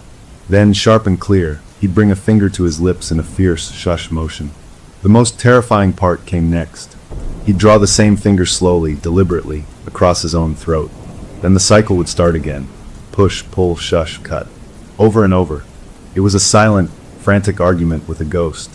We watched, huddled together on the stairs, too scared to interrupt. It felt like stopping him would be like cutting a wire on a bomb. We were no longer a family on vacation. We were a research team studying a haunting, and the subject was someone we loved. While the others argued about next steps, a neurologist, a psychiatrist, a priest, I felt a desperate need to understand. If this was about my great-grandfather, then I needed to know who he really was. The family stories were all about heroism and quiet strength. But the thing using my uncle wasn't acting heroic. It was acting guilty. Terrified, I waited until everyone was distracted and took my laptop to a corner of the house where the Wi-Fi was strongest. I started searching. It was hard. My great-grandfather was a common name, and his army records weren't just online. But I knew his unit from the old stories. I typed in the unit designation and World War II in Normandy. Page after page of dry military history, lists of battles. Then I found a roster, a list of men in that unit. My finger traced down the screen, and there it was, his name, and a few lines below another name. First Lieutenant Kelly, killed in action, August 1944, near a town whose name I recognized from my uncle's whispered coordinates. My breath caught in my chest. Kelly was real. The name from the board game was a real person who died right where my great-grandfather fought. A cold, solid certainty formed in my gut, a horrible puzzle piece clicking into place. This wasn't a random ghost. This was about something specific, something bad that happened there. I dug deeper, my fingers flying over the keys. I searched my great-grandfather's name plus court-martial plus 1944. The search results shifted. I clicked on a link from a military archive site. It was a list of case files, digitized but blurry. I saw his name again. Next to it was a case number and a single stark word: sealed. The details were blocked, but the charge listed next to the case number made my blood turn to ice. It didn't say desertion or theft. It said atrocity. The word sat on the screen, black and final. An atrocity. A war crime. The family myth of the quiet hero shattered in that instant, replaced by this one awful, official word. I felt sick. I must have made a sound because my dad came over. "What is it?" he asked, his voice tired. I just turned the laptop screen toward him. He leaned in, squinting. I watched his face as he read it. First, confusion, then denial. "No," he said softly. "That's a mistake. That's not him. Some other guy with the same name." But I pointed to the unit number. It was the same. I pointed to the date. It was right after the battle where Kelly died. My dad's face, usually so calm and reassuring, began to crumple. It wasn't anger at me, but a deep, painful cracking of something fundamental inside him. The stories he'd grown up with, the foundation of our family's pride, were turning to ash. He put a hand on my shoulder, not saying anything for a long time. He just stared at the floor, his own personal history rewriting itself in front of his eyes. "Don't tell your mother yet," he finally whispered. "Or your uncle. Not until we know more." But the word was out there now, in the space between us. Atrocity. That night was the worst one yet. My uncle, during his episode, didn't stay in the living room. He walked right past all of us, out the back door, down the rickety wooden dock that led to the lake. The moon was full, casting a long, white path on the black water. He walked to the very end, where the dock met the shore, and stepped off into the shallow, reedy edge. The water came up to his shins. He stood there for a moment, then bent down and picked up a thick, broken branch from the water's edge. He held it in both hands, and then he began to stab it down into the water. Not in a wild, angry way, in a horrible, rhythmic, practiced way. Down, pull up, like he was finishing a job. His whole body was rigid with the effort, his face a tight mask of concentration that slowly twisted into agony. Then the sound started. Not words, guttural, choking sounds that ripped out of him. They weren't cries of fear, but of a sorrow so deep it had no name. He was sobbing, his body shaking, but his arms kept moving, driving that branch into the murky lake bed over and over, the water splashing up around him with each terrible thrust. We couldn't just watch this time. My dad and I ran down the dock. The feeling of grabbing my uncle's arm while he was in this state was wrong. His skin was cold, and his muscles were like steel cables. He fought us for a second, his eyes wide and unseeing, still fixed on the spot in the water. Then he went limp, dropping the branch. The sobs turned into weak, broken whimpers. We half-carried, half-walked his soaked, shivering form back into the house and to his bed. His wife helped him into dry clothes, her own face wet with tears. He was asleep, real sleep, in minutes. The rest of us were left in the living room, shell-shocked. The rational explanations were gone. This was about water, not dirt. This was about violence. My mind connected the dots, the official word atrocity, and the man in the lake stabbing downward, not at an enemy soldier, but at something already in the water. Something helpless. The next day I acted. With my dad's silent, grim permission, I filled out the formal online request to the military archives to unseal the court-martial records. It said it could take weeks for a response. I hit submit, feeling like I'd just mailed a letter to the past, asking it to send back its worst secrets. That evening, My uncle was quiet, but seemed more himself, like the storm in him had passed for now. We all tried to have a normal dinner, but the effort was colossal. Later, as I was getting ready for bed, I walked past the hallway where the portrait of my great-grandfather hung. I stopped, and I saw something that made my skin prickle. My uncle was already there. He was standing right in front of the painting, not sleeping, but fully awake. He was just standing there, his head tilted to one side, staring up at the face of the man in the uniform. He wasn't crying. He wasn't miming. He was just listening. His expression was one of deep, focused attention, as if the painted lips were moving, whispering instructions only he could hear. He stood there for so long I finally crept away, not wanting him to see me. I lay in bed, staring at the ceiling. The request was in. We had taken a concrete step toward the truth. But as I replayed the image of my uncle standing sentinel before that portrait, a new and more frightening question took shape. We were trying to uncover the past. But what if the past, through my uncle, was now watching us back? The immediate horror of the nightly episodes had found a kind of closure. We knew they were connected to a real, terrible event. But the hook for what came next was sharp and clear. We had asked the government for the truth. What were we going to do when it finally answered? A strange calm settled over the lake house in the days that followed, but it was the calm of people holding their breath. My uncle's nighttime episodes stopped, just like that. He slept through the night, and by day he seemed more like his old self, though quieter, more thoughtful, like a man recovering from a long illness. The rest of us tiptoed around the unspoken truth hanging in the air, waiting for the military archives to answer my request. We were all stuck, suspended between the horror we'd witnessed and the official history we were afraid to read. Then, one morning at breakfast, my uncle did something that broke the calm wide open.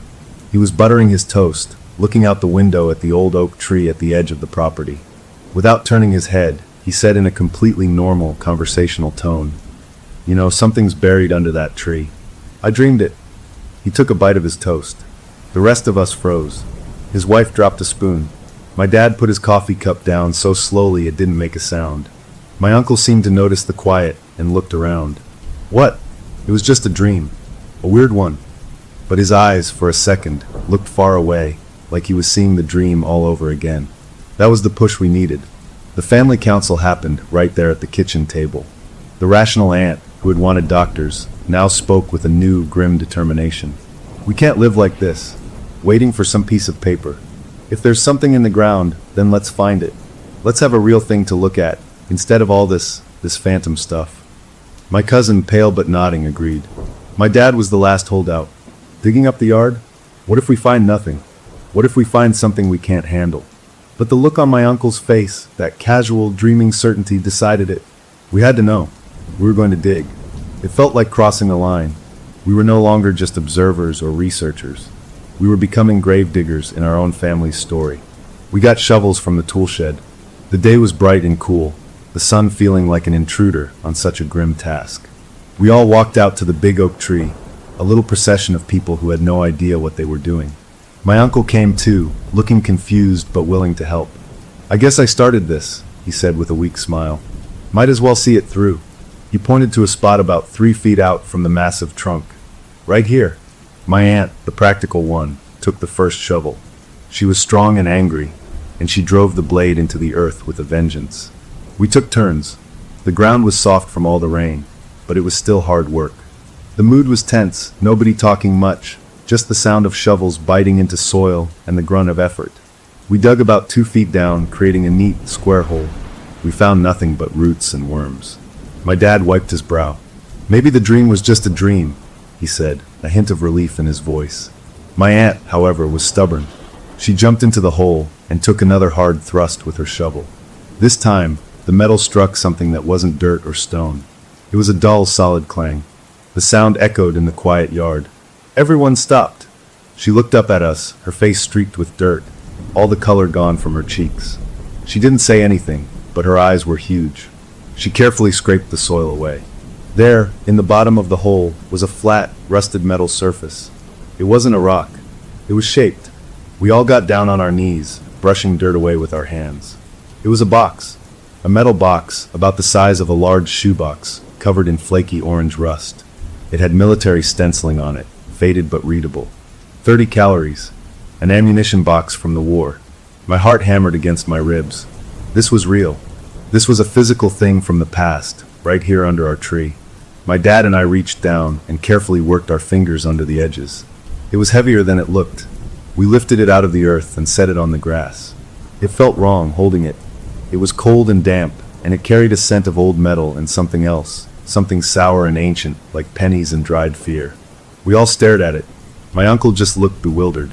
"What in the world?" he whispered. The box was sealed shut, the lid fused with rust. My dad went back to the tool shed and came back with a pry bar and a hammer. He worked the thin edge of the bar into the seam. The rust squealed and protested. With a final, grating crunch, the lid popped open. We all leaned forward, a tight circle around this ugly little chest from the past. The inside was shadowy. My cousin had a flashlight on her phone and shone it in. The beam illuminated the first object. It was small, white, heart-shaped. It was the planchette, the plastic pointer from the Ouija board. A gasp went around the circle. My cousin who owned the board let out a small, choked sound. That object, the one we had all touched to start this nightmare, had been buried here for decades, waiting. It created a terrifying loop in my mind. We hadn't randomly contacted a ghost. The ghost, or the memory, or the guilt, had used the board to guide us to this exact spot, to its own hiding place. I was the one who reached in. My fingers trembled as I lifted the planchette out. It felt no different than it had that rainy afternoon. Underneath it were bundles of papers, tied with crude, disintegrating string. I lifted one bundle out. The paper was thick, yellowed, stained with dark spots. The handwriting was unmistakable. I'd seen it on old Christmas cards and in the margins of family books. It was my great-grandfather's hand. The same man from the portrait. These were his letters. The very air around us seemed to grow still, like the whole world was waiting to hear what they said. We carried the box into the house, setting it on the kitchen table like a bomb we had to defuse. We all sat around it, even my uncle, who looked more lost than ever. The planchette sat to the side, a creepy paperweight. I carefully untied the brittle string on the top bundle. The pages felt fragile, like dried leaves. I smoothed the first one out on the table. My family watched me, their faces pale and expectant. I didn't want to read it aloud, but I knew I had to. My voice, when it came out, was thin and shaky. I started to read the words my great-grandfather had written in some French field over 75 years ago. They weren't to a wife or a mother. They weren't dated or signed. They were just a raw, screaming confession poured onto paper, addressed to no one, or maybe to everyone. The rain here is like the rain back home, but it smells of smoke and something else I can't name. It began. The normalcy of it made the next part worse. He wrote about a clearing action in a village. Lieutenant Kelly, he said, wanted to do it by the book. Wanted to be careful. But the others, the men in his squad, were angry. They were scared and bleeding from a previous fight. They said the villagers couldn't be trusted. They said they had to make sure no one could talk about seeing them. They used phrases like ensuring quiet and taking care of loose ends. As I read these cold military words, my mind superimposed the images of my uncle's pantomimes. The frantic digging, the slashing across the throat, the violent stabbing into the water. The euphemisms unraveled, revealing their horrible, true meaning. The loose ends were people. The ensuring quiet was permanent. I kept reading, my voice growing tighter. The letters got more desperate, more guilt-ridden. He wrote about hiding the things near a landmark so he could find them again, to do right by them one day. He described a shattered millstone by a creek. Without thinking, I pulled out my phone. I opened a map and typed in the name of the French village from my research. I switched to satellite view. We all crowded around the tiny screen. I zoomed in, and there it was, just outside the village, a winding blue line of a creek. And right beside it, a clear, perfectly circular gray shape. A millstone. A real place, right there on a modern map, matching the description in the letter. The final page was the worst. The writing was scribbled, frantic. It ended not with love or a signature, but with one single, stark sentence scrawled across the bottom of the page. If you find this, tell them I'm sorry. Tell them it wasn't just me. I stopped reading. The words hung in the kitchen, more real and more awful than any ghostly whisper. The apology wasn't for us, his family. It was for the people in that village. And it was a confession that spread the guilt. He wasn't alone. My uncle was staring at the table, tears silently rolling down his face. He wasn't the sleepwalker now. He was just a man hearing the darkest secret of his own bloodline, and he looked utterly broken. My practical aunt reached out and took his hand. The mystery of the sleepwalking, of the whispers and the digging, had a terrible, concrete answer. We had found the source. The closure was grim and absolute. Our family hero was a war criminal, and his buried guilt had been festering under our tree for generations, finally calling out to us through a child's game. The box was open. The truth was out. But as I looked at the weeping man across from me, and then at the little plastic planchette sitting so innocently on the table, the hook for what came next was sharp and undeniable. The letter's plea wasn't just a confession. It was a request. Tell them I'm sorry. But who were them? And how could we possibly deliver a message that was 75 years too late? The kitchen felt like a courtroom after a verdict had been read.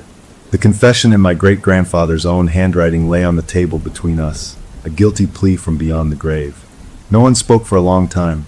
The only sounds were the hum of the refrigerator and my uncle's quiet, ragged breathing as he tried to get control of himself. The proud family history we'd all carried, the story of the quiet, strong war hero, was gone. In its place was this ugly, complicated truth. He was a man who had participated in something awful and had spent the rest of his life hiding from it, literally burying it in his backyard. The weight of that knowledge settled on everyone in the room, a shared burden we hadn't asked for, but now had to carry. My practical aunt was the first to move. She stood up slowly, walked to the sink, and poured a glass of water. She drank it all in one go, her hand shaking slightly. "Okay," she said, her voice surprisingly steady. "Okay, so that's it. That's what this was all about." She looked at my uncle, her husband, his face buried in his hands. "It wasn't you. It was never you. It was his memory, his guilt." My uncle looked up, his eyes red. "But it felt like me," he whispered, his voice cracking. "The dirt on my hands, the crying. It felt so real." My dad, still staring at the letters, spoke in a hollow tone. He wanted someone to find this. He needed someone to know. He pointed a trembling finger at the final, scribbled line. But he didn't want to carry the blame alone. It wasn't just me. He's pointing a finger, even now. That shifted the horror in a new direction. It wasn't just about one man's secret crime anymore. It was about a conspiracy, a shared atrocity, and a pact of quiet that had lasted for generations. Who were the others? Were their families out there somewhere, living with their own unexplained curses, their own uncles who dug holes in the night? My cousin, who had been so quiet, suddenly spoke up. Her voice was thin and frightened. "The board. The talking board. I found it in the attic years ago, in an old trunk with some of his things." She looked at the plastic planchette on the table as if it were a poisonous insect. It was wrapped in a cloth. I thought it was a cool antique. I didn't think it was part of this. That explained how the thing, the memory, the ghost, whatever it was, had reached out. It had used its own relic, placed in the hands of a bored relative, to call us to the truth. It was a chilling thought that we were led step by a guilt that had a plan. We spent the next few hours going through the rest of the box. There were more letters, each one more despairing than the last, but adding no new facts. There were a few personal items, a tarnished medal my great-grandfather had clearly never wanted to look at again, a broken pocket knife, a small, blurred photograph of his army squad, a bunch of young men with grim smiles, their arms around each other. I looked at their faces, wondering which one was Kelly, and which ones were the others. My uncle, slowly pulling himself together, reached out and picked up the old photograph. He studied it for a long time, his finger tracing the faces. He stopped on one young man, his expression softening with a sad recognition. "Him," he said quietly. "The one who argued. The one who wanted to do it right." He was pointing to a tall, lean soldier with a serious face. He had identified Kelly without ever being told. A shiver went through me. The knowledge was in him now, seeping into the cracks the sleepwalking had opened. That night, for the first time in weeks, we all slept without dread. The haunting, it seemed, was over. The secret was out. The thing in the box had wanted to be found, and we had found it. There was a grim closure to it. We knew the worst now. The mystery of the whispers and the digging was solved. But a new and more practical horror took its place. What do you do with a truth like this? The next morning, over coffee that no one really tasted, we had the conversation we'd been avoiding. "We have to decide what to do," my dad said. "We can't just put it back." My aunt, always action-oriented, nodded. "We burn the letters. We destroy the box. We move on and never speak of it again." But my uncle shook his head. He looked older, the events having carved new lines in his face. "No," he said, his voice firm. "He didn't bury it so it could be burned. He buried it so it could be found. And he asked for something. Tell them I'm sorry." "Tell who?" my cousin asked, her voice rising. "The people are all dead. It was a lifetime ago." "Are they?" I found myself saying. Everyone looked at me. I picked up my phone, the satellite image of the French village, and the millstone still on the screen. It's a real place. People live there. Their grandparents lived through that war. They might have stories about families who just disappeared. The idea hung in the air, monstrous and huge. This wasn't just a family secret anymore. It was a piece of history, a war crime, sitting on our kitchen table. Did we have a responsibility to that history? To the descendants of the people my great-grandfather had helped kill? The moral dilemma was a trap with no good way out. If we destroyed it all, we became part of the cover-up, continuing the quiet his squad had imposed. If we tried to tell someone, we would destroy our own family's reputation forever, and we might rip open old wounds for people in a country an ocean away. My dad put his head in his hands. "There's no right answer," he groaned. We spent the day in a state of paralyzed indecision. The box sat on the table, a dark sun around which our family orbit was stuck. I found myself drawn to the last letter, to that frantic final sentence. Tell them it wasn't just me. It wasn't just a plea for forgiveness. It was an accusation. He wanted the others named. He wanted their families to share this burden. That's when a new, more personal fear began to grow in me. This guilt, this traumatic memory, it had jumped from my great-grandfather to my uncle. It had used him like a puppet to unearth its confession. Now that the confession was out, was it satisfied? Or was the infection, for lack of a better word, still inside him? I watched my uncle closely. He was calm, but in a drained, empty way. He would sometimes look at his hands, or out the window toward the oak tree, and his eyes would lose focus for a minute, like he was tuning into a distant radio station only he could hear. The closure of finding the box was real. The haunting performances had ended. But as evening fell on that long, awful day, a subtle hook snagged in my mind, a question that wouldn't let go. The message had been delivered to us, his family, but the apology hadn't been for us. We had opened the box and read the words, but the job felt unfinished. The letter asked us to be messengers. Could we really just close the lid and walk away, knowing we were ignoring a dying man's last request? A request that had waited 75 years in the dark to be heard? The box was evidence of a finished crime, but the feeling in the house wasn't of an ending. It was the quiet, anxious pause before a very difficult decision had to be made. The week after we opened the box was the strangest of all. The dramatic, terrifying sleepwalking was gone. My uncle slept through the nights, a deep, unmoving sleep. But the haunting wasn't over. It had just changed channels. It was seeping into his waking hours, a slow, quiet possession. He was different. Not the fun-loving, easygoing man he'd been. He was withdrawn, jumpy. The sound of a car backfiring down the road made him drop a plate. He'd stare at his hands for minutes at a time, flexing his fingers as if they were unfamiliar tools. One afternoon, I heard him muttering to himself in the garage. I peeked in. He was cleaning an old hunting rifle he hadn't touched in years. But he wasn't just wiping it down. His movements were crisp, efficient, and totally precise, like a soldier performing field maintenance. He was humming a tune, a sad, meandering melody that didn't sound like anything I'd ever heard on the radio. He stopped abruptly, looked at the disassembled rifle parts in his hands as if seeing them for the first time, and dropped them onto the workbench with a look of pure terror. The knowledge was in him, and it was leaking out. The worst was when his wife, my aunt, asked him to pass the salt at dinner. He looked at her, his eyes cloudy for a second, and said, "Oui, chérie."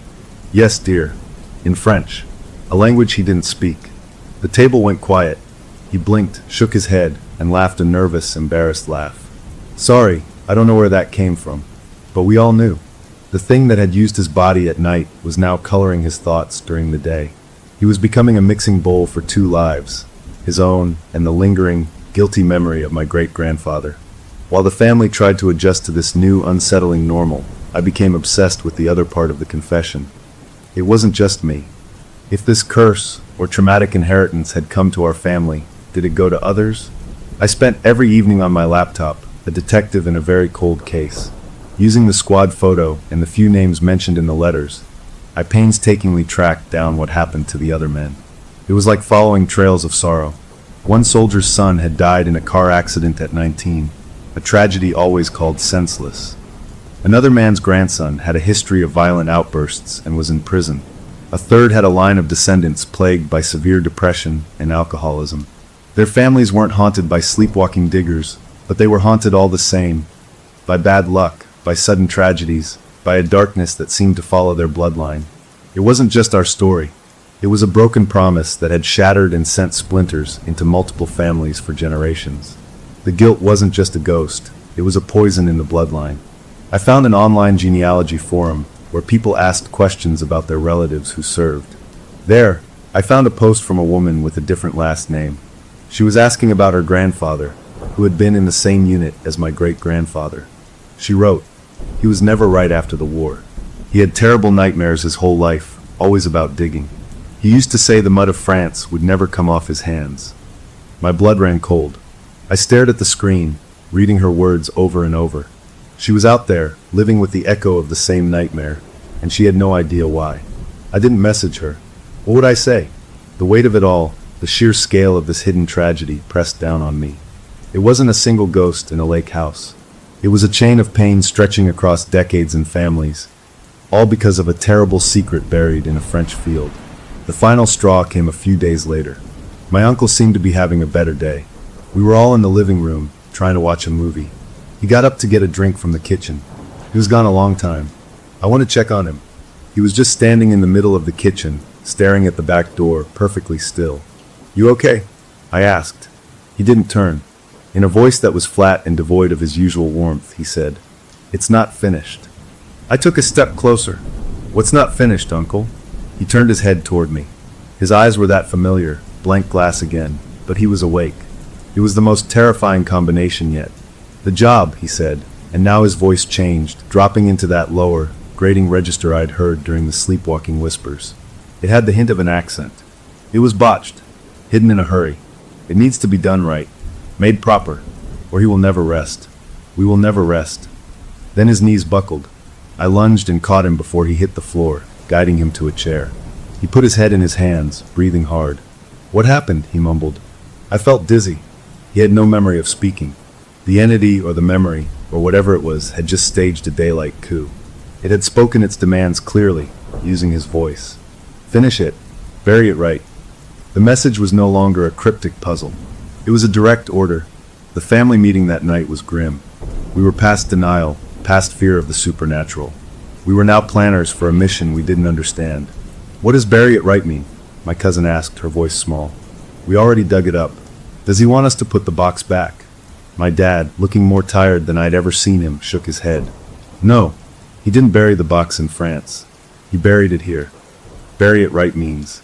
It means do what he didn't have the courage to do. Bury the secret where it happened, with the people it happened to." The idea was so enormous it sucked the air out of the room. Go to France. Find the actual spot by the millstone. Do something with the guilt that had been festering for 75 years. It was impossible. It was crazy. My aunt, his wife, started crying. We can't take him over there. Look at him. He's not well. What if he gets lost over there? What if he becomes that other person for good?" But the alternative was just as frightening. Leave it unfinished. Let this slow possession of my uncle continue, maybe forever.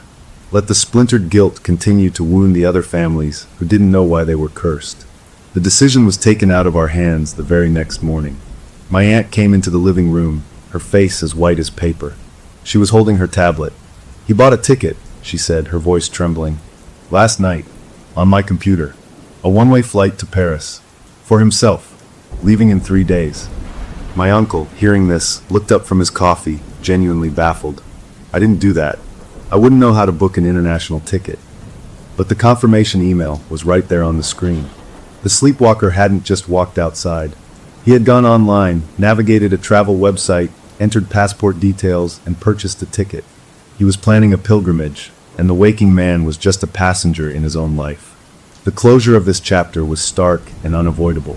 The haunting had evolved from scary noises in the night to a concrete, real-world action. A plane ticket had been purchased. The mystery was no longer about what or why. It was about where and how.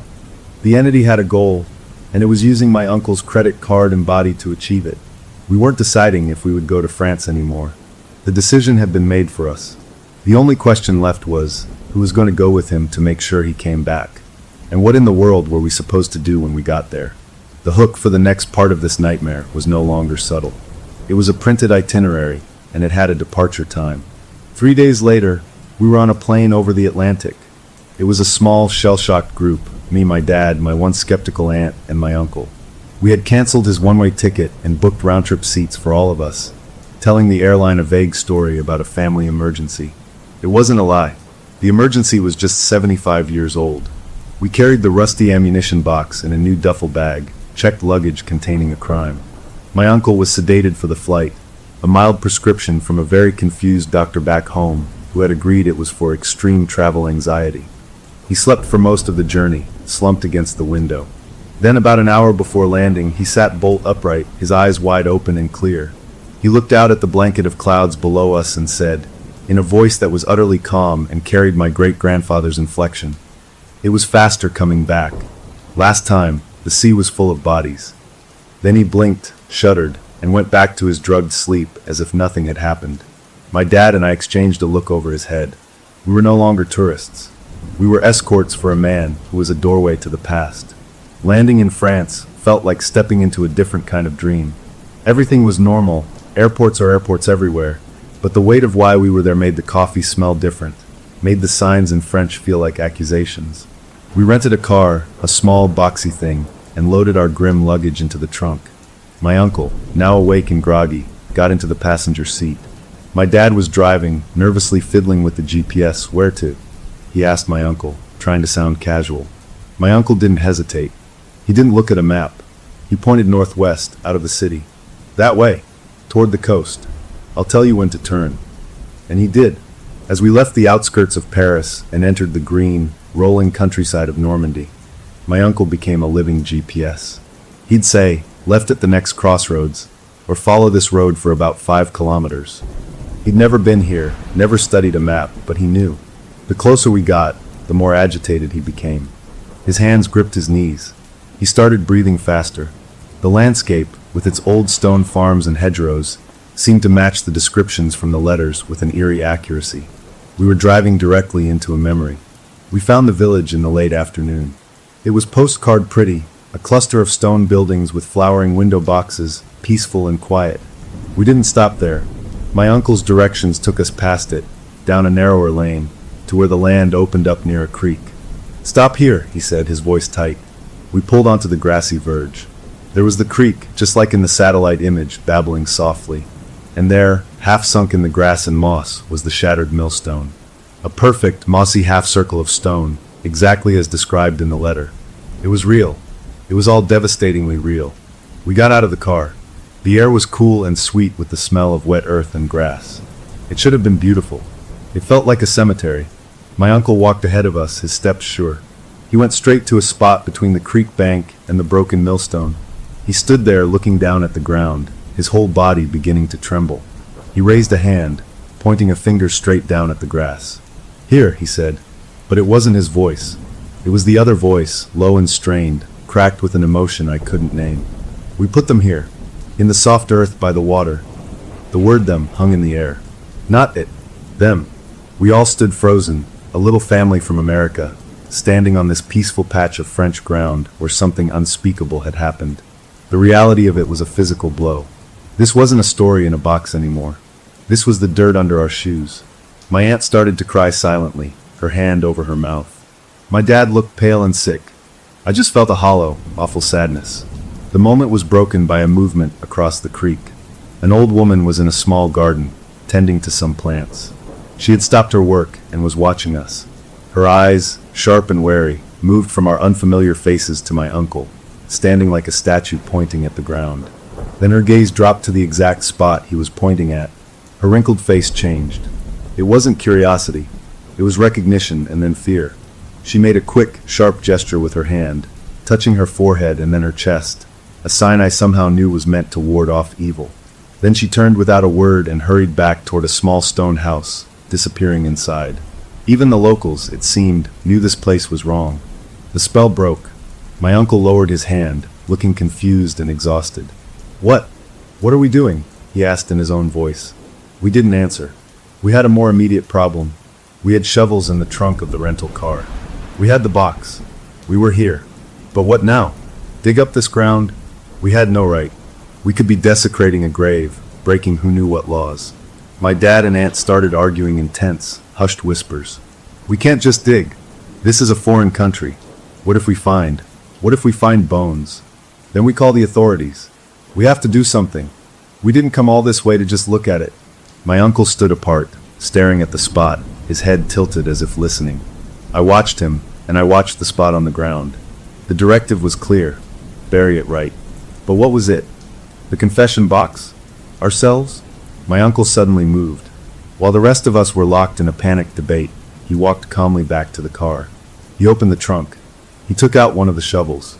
He walked back to the spot, hefting the shovel in his hands with a familiarity that was not his own. Before any of us could shout or stop him, he positioned the blade, and he drove it into the earth.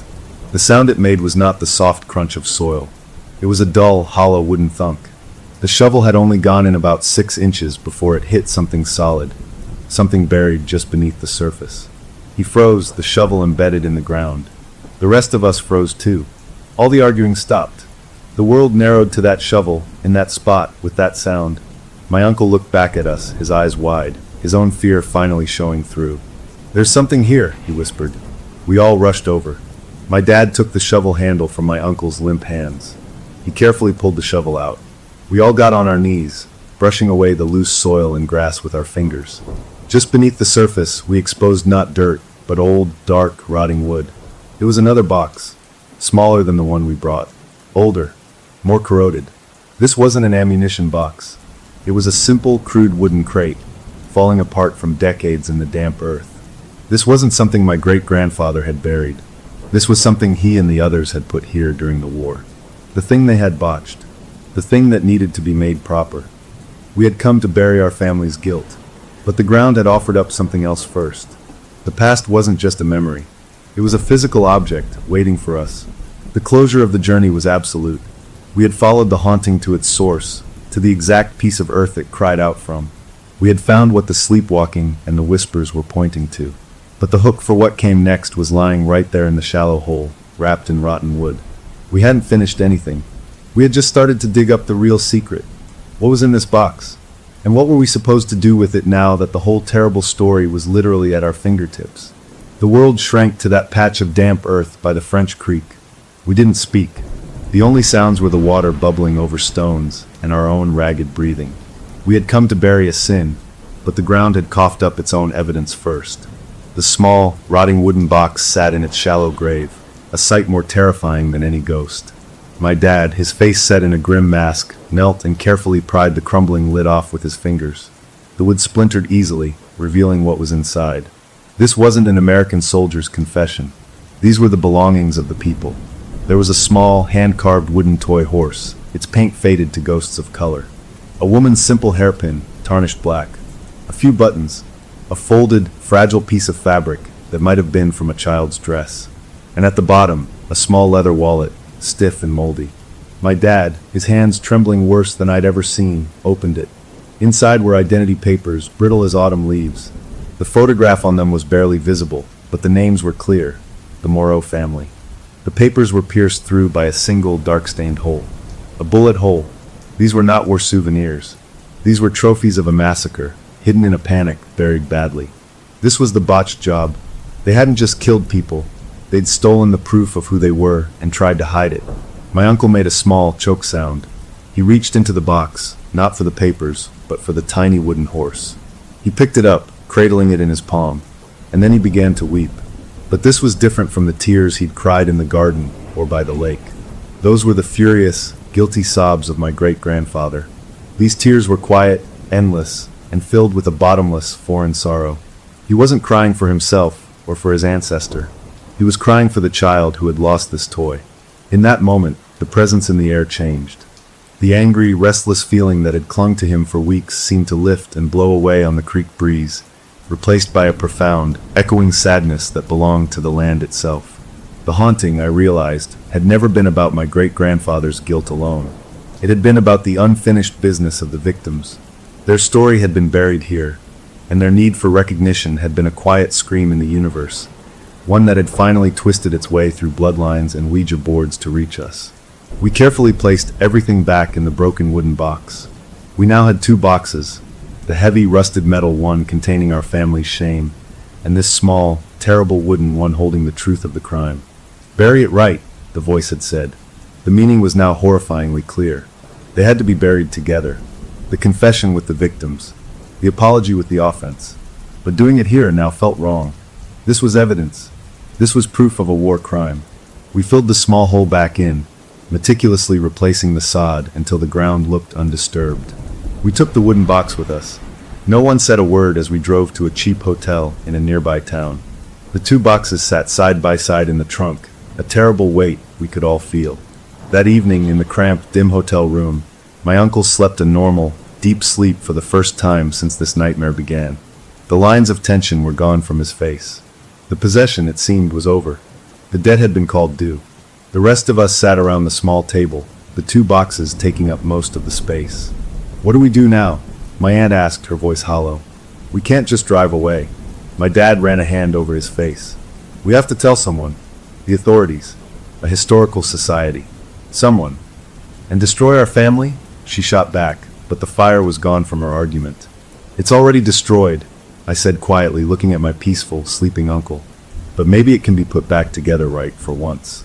The next morning, I took the photograph from the wooden box to the town hall in the village. An elderly clerk with kind eyes looked at the faded picture.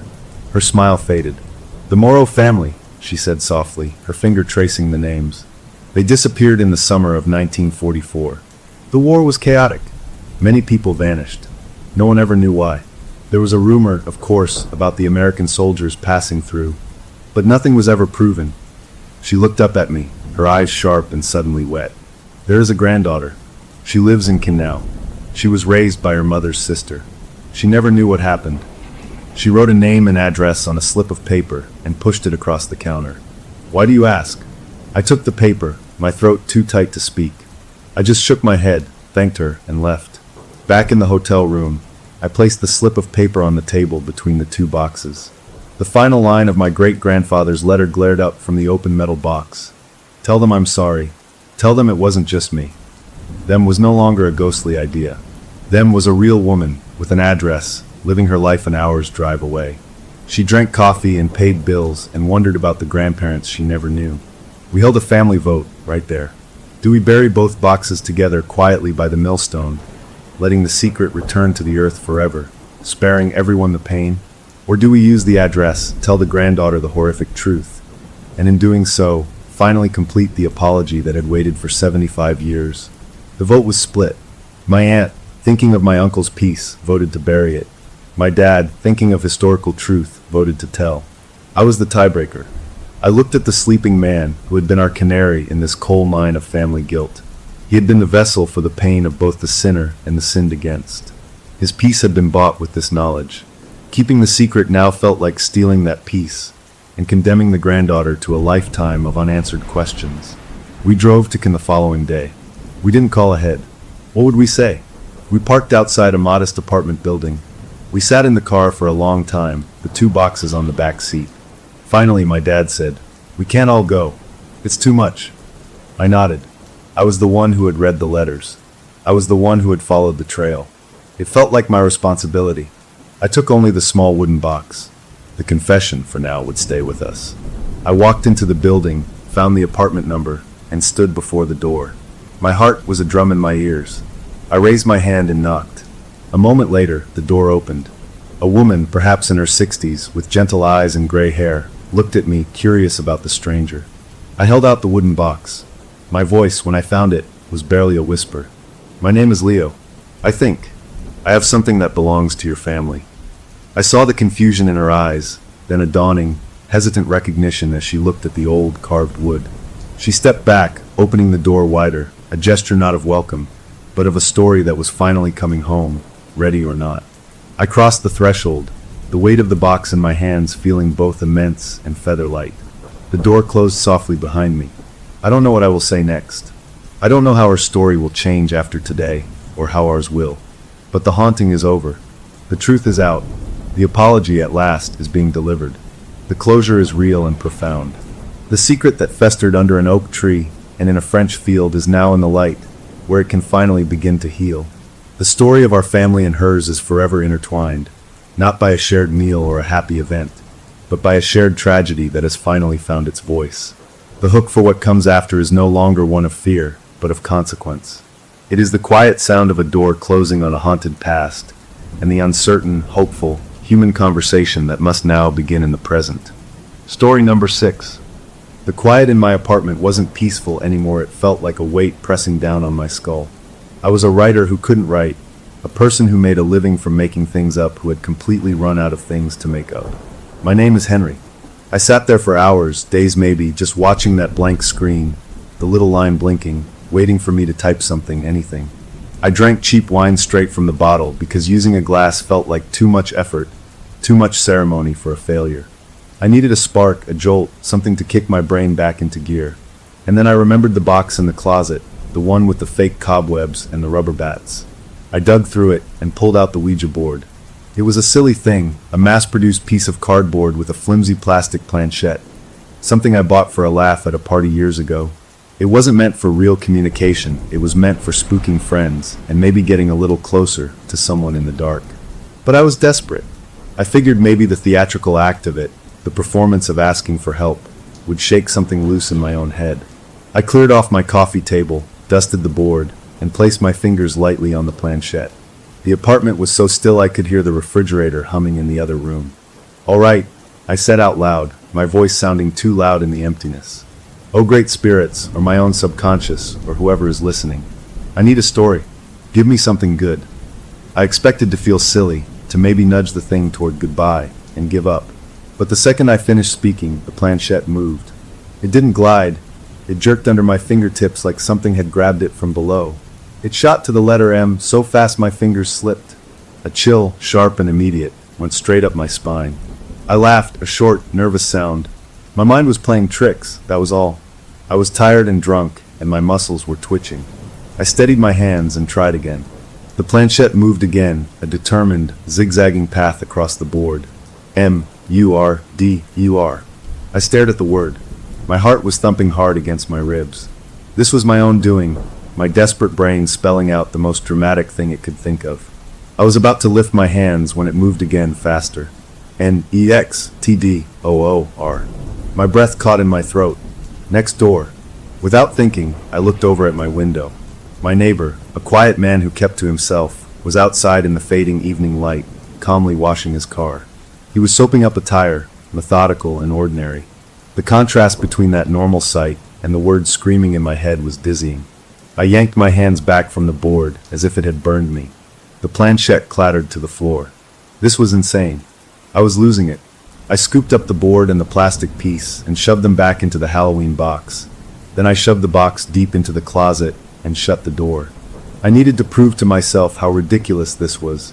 I stomped back to my laptop, pulled up a fresh document, and with a defiant smirk, I typed the first line that came to me. The man next door was a murderer. It felt stupid and cliché, but then, as if a dam had broken, the words started to come. They didn't just trickle, they flooded.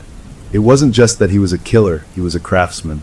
He didn't have a basement, he had a workshop. I described the tools. They're not generic tools, but specific ones. A heavy black vice grip bolted to a scarred wooden workbench, a brand new roll of heavy-duty plastic sheeting, gallon jugs of bleach with a specific brand name, bought from a cash-only hardware store on the other side of town. My fingers flew over the keys, trying to keep up with the stream of horrible, vivid detail pouring into my mind. I wrote about the way he organized his screws, the smell of copper and ammonia that hung in the air, the single bare bulb that swung on a cord. I didn't know where these details were coming from, but they felt more real, more concrete than anything I'd written in years. The story poured out of me for hours, a dark and ugly thing that felt exhilarating to capture. I finally collapsed into bed, my mind buzzing, my body exhausted. I fell into a deep, dreamless sleep. When I woke up, sunlight was streaming through the blinds, and my neck was stiff from falling asleep at my desk. I blinked, looked at my computer screen. It was blank. The document was gone. A wave of panic crashed over me. Had I dreamed the whole thing? Had I not saved it? But then I felt a piece of paper under my elbow. I lifted my arm. It was a single sheet of printer paper, covered in handwriting. My handwriting, but different. It was scrawled in a panicked, angular slant, the letters digging into the paper. I didn't remember writing anything on paper. I picked it up with trembling hands. It wasn't part of the story I remembered writing. It was a first-person account. The tape over my mouth tastes like glue and dust, it began. He is very calm. He tells me to be still. The light from the single bulb swings, making the shadows of the tools on the wall dance. I think I am going to be one of his projects. My stomach turned. I dropped the page like it was a live insect. Where had this come from? I must have written it in my sleep, a weird half-dream continuation of the story. That was the only logical explanation. My subconscious was just really committed to the bit. It was creepy, but it was also, in a twisted way, good material. The raw fear in those scribbled sentences was powerful. I spent the rest of the morning trying to rationalize it all. The Ouija board thing was my own subconscious muscle movements, a classic example of the ideomotor effect I'd read about it somewhere. The flood of story details was just a creative breakthrough, my brain finally firing on all cylinders again. The sleep-written page was just that, a weird sleepwalking episode. I was a writer, my brain was a factory of weird ideas, and it had just kicked into overdrive. It was all a coincidence, a perfect storm of frustration and creativity. I decided to lean into it. This dark, terrifying material was gold. I opened a new document and saved it as The Neighbor. I started typing again, using the details from the night before and that eerie handwritten page as my guide. I researched online about tools, about chemicals, not because I wanted to know, but because I needed the story to feel authentic. I found myself glancing out the window more often, watching my neighbor. I told myself I was just doing research, observing real-life behavior to make my character more believable. I noted his routine. He left for work at 7:15 a.m. He came home at 5:30 p.m. He took his trash out on Wednesday nights. He never had visitors. I saw him in his garage once, the door open, and I noted the tools on his wall. My eyes scanned the pegboard, and then my blood went cold. There, hanging between a hammer and a wrench, was a specific type of saw I described in my story The Night before, a rare Swedish pruning saw with a distinctive curved blade. I'd written about that exact saw being used for a very specific, grisly purpose in my fictional workshop. I stood frozen at my window. That was a 1,000,000-1 coincidence. I must have seen that saw before, maybe last summer when his garage was open, and my brain had filed it away and used it. Yeah, that had to be it. My memory was just feeding my imagination. I backed away from the window, my heart rabbiting in my chest. I poured a drink to steady my nerves. It was just a good, if unnerving, creative process. Nothing more. That night, I went to bed feeling uneasy but determined to control the narrative, both literally and figuratively. I placed a fresh notebook and a pen on my nightstand, a joke to myself. If you're going to sleep right, at least do it neatly, I muttered. The next morning, I woke up feeling surprisingly rested. The sun was out. The events of the past 2 days felt blurred, like a strange dream. Then I saw it. The notebook on my nightstand was open. A single line was written on the page, in that same frantic, digging script. It said, "He's choosing the dog first. To practice. To see if anyone will notice it's gone." I read it once, twice. A hollow feeling opened up in my gut. My neighbor didn't have a dog, but the elderly couple 2 houses down did, a yappy little terrier that barked at every passing car. It was a harmless, annoying little thing. I got out of bed and walked slowly to my window, my mouth dry. I looked over toward the elderly couple's house. Their yard was empty. No little dog barking at the morning birds. Just a quiet, empty lawn. And as I stood there, trying to tell myself it was just another bizarre coincidence, that dogs get taken to the vet, or escape, or sleep inside, I saw my neighbor step out onto his front porch. He stretched his arms, looked up at the sky, and then very deliberately, his gaze turned and looked directly at my window. He didn't wave. He didn't smile. He just looked. Then he went back inside, leaving me standing there, the chilling sentence from the notebook burning in my mind, and a question hanging in the silent morning air.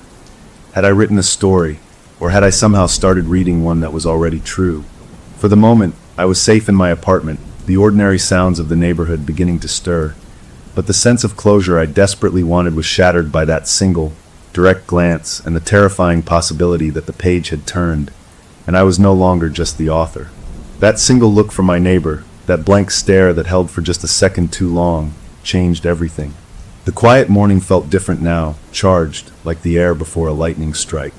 I called the file on my computer, the nightmare document. It sat on my desktop, a tiny icon I couldn't stop opening, a bad tooth I kept poking with my tongue.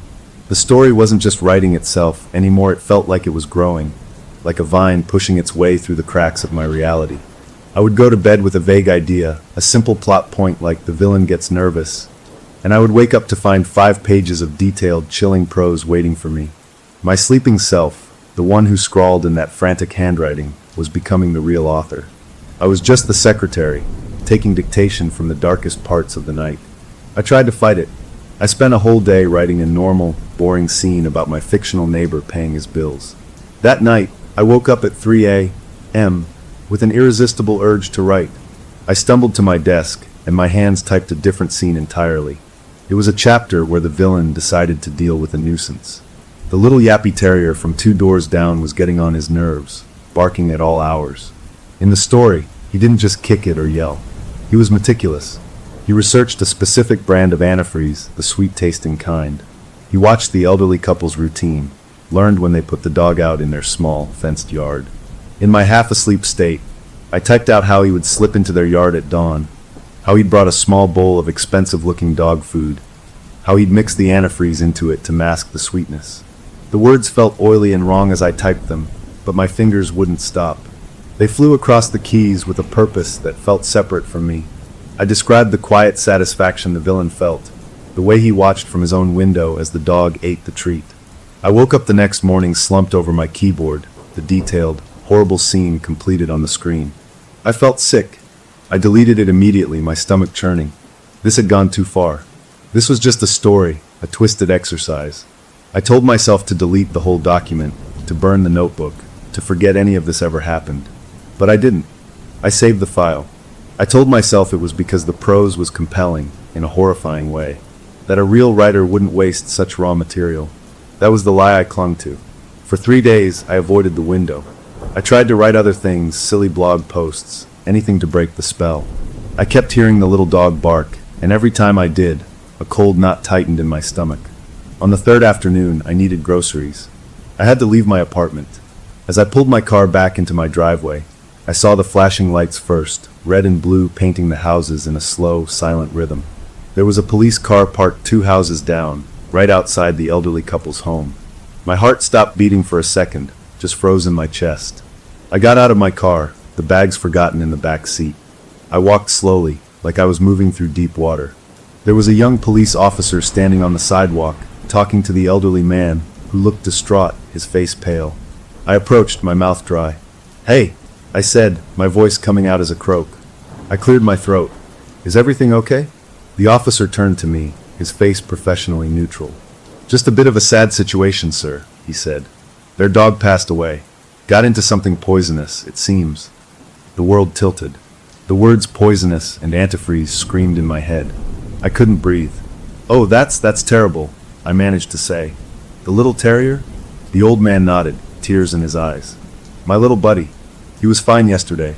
Just gone this morning in the yard." I mumbled some useless words of sympathy and stumbled back to my apartment. I locked the door behind me and slid down to the floor, my back against it. My whole body was shaking. It was a coincidence. It had to be. Dogs got into things all the time. Rat poison, spoiled food, toxic plants. It didn't mean anything, but I couldn't make myself believe it. With trembling hands, I opened my laptop. I went to the file. I had deleted that scene, but my computer had a backup, a version history. I restored it. There it was, the entire chapter, timestamped from 3 days ago, 48 hours before the little dog was found dead.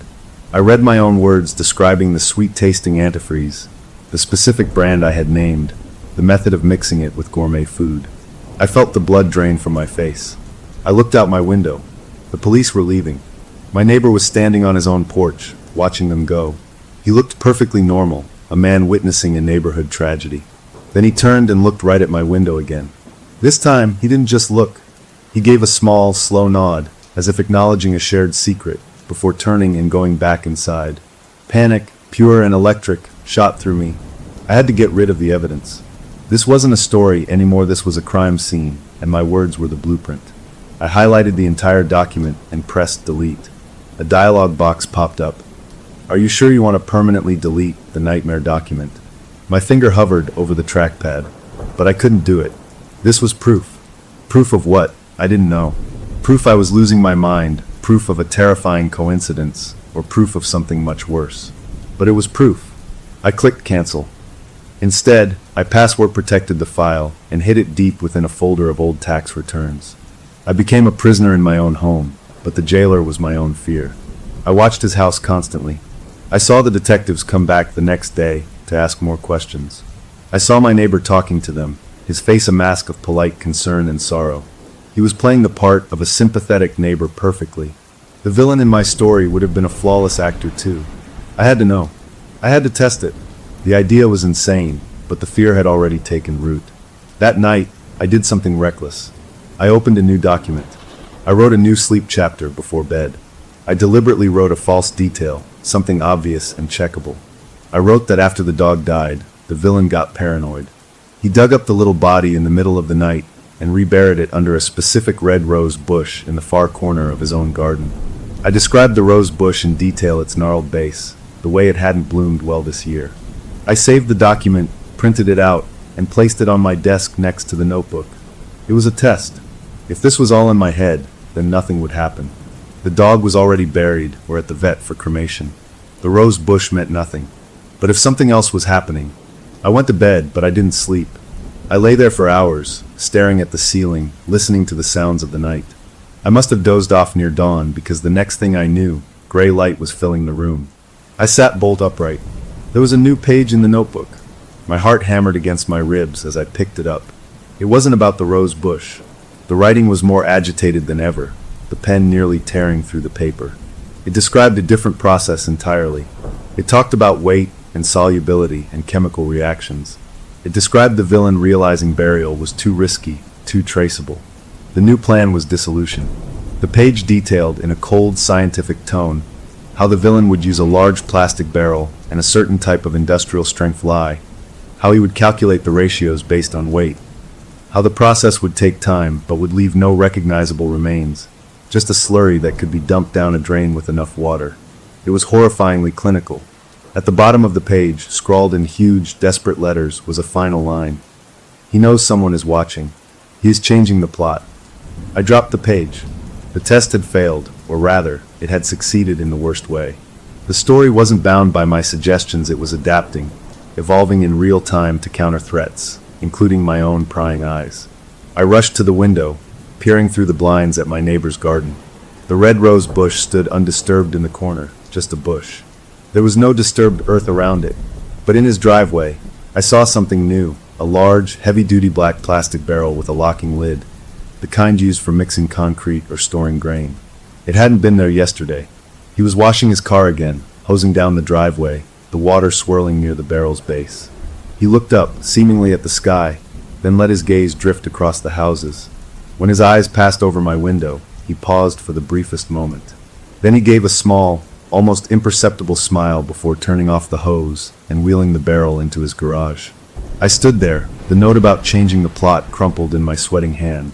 The dog was gone, the police were fooled, and the story had moved on to its next, grimmer chapter. The immediate terror of the dead dog had found a terrible kind of closure. The case was likely closed as a tragic accident. But the hook was set deeper than ever, a barb in my mind. The entity, or my madness, or whatever it was, knew I was watching. And it wasn't running from me. It was writing me into the next scene. The question was no longer what was happening next door, but what role it had in mind for me. A strange kind of calm settled over the neighborhood after the dog died, a calm that felt false and brittle, like thin ice over deep water. My neighbor's routine continued, a perfect pantomime of normal life. He went to work, he came home, he washed his car, he wheeled that ominous black barrel in and out of his garage. I watched it all from my window, a prisoner in my own home, my laptop closed, too afraid to write, too afraid to sleep. The manuscript sat hidden in my computer, a sleeping dragon I dared not wake. But the watching became its own kind of writing. I saw the detectives return once more, just a brief visit, and after they left, my neighbor stood on his porch for a long time, staring into the trees at the back of his property. His posture was different. The performative sadness was gone, replaced by something taut, like a wire stretched too tight. The next morning, he didn't leave for work at 7:15. His car stayed in the driveway. The lights in his house came on at their usual times thanks to timers, but there was no movement behind the windows, no shadow passing by. By the second day, the mail piled up in his box. By the third, A patrol car rolled by slowly in the evening, the officer inside glancing at the dark house. The missing persons case began quietly, then bloomed into full view. The police presence became a constant. Unmarked cars sat parked down the street. Officers in uniform knocked on doors, talking to other neighbors. I was the writer next door with a front row seat to a mystery I had somehow written the first draft for, and the pressure built inside my skull like a storm. The knock on my door, when it came, was firm and inevitable. I opened it to find two detectives. The one in front was tall, with a tired, intelligent face and a way of standing that seemed loose-limbed, like his body was thinking about something else. The other was shorter, sharper, his eyes already cataloging my messy living room, the stacks of books, the empty coffee cups. "Afternoon," the tall one said, flashing a badge. "Mind if we come in and ask a few questions about your neighbor?" My mouth was dry as sand. "Sure, of course," I said, stepping back. My voice sounded too high, too eager. They stepped inside, and the space of my apartment seemed to shrink. The tall detective did the talking. "We understand you work from home, is that right? You're a writer?" He said it casually, but the word writer hung in the air between us. "Yeah, that's me. Freelance stuff. Articles. Trying to write a book." I was babbling. I forced myself to stop. "Have you noticed anything unusual about your neighbor's comings and goings over the past week or so? Any arguments, strange visitors, anything at all that felt off?" I told them the truth, the normal truth. He was quiet, kept to himself. I mentioned the dog dying, how awful that was. I mentioned I'd seen him washing his car often. I was trying to be helpful, to sound like a normal, observant person.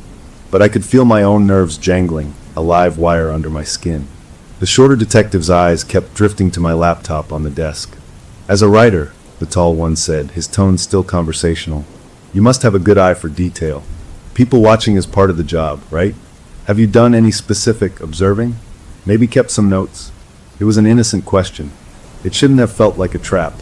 But my eyes, against my will, flicked for a split second toward the laptop, toward the hidden folder where the nightmare document lived. It was a tiny movement, a mere flicker. But the tall detective saw it. His own gaze didn't follow mine. He kept his eyes on my face, but I saw a subtle shift in his focus, a quiet click behind his eyes like a lock engaging. "Notes?" I said, forcing a laugh that came out as a cough. "No, not really. Just the usual stuff." The conversation wound down. They were polite, thanked me for my time. But as they turned to leave, the tall one, the one with the loping walk, paused at the door. "We might need to speak with you again," he said. It wasn't a suggestion. It was a quiet promise. I watched from the window as they got into their unmarked car. They didn't drive away immediately. They sat there for a few minutes, talking. The tall detective was looking down at a notepad. My stomach was a knot of cold dread. They had seen my nervousness. They had seen the flick of my eyes. They knew I was hiding something. 2 days later, they returned. This time, they had a piece of paper. A search warrant. For my computer. The tall detective's face was all professional apology, but his eyes were hard. "Standard procedure," he said. "We need to rule things out. You understand." I didn't understand. I felt like I was falling. I let them in. I pointed to my laptop, a numb gesture. The shorter detective put on gloves, sat at my desk, and woke the machine. The sound of him clicking through my files, the soft tapping, was the loudest sound I had ever heard. I sat at my kitchen table, listening, feeling each click like a nail in my coffin. I couldn't let them find it. Not like this. Not without context. In a rush of panic, I stood up. "Wait," I said, my voice shaky. "There's a file. A story I've been writing." Both detectives turned to look at me. The clicking stopped. "A story?" the tall one asked. The words tumbled out of me in a messy, desperate heap. I told them about the writer's block, about the stupid Ouija board, about getting a creepy idea and just running with it. I made it sound like a quirky, creative exercise, a writer getting carried away with dark research.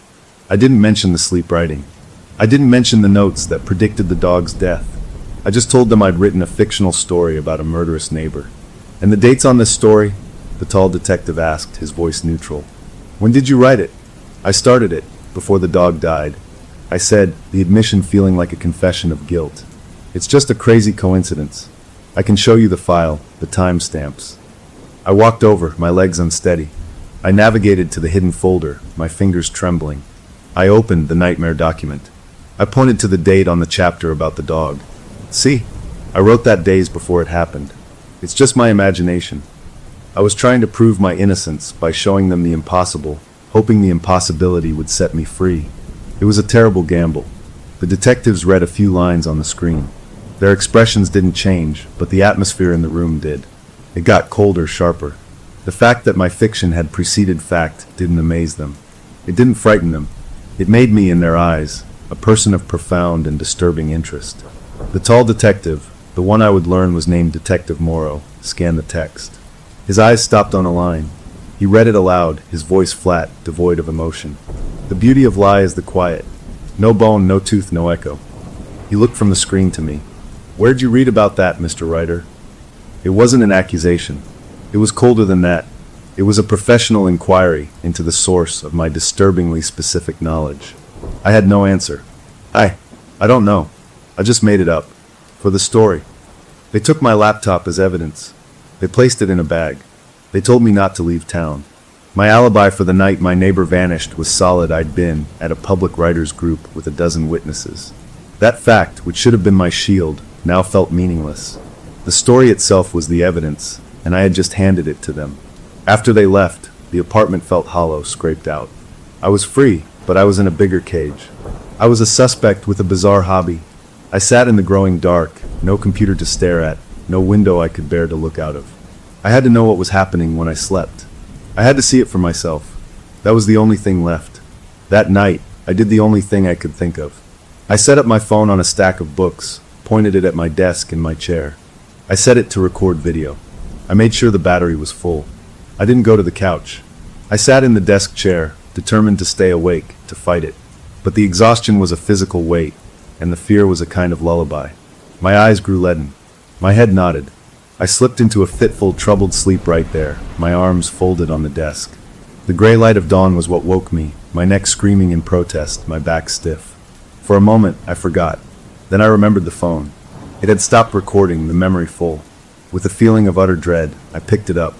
I found the video file. I took a deep, shaking breath, and I pressed play. The video showed my dark apartment, illuminated only by the faint glow of a streetlight outside the window.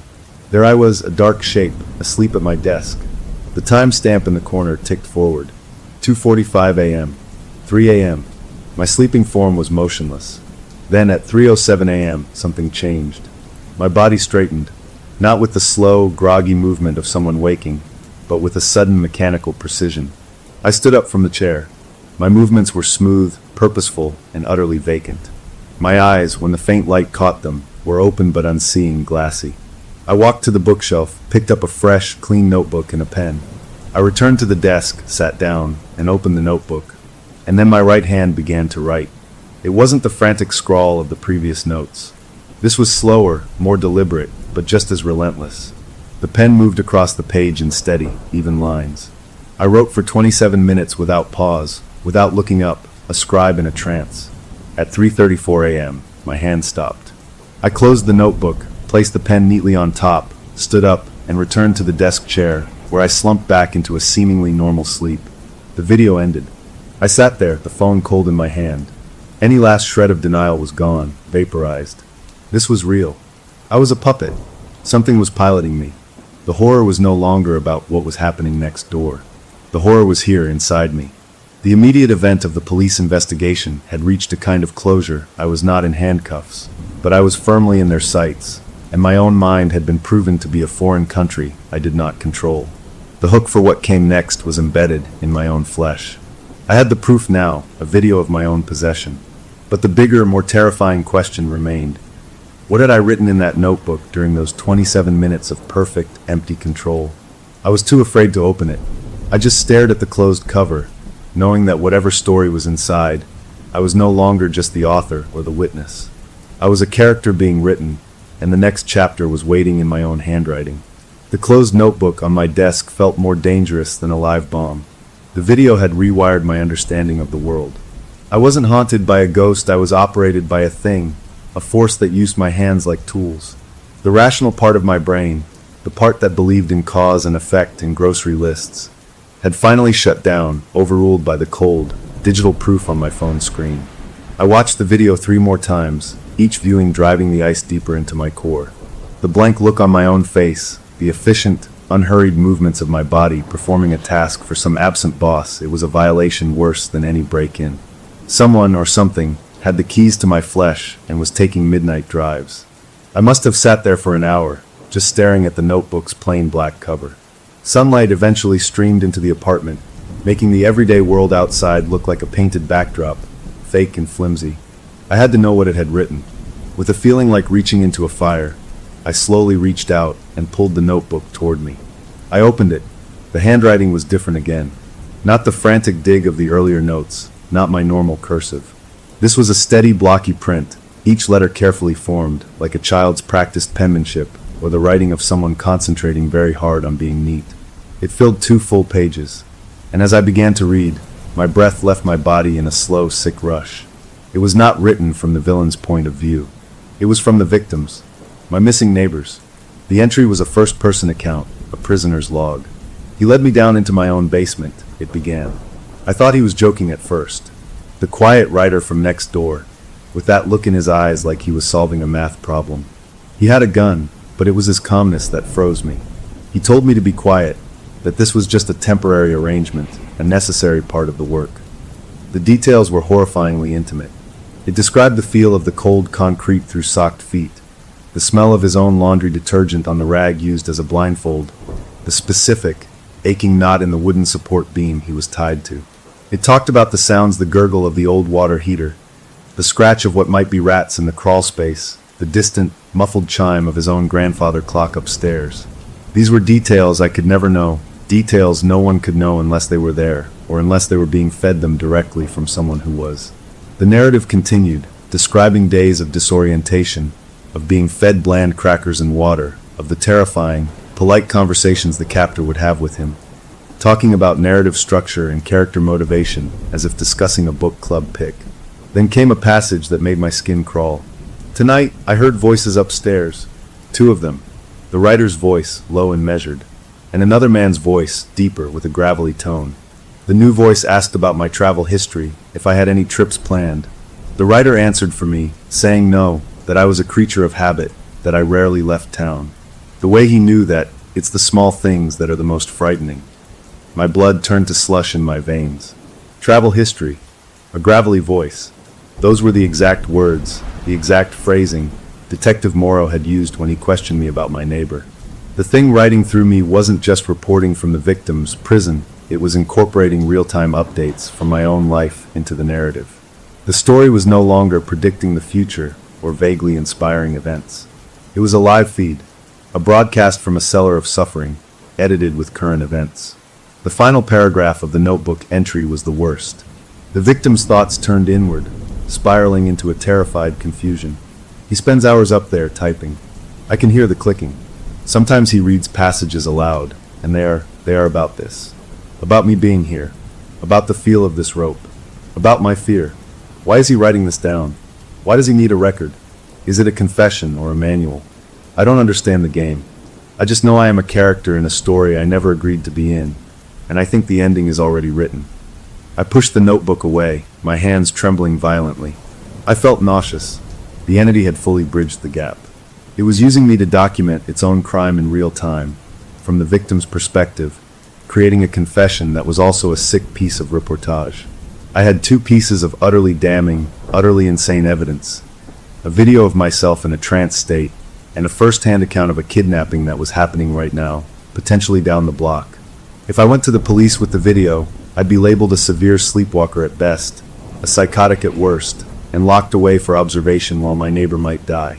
If I went to them with the notebook, I'd be the prime suspect, a killer with a grotesque habit of journaling his crimes from the victim's eyes. I was trapped in a perfect, airtight box. My mind raced, scrabbling for a way out.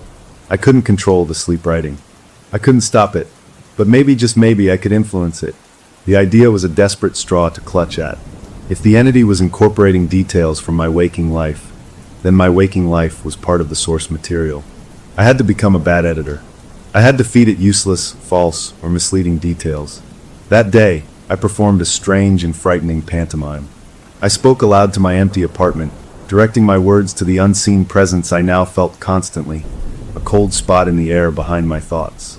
The basement has a dirt floor, I said clearly, while looking out the window at my neighbor's house, which I knew had a poured concrete foundation. The victim has a bad knee, a sports injury from college. He talks about it all the time. I had no idea if my neighbor had a bad knee. I was making it up, throwing false paint onto the canvas, hoping the entity would use it.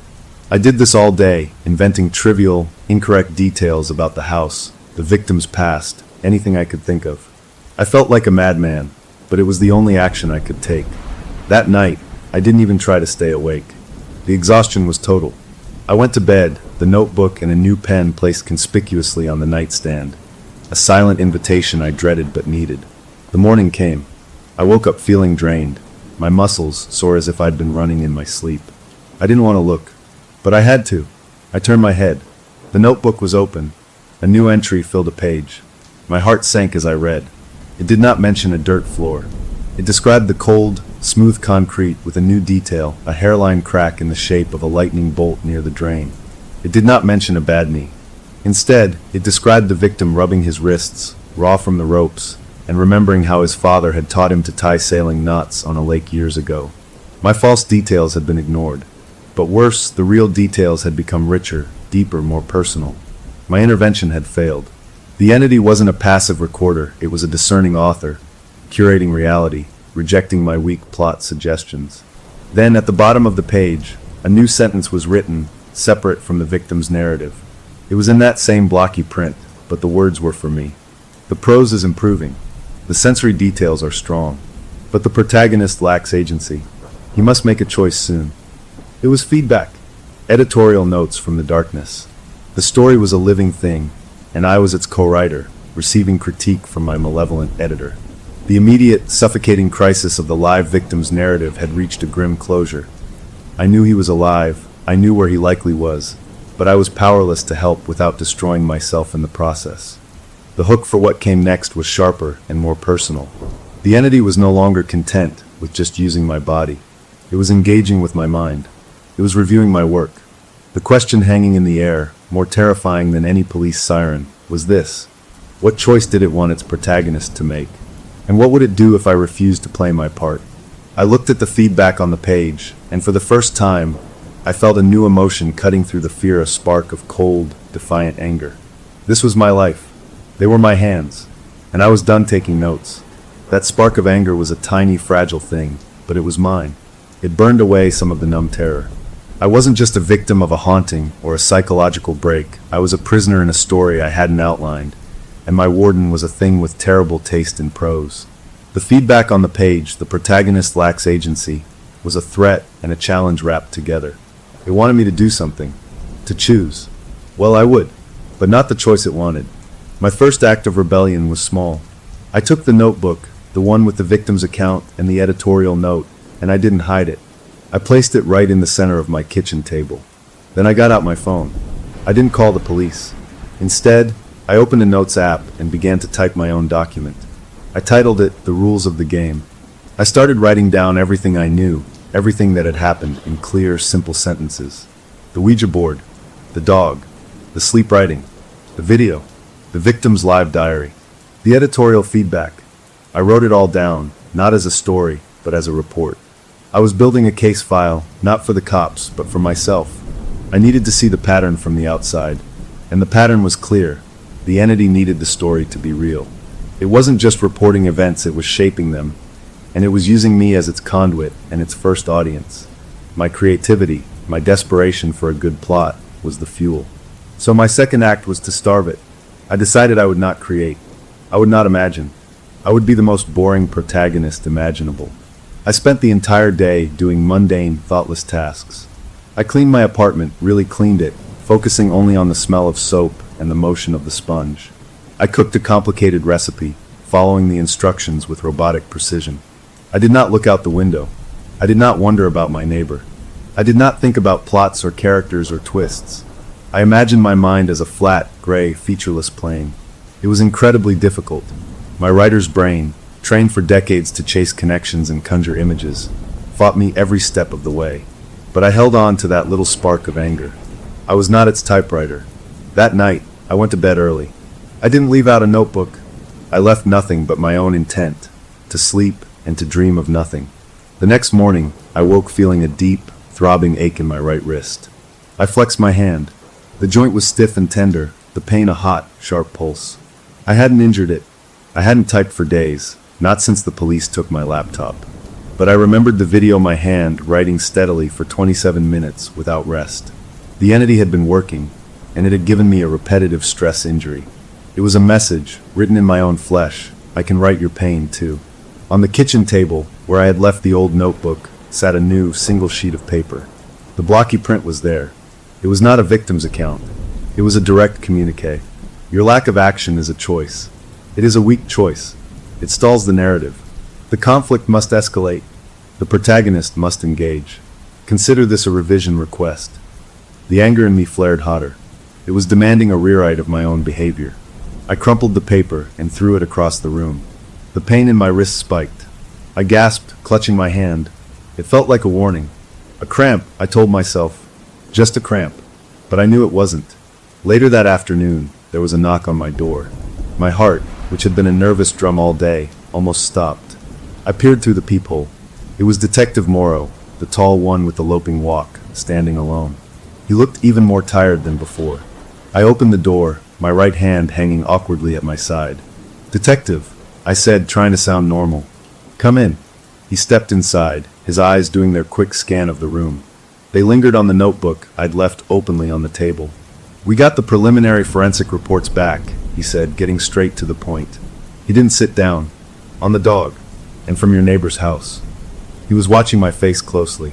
"Some of the methods you described in your story, they leave trace evidence, chemical signatures, things a regular person might not think about." He paused, letting that hang. "We're looking for that evidence now, at your neighbor's place, and elsewhere." The word "elsewhere" hung in the air between us. He meant here, my apartment. They were looking for a link, a physical thread to connect my fiction to the facts. My fiction, which had preceded the facts. The story was no longer just a creepy coincidence to them, it was a possible blueprint, and I was the architect. "I told you I just made it up," I said, my voice weaker than I wanted. "It's just my imagination running wild." He nodded slowly, but his eyes were flat, unconvinced. A very specific imagination. His gaze fell to my hand, which I was cradling unconsciously. "Hurt yourself. Just a cramp. From sleeping wrong." He accepted that with another nod, but nothing about his posture suggested he believed me. He was a man fitting puzzle pieces together, and I was a piece that kept changing shape. After he left, the apartment felt colder. The stakes had just been raised in both worlds. The police were closing in on the physical reality of the crime, and the entity was demanding I raise the stakes in the narrative. I was being squeezed from both sides. I couldn't just be boring. I had to actively sabotage the story. That night, I did the opposite of what I'd done before. I sat down with a pen and a fresh notebook. I deliberately began to write the worst, most hackneyed, most ridiculous ending I could think of. I wrote that the victim, through sheer force of will, chewed through his ropes. I wrote that he found a hidden trapdoor in his own basement that led to a secret tunnel. I wrote that he emerged, triumphant, and confronted the villain, who then burst into tears and confessed everything to the police, who just happened to be arriving at that exact moment. It was cliché, it was stupid, it was a child's ending. I filled 3 pages with this garbage, pouring all my writerly self-loathing into it. It felt good. It felt like defiance. I left the notebook open on the desk, a peace offering of terrible prose. Let the entity edit that. I went to sleep with a small, grim smile on my face. The morning light revealed my defeat. The notebook was on the floor. The 3 pages I had written were gone, torn out and shredded into tiny, confetti-like pieces scattered around the wastebasket. In the notebook, in that now familiar blocky print, was a single new paragraph. It was chillingly simple. It described the villain, my fictional counterpart, becoming aware of the police's forensic search. It described his decision to not run, but to redirect. The frame must be constructed before the picture is examined, it read. A second character must bear the weight of the narrative. The writer, obsessed, has left clues. He has researched too well. He has imagined too specifically. His own hands, in the dark, have touched the tools. His fingerprints are on the narrative. They will soon be on the physical world. I read it again and again, the meaning dawning with a slow, cold horror. It wasn't going to just make me write the story. It was going to make me the villain in the eyes of the law. The entity was plotting to frame me. It was writing the next plot twist. The crazy writer who did it all, subconsciously leaving evidence to fulfill his own dark fantasy. The immediate event of the police investigation had escalated. They were now actively hunting for forensic proof, and the entity had just outlined its counter-move. The hook for the next chapter was no longer a question of what would happen to my neighbor. It was a question of what would happen to me. The story had looked at its protagonist lacking agency, and it had decided to provide that agency in the worst way possible, by making me the prime suspect. The game had changed. I was no longer just trying to survive a haunting. I was trying to outsmart a plot that was being written in real time, a plot designed to bury me. I looked at the shredded pieces of my pathetic, defiant ending littering the floor. My attempt to write a bad story had been rejected. The entity only wanted one kind of story, a thriller, and I was now the main character in the worst way possible. The anger was still there, but it was cold now, focused. It was time to stop being a character. It was time to start being the author again. But to do that, I needed to understand the rules of this new, terrible game. And I needed an ally, even if that ally thought I was a monster. The plot had found its hole in the narrative, a gap that needed filling. The story required a culprit. And with a few strokes of a pen, guided by a force that wasn't me, it had rewritten my character. I was no longer the hapless writer next door. I was being drafted to play the part of the calculating killer, the perfect fall guy. The entity's cold logic was flawless. Who else would know such specific, horrible details? Who else would have a manuscript that acted as a confession before the fact? The frame job wasn't just a possibility, anymore it was the next chapter, and I was trapped inside the margins. I spent that entire day in a state of heightened, frantic observation. I was no longer watching my neighbor's house, I was watching my own life, as if it were a crime scene about to happen. I checked every window lock twice. I piled a chair under the knob of my apartment door, a feeble barricade. But how do you barricade yourself against something that writes with your own hands? The pain in my wrist was a constant, throbbing reminder that the connection was physical. That night, I didn't sleep. I sat in the dark living room, a baseball bat across my knees, staring at the front door. I was waiting for the entity to pilot my body somewhere, to do something that would sew the frame into reality.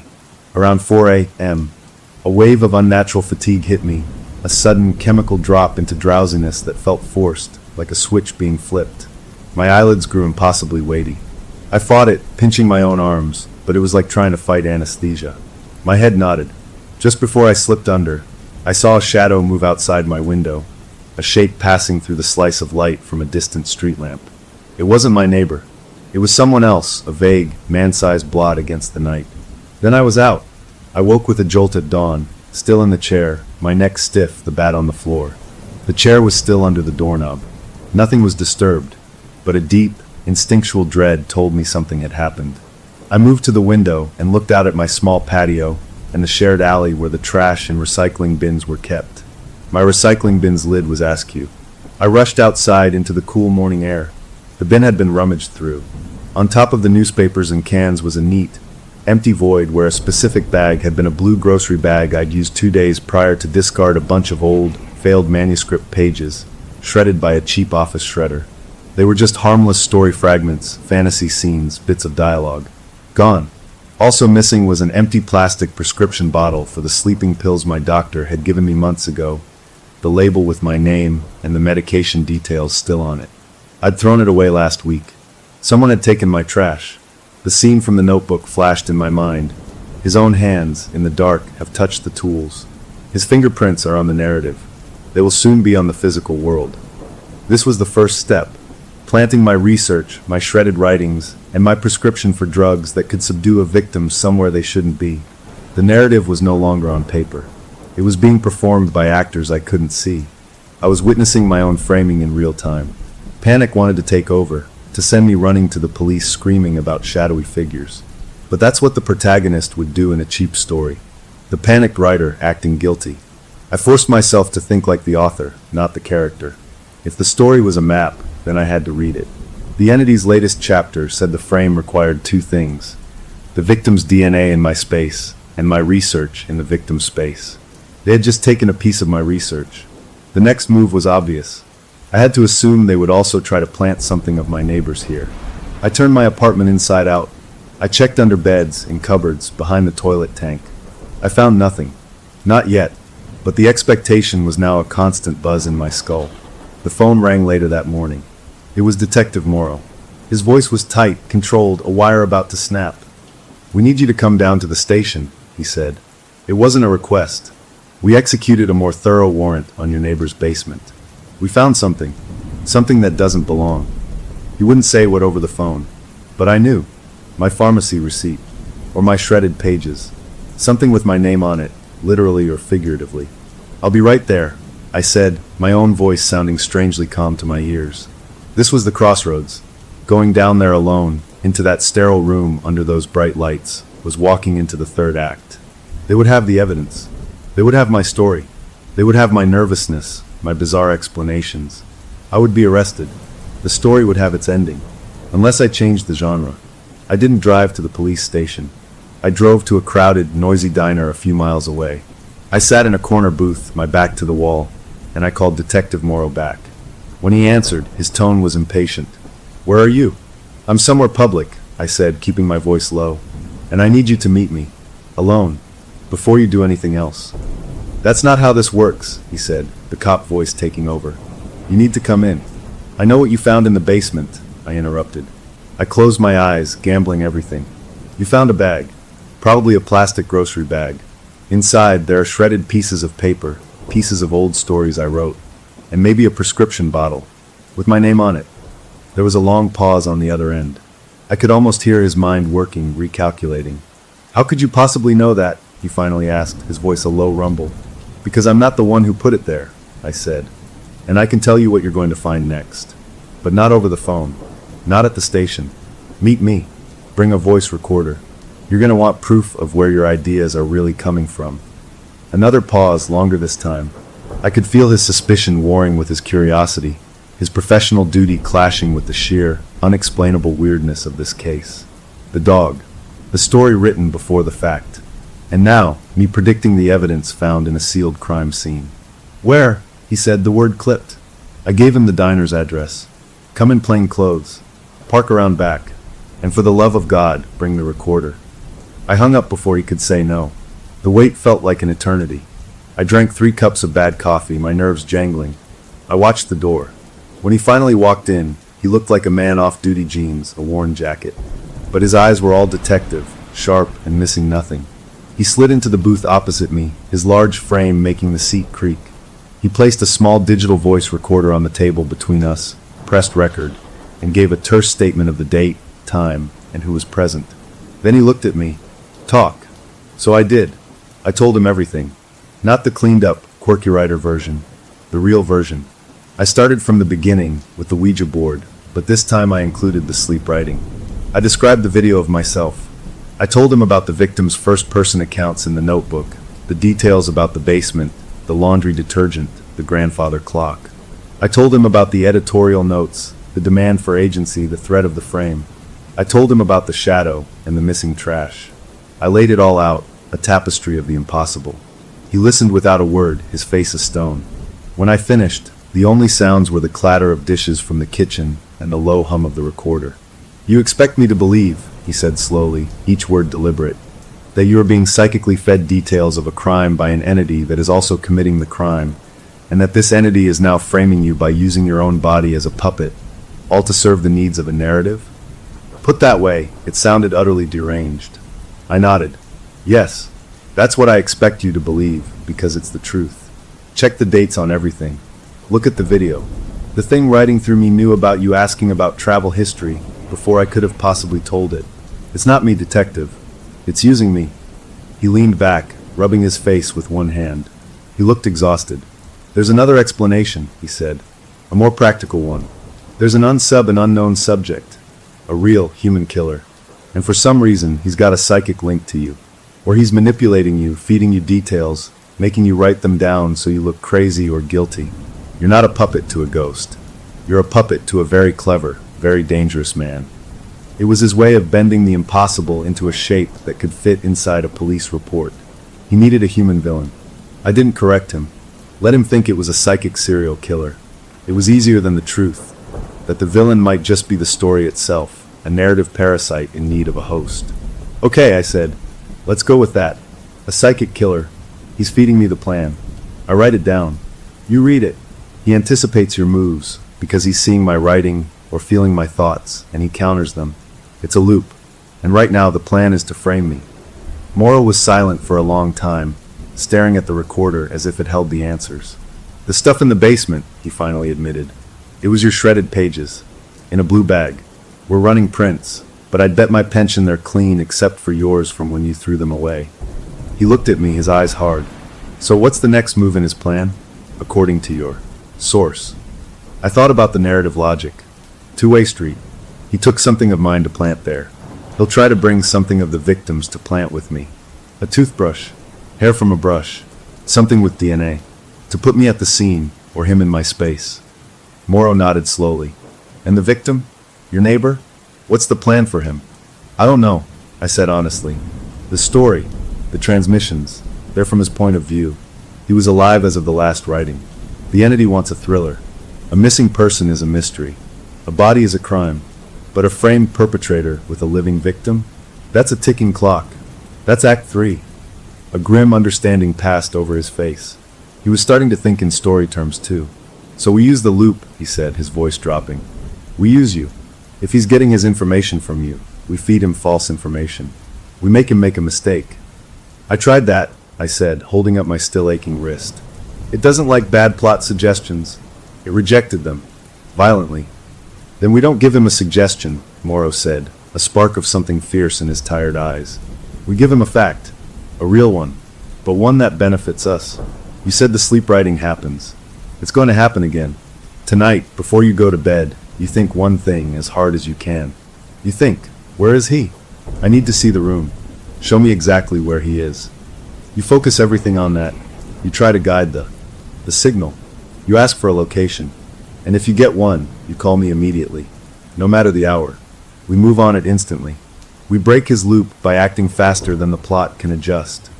It was a dangerous, crazy plan. It relied on everything being true, the link, the sleep writing, everything. It was Morrow's leap of faith. He was risking his career on the ravings of a sleepwalking writer. Okay, I whispered. Okay, I'll try. He stopped the recorder, pocketed it, and stood up. I'll have a patrol keep a discreet watch on your place tonight. For the shadow. But for this to work, you have to be the bait in the trap. You understand? I understood. I went home, the pact forged. The immediate, overwhelming threat of being arrested right then had been deferred. We had a plan, a collaboration born of mutual desperation. The hook for what came next was terrifyingly simple. That night, I did as Morrow instructed. I sat on my bed and focused all my will, every ounce of my being, into a single, clear thought, directed at the cold presence that lingered in the corners of my mind. Where is he? Show me the room. I need to see the exact place. Give me an address. I thought it until my head ached. Then, exhausted, I lay down and let the unnatural sleep take me. I woke not to pages, but to my phone buzzing violently on the nightstand. Dawn was just a gray hint at the window. It was Morrow. His voice was sharp, urgent, charged with an energy I'd never heard before. It worked. You talked in your sleep. You said an address. Out loud. We're mobilizing. Stay there. Do not move. He hung up. My heart was a frantic drum. It had worked. We had hacked the signal. I looked at my desk, expecting a new handwritten page detailing the location, confirming it. But the desk was bare except for one thing. A single sheet of paper. I walked over, my legs unsteady. There was no address. Just a title, written in that same blocky, deliberate print. The title was The Final Chapter, The Unreliable Narrator. The page was otherwise blank. A cold deeper than any I had ever felt seeped into my bones. We had asked for a location. The entity had given us a chapter title. It hadn't been tricked. It had listened, and it had decided to rewrite the ending one more time. The blank page with its ominous title felt like a punch to the gut. The Unreliable Narrator. It wasn't a location, it was a literary critique, a warning, and a promise. The entity wasn't playing the game we'd set up, it was changing the rules of the game itself. My hands were shaking as I picked up the page. Unreliable narrator. In story terms, it meant the person telling the tale couldn't be trusted. They were lying, or mistaken, or crazy. The entity was telling me, and by extension Detective Morrow, that the source of our information me was not credible. It was a preemptive strike against whatever I had said in my sleep. What had I said? Morrow had sounded so sure, so urgent. He was mobilizing. That meant I had given them something. An address? A description? The phone felt like a live wire in my hand. I wanted to call him back to ask, to warn him about the page, but his order had been clear: stay put. Do not move. So I waited. The minutes stretched into an agony of uncertainty. I paced my apartment, the title of that final chapter screaming in my head. I looked out the window. The street was still, bathed in the pre-dawn gray. No sirens, no flashing lights from the direction of my neighbor's house. Wherever they were going, it wasn't here. After an hour that felt like a year, my phone buzzed again. It was a text from a number I didn't recognize. It was Morrow. Raid was a success and a catastrophe. Do not come to the station. Do not answer your door. We will talk soon. Success and a catastrophe. The words made no sense together. My mind raced, painting terrible pictures. Had they found my neighbor dead? Had there been a shootout? Was the catastrophe that they found evidence pointing even more squarely at me? The waiting became a new kind of torture. I watched the news on my laptop, local stations, but there was nothing. No breaking story about a dramatic police raid. Whatever had happened, it was being kept quiet. It was nearly noon when a plain sedan pulled up outside. Detective Morrow got out alone. He looked like he had aged 10 years and 10 hours. His shoulders were slumped, and his face was etched with a deep, conflicted exhaustion. He came to my door, and I let him in. He didn't speak at first. He just looked around my apartment, his eyes landing on the blank titled page still on my desk. He pointed a weary finger at it. "That," he said, his voice rough. "That is the problem." "What happened?" I asked, the question bursting out of me. He sighed a long, slow release of breath. "We found him. Your neighbor. Alive. Barely, but alive. Emaciated, dehydrated, tied up in his own basement workshop, just like your writings described. The vice grip, the plastic sheeting, the barrel of lie, it was all there. It was a textbook recovery. That was the success. My heart leapt for a brief, wild second. He was alive. We had saved him. But Morrow's face told the rest of the story. "So the catastrophe?" I whispered. He looked at me, and for the first time, I saw something in his eyes beyond suspicion or curiosity. I saw a kind of horrified confusion. "The catastrophe is the evidence," he said. When we questioned him in the ambulance, he was confused, traumatized. But he was clear on one thing: his captor. He said it was a masked figure, voice distorted, the whole deal. But he fixated on one detail. He said the captor would often sit in a corner of the basement, on a stool, typing on a laptop, muttering to himself about plot holes and character motivation. The words landed like stones in a pond. Typing. Plot holes. The writer. Forensics moved in, Morrow continued, his voice flat now, reciting a horrible report. They lifted prints from every surface. The vice grip, the barrel, the latch on the basement door. Dozens of clear, unambiguous fingerprints. He paused, his gaze locking onto mine. "They're yours." The world narrowed to a pinprick. "That's impossible," I breathed. "I have an alibi for the night he vanished. I was at my writer's group. You verified that. I've never been in that basement in my life." "I know," Morrow said, and the frustration in his voice was immense. "I know your alibi checks out. The prints are physically impossible for you to have placed. But they are there. Your shredded manuscript pages were found stuffed in a heating vent down there. The narrative, as you call it, executed the frame perfectly. It gave us a living victim, which is good. But it also gave us a mountain of physical evidence pointing to you, which is impossible. Two truths that cannot exist together. He was a man built on facts, on evidence chains, on logic. He was standing in a room where logic had just been set on fire. The chapter title," I said, pointing to the desk. "The Unreliable Narrator. It's not about me being a liar. It's about the story itself. The entity wrote a story where the writer is the killer. It made me the villain, and then it made it real. My fingerprints. My sleeping self must have gone there. You were watching for a shadow outside my house. You weren't watching me. The entity. It walked my body over there, in the night, and it pressed my hands onto everything. It made me a part of the set decoration. Saying it out loud made it feel even more monstrous. My own body, a burglary tool used to incriminate me. Morrow didn't dismiss it this time. He just looked sick. "Your video," he muttered, almost to himself. "The sleepwalking. It's real. And if that's real, then the rest."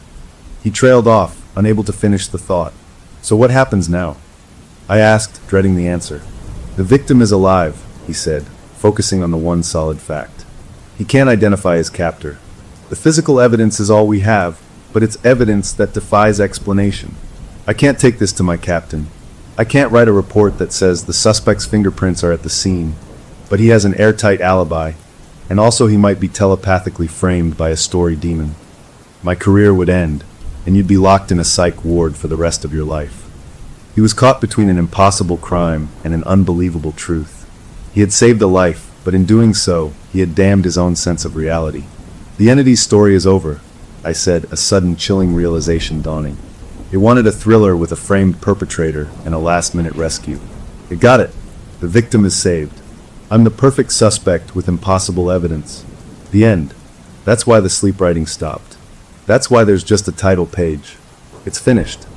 Morrow looked at the blank page, then back at me. The professional in him was wrestling with the witness to the impossible. The law had no box to check for what was happening. For now, he said finally, his voice heavy with resignation, nothing happens. The case remains open. The evidence is anomalous. The victim is alive, which is the main thing. You. He shook his head. You stay out of trouble. You don't leave town. You are, officially and unofficially, a person of profound interest. But without a coherent case, my hands are tied. It was a stay of execution, not a pardon. The cloud over me was permanent. The relief that my neighbor was alive was immense, but it was tangled in the barbed wire of my own situation. I was free, but I was forever stained. Morrow left soon after, the weight of the unsolvable on his shoulders. I was alone again. The immediate, overwhelming threat was gone. The victim was safe. The act of haunting, the sleep writing, had ceased. There was a dreadful, uneasy closure. The story had reached its final page. But as I sat there in the quiet apartment, a new thought began to creep in, insidious and dark. The entity had wanted a good story. It had crafted a perfect one. But writers, even monstrous ones, love an audience.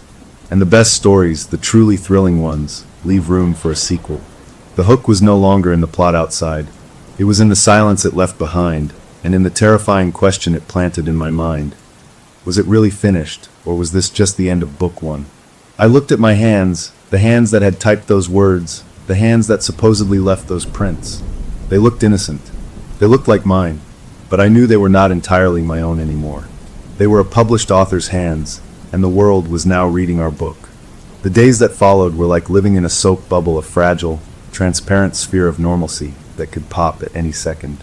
My neighbor came home from the hospital, a gaunt, ghostly version of himself, flanked by family I never knew he had. He didn't look at my house. The police tape came down.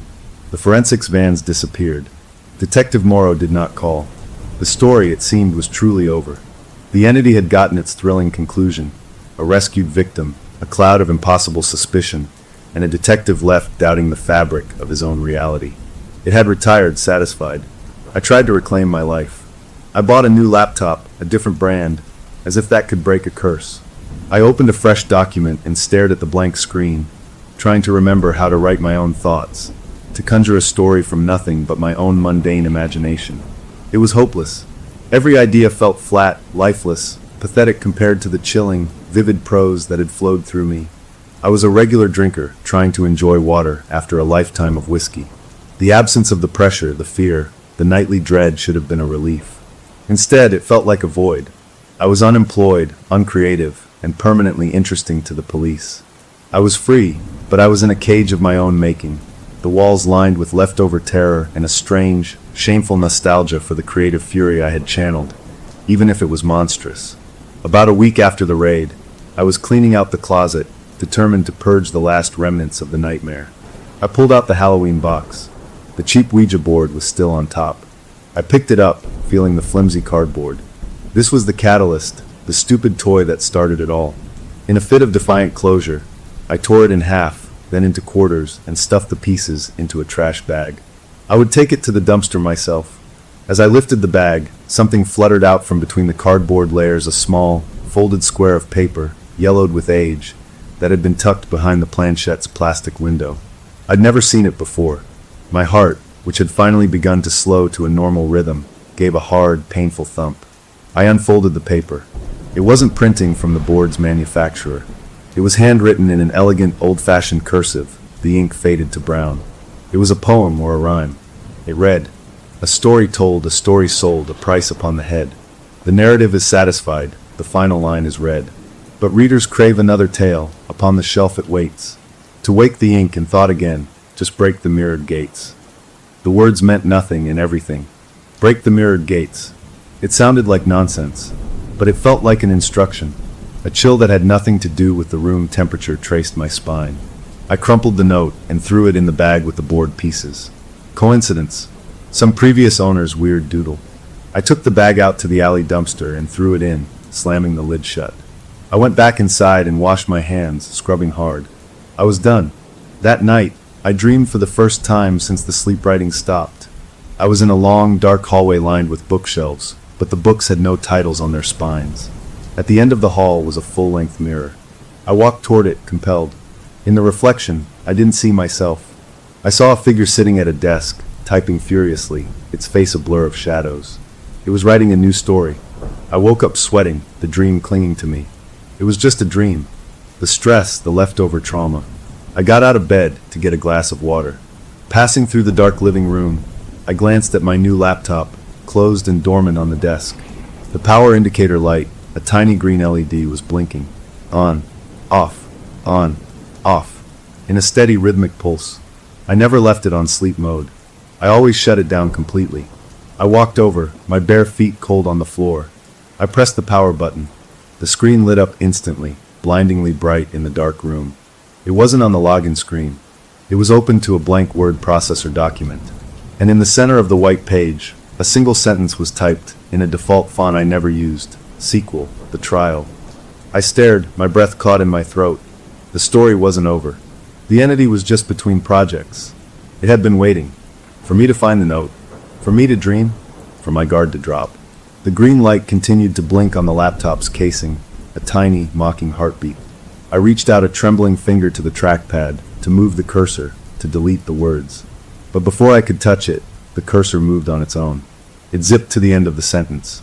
The keyboard began to clack, the keys depressing by themselves in a rapid, staccato rhythm, like insect legs tapping on glass. New words appeared, letter by letter, beneath the title. The evidence was impossible, yet it existed.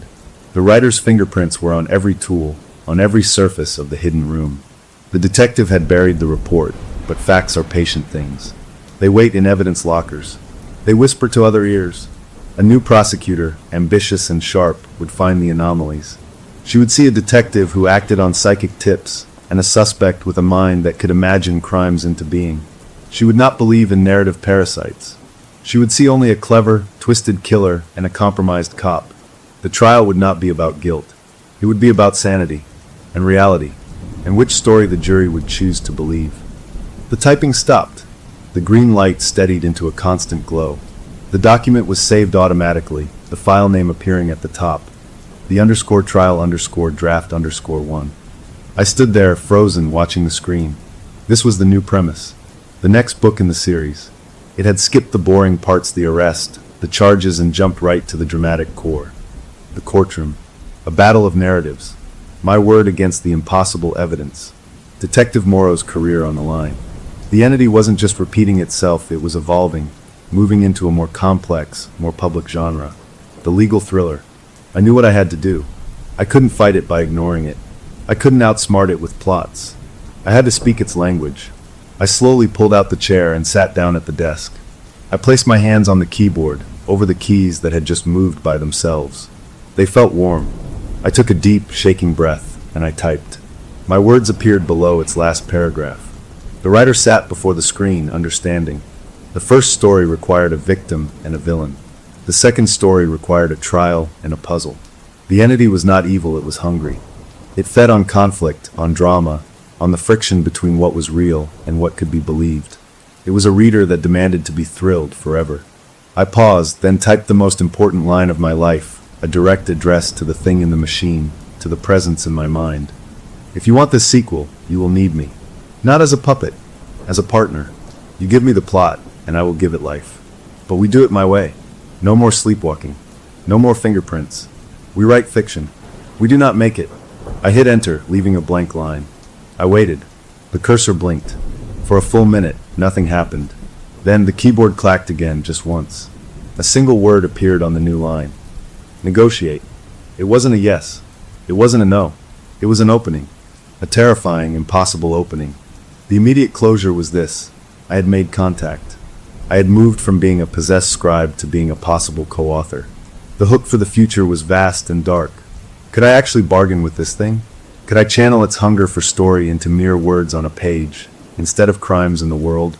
Or was I just fooling myself, providing the first line of dialogue in my own final damnation? I looked at the word negotiate glowing on the screen. Outside my window, the first birds began to chirp, signaling the dawn of a new, ordinary day.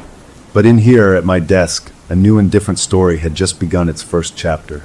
I saved the document, closed the laptop, and watched as the little green light finally went dark. The silence that followed was not peaceful. It was the pause between breaths, the moment before the jury returns, the space where the next sentence is born. I had my sanity for now. I had a dangerous partner, and I had a lifetime of stories to tell, if I could just learn to tell them on our terms. The ending, for now, was not an ending at all. It was a proposition, and the page, as always, was waiting.